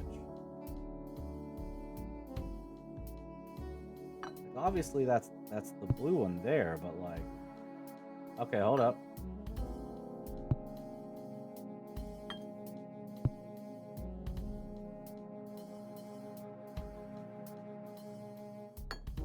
Okay, so that is supposed to be there. That's almost guaranteed. I've gotta swap that. There we go. Not quite. Still got.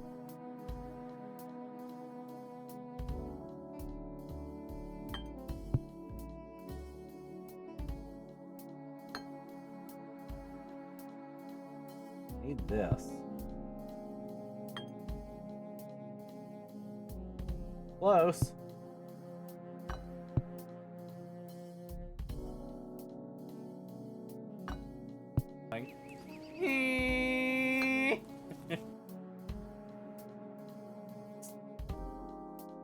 I'm writing this for the Raven so streamer can go look at the new tangent because Raven says it's uber important. Oh, Jesus Christ.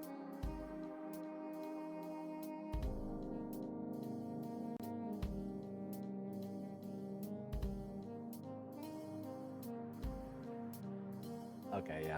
I'll allow that one.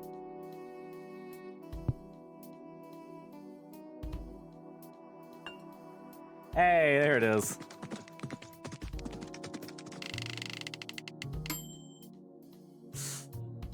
Sorry, Akira. I was very locked in on that. How do you get this big bulbous bit? New Tangia. Locate the apple. What the fuck? It is mouthpiece. Board gear. Adam's apple. No, wait, that's the way the board gear is. Apple. Where is the apple? There's a banana. There's another horse. Horse's legs are fucked up. Board gear.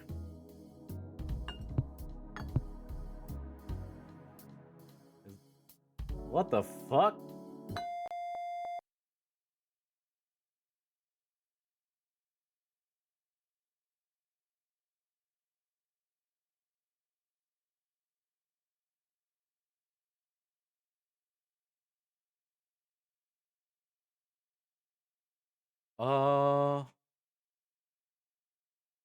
Yes.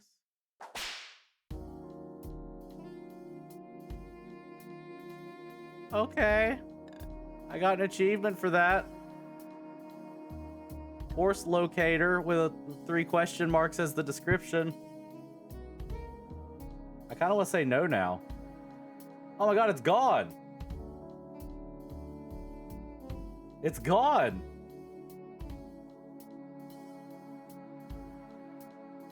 Okay, where's the fucking apple though?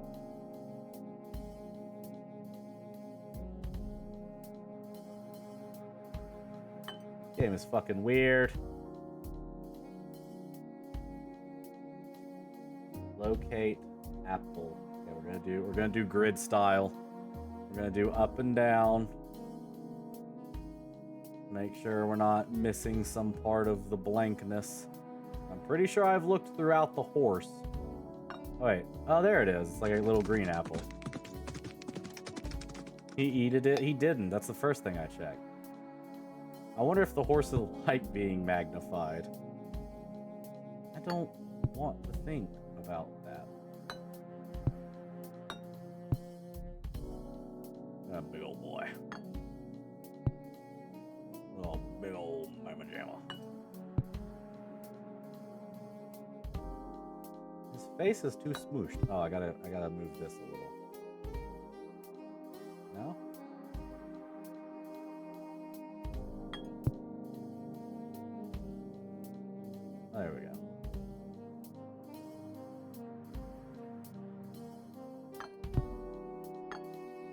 There we go. Maybe this game should get a psychological horror tag. He eats with his Pete's. What a fucking weirdo.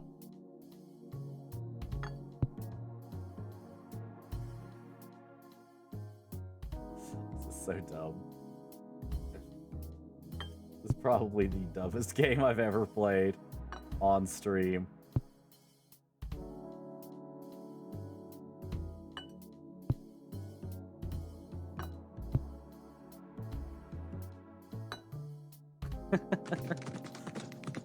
It does already have that tag. That's so funny. You take that back. This is the best game you ever played. It can be both. Then again, they're not actually being stretched. It's only magnifiers.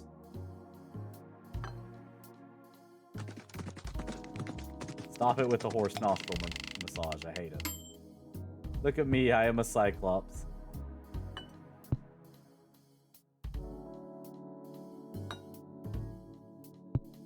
What is this supposed to do?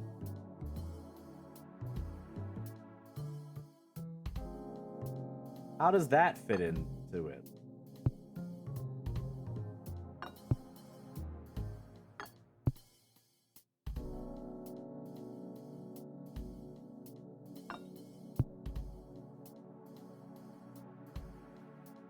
How do I make its eye that big? While still moving it down. Oh, there we go. Maybe not. Its eye gets too smooshed. Hold on.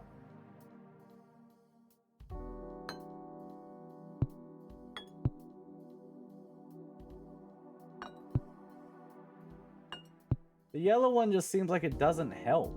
Or I just don't know how it's supposed to help. Okay, this seems close to what I'm... This is getting the eye where it needs to go.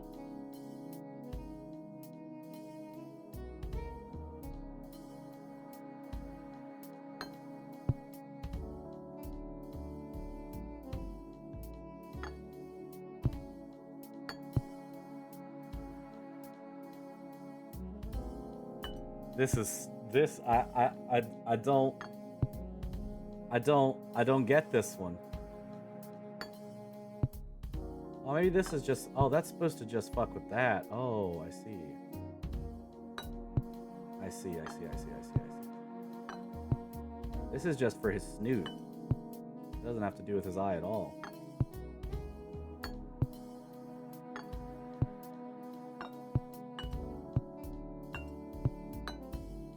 How do I get...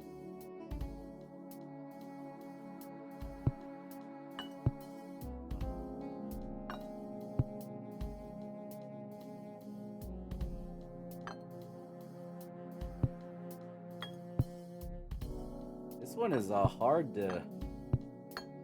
This one is... That haunts was long. Defo my time to get the cat or try to. This one is on another level. This is quite the gaming experience. This is definitely one of the games of all time. God, that looks so close.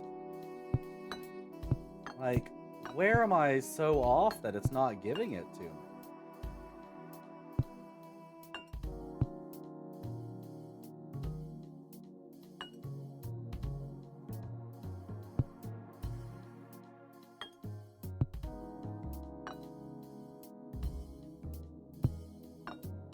Like, I get that it's not exact, but man, I'm pretty fucking close right now.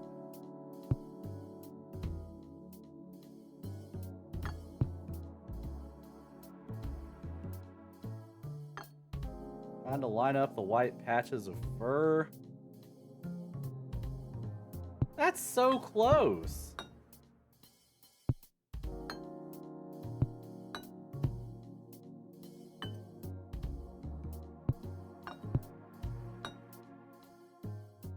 Come on. Thank you for the hydrate.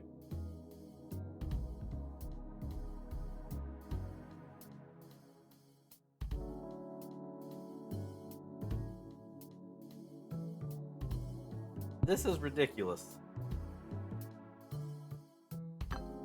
It is ridiculous that it has not given this to me.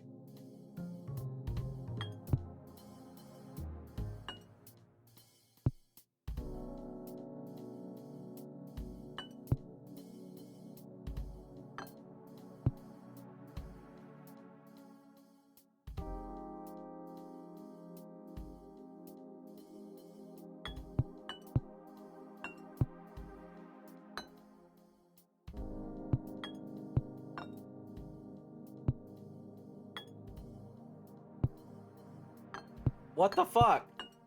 How is this not gotten? How is this not solved?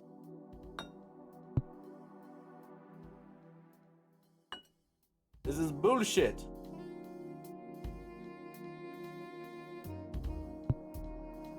Spend more than 5 minutes on a standard level. Shut up. Shut up, achievements.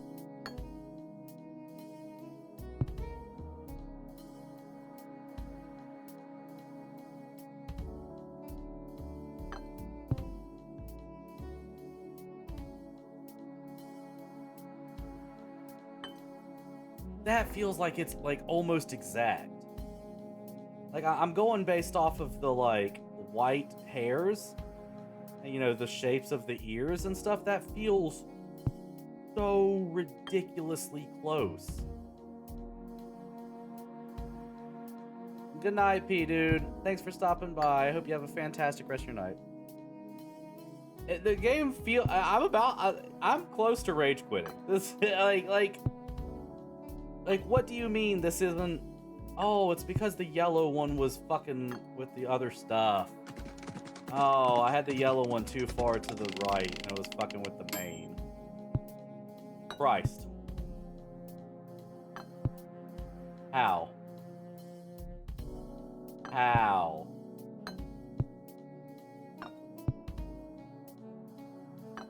What? How do I even do that? Oh, I see.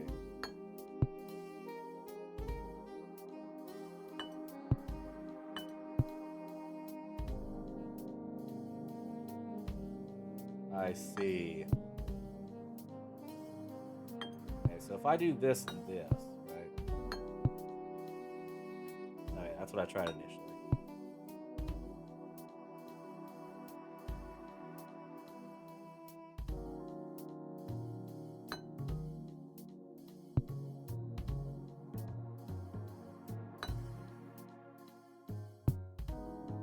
No, because it can't be like that, though. Oh, I'm doing it backwards. Oh, I'm doing it backwards. Oh, there we go.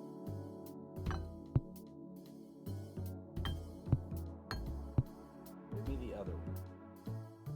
Oh, I guess it doesn't matter. They just do that.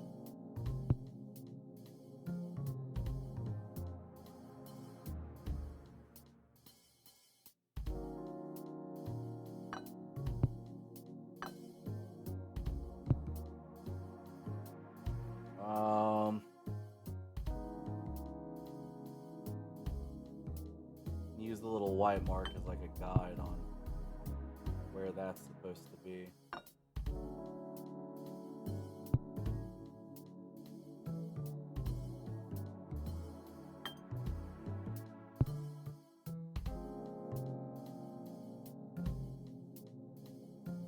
Actually, the white mark is untouched.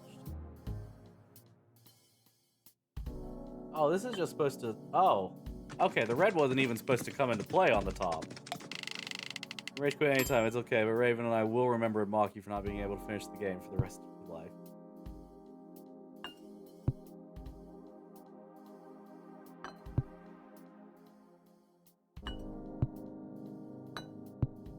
If the worst thing that I've ever done is not finish Horsey, or not even a Horsey game, Horse Magnifier, I think I might be able to die in peace.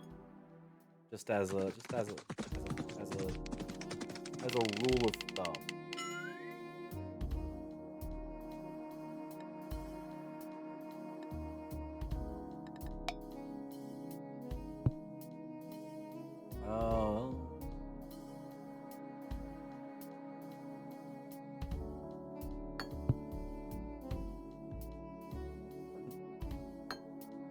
game is so stupid. Drive-through taking long as fuck. Oh, 18 pixels. I'll take it. At this point. Stuck. Friendly hints in the pause menu can give you a hint for your magnifier position. What is a hint?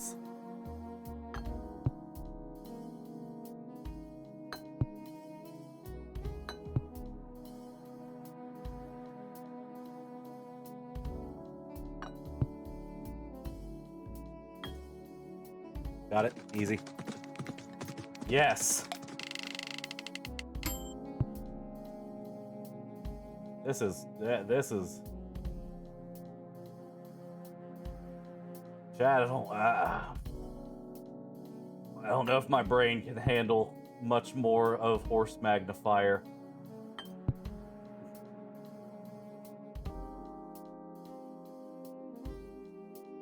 We're getting into abstract haunces. How the fuck do I even go about?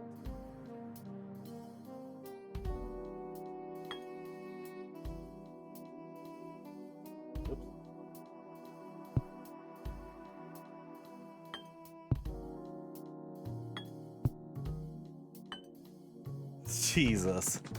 Body is good. Don't move that one no more. Hehehe, it's laughing. What? Oh, that's the goal. You cannot just swap which side the goal is on out of nowhere. Bad game design. So Time for a break. Okay. He's only meant to play for a couple rounds. Well, I'm giving it an honest go because it was a viewer suggested game, even if it was a little bit of a shit post.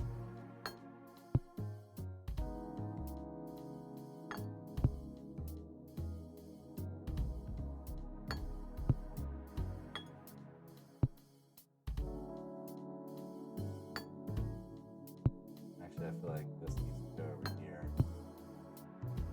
Oh shit. I might go through there. Oh nice. Look at that.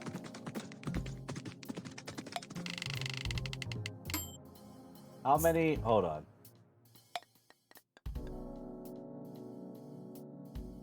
Okay, hold on. I can get this. I can get this.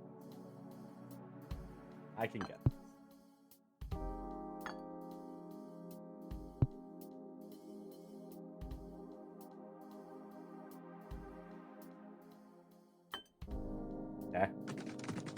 I'm locked in now. I'm in love with you. Please don't be.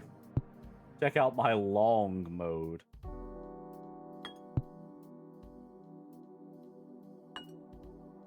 Easy. Oh my god. I'm still so green. Okay.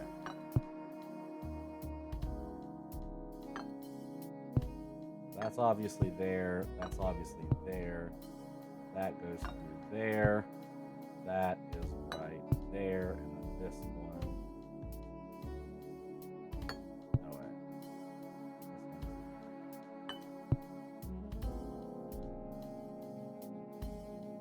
No.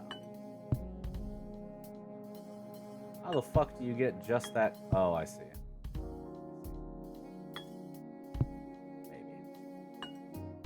Maybe.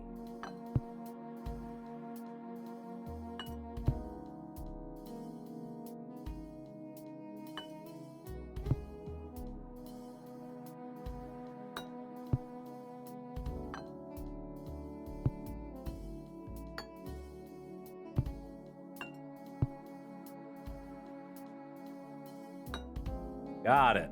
so green. Stop saying that. There will be a Tangy about whatever noise you make, you will regret. You will regret. I will regret. I'm Alexandra with Scarlet. Thick as fuck horse. Okay, so it seems pretty obvious that. Oh, wait. Something's happening here. So this has to go up here. And then that, like, these two have to interact in this way. But how the fuck? Oh, I see. There we go.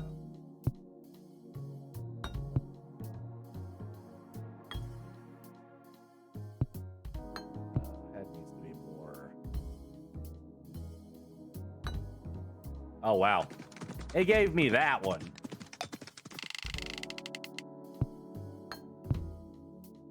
Halfway through the game? I'm more than halfway through the game.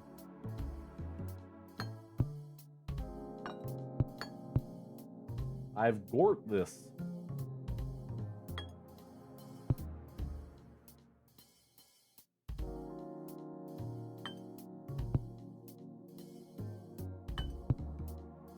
Remember what I used to do? Remember when I did like Dark Souls challenge runs? Or, you know, played through the entirety of Cult of the Lamb. Y'all remember those days? Oh shit, no way, one of them's gotta be down here.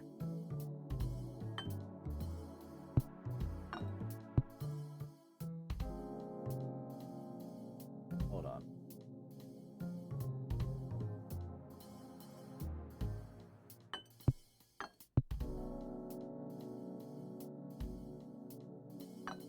Oh. I see.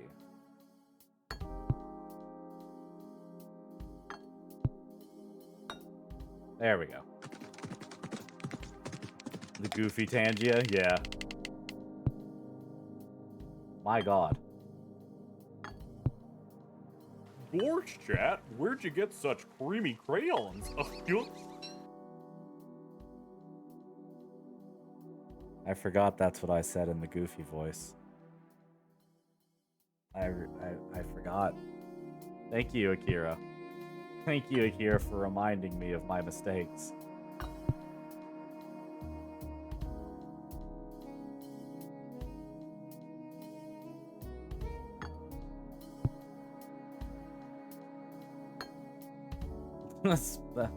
That Haunts has a really swirly face, asshole. These are new sentences. These are never before spoken sentences.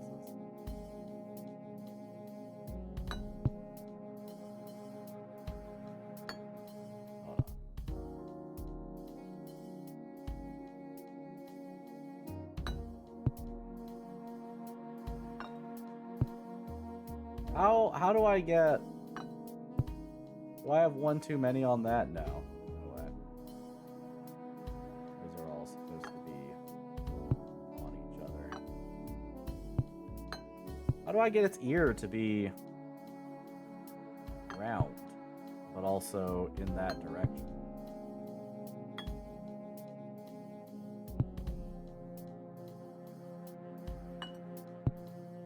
Oh, there we go.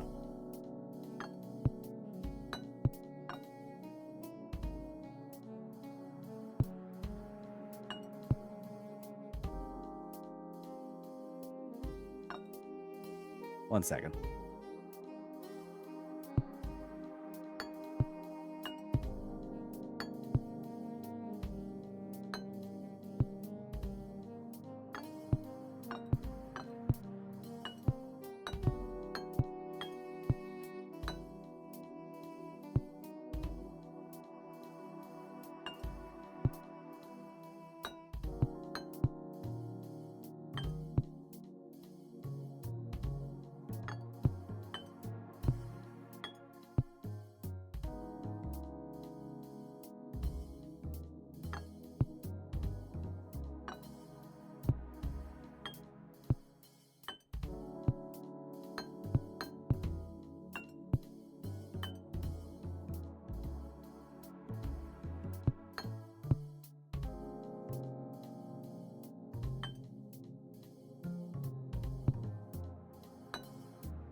about that.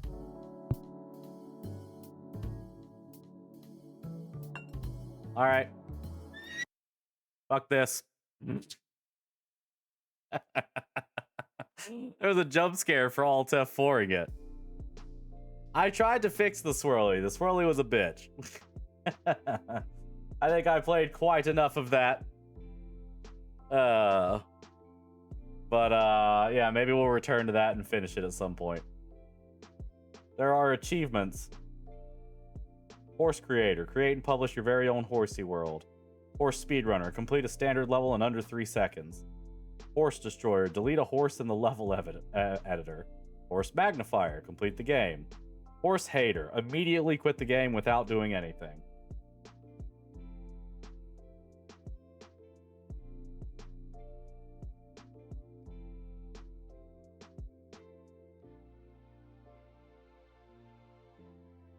I didn't get the achievement. I pulled it up and then hit Alt F4 immediately. Raven and I will be preparing copy pasta. Hold on, I'm gonna wait for it to actually load.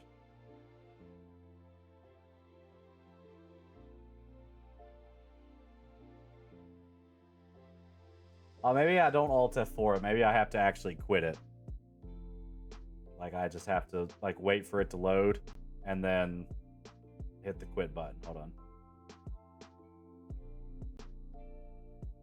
Hey, there it is.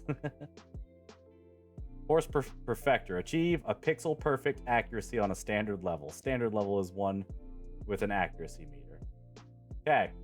You know what? Maybe we'll go for 100% in the next time we play Horseback Fire. But that's going to be it for today's stream. Thank you all so much for being here. Tomorrow, we will be doing the Oasis dev update, and man, do I have a lot to show y'all. I have been a busy bee.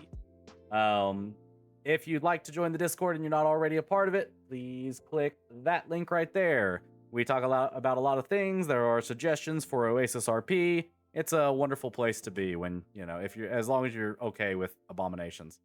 But thank you all so much. I will see you again tomorrow. Have a fantastic rest of your night. Say something nice about yourself. I swear, Jett. And I will see you when I see you again.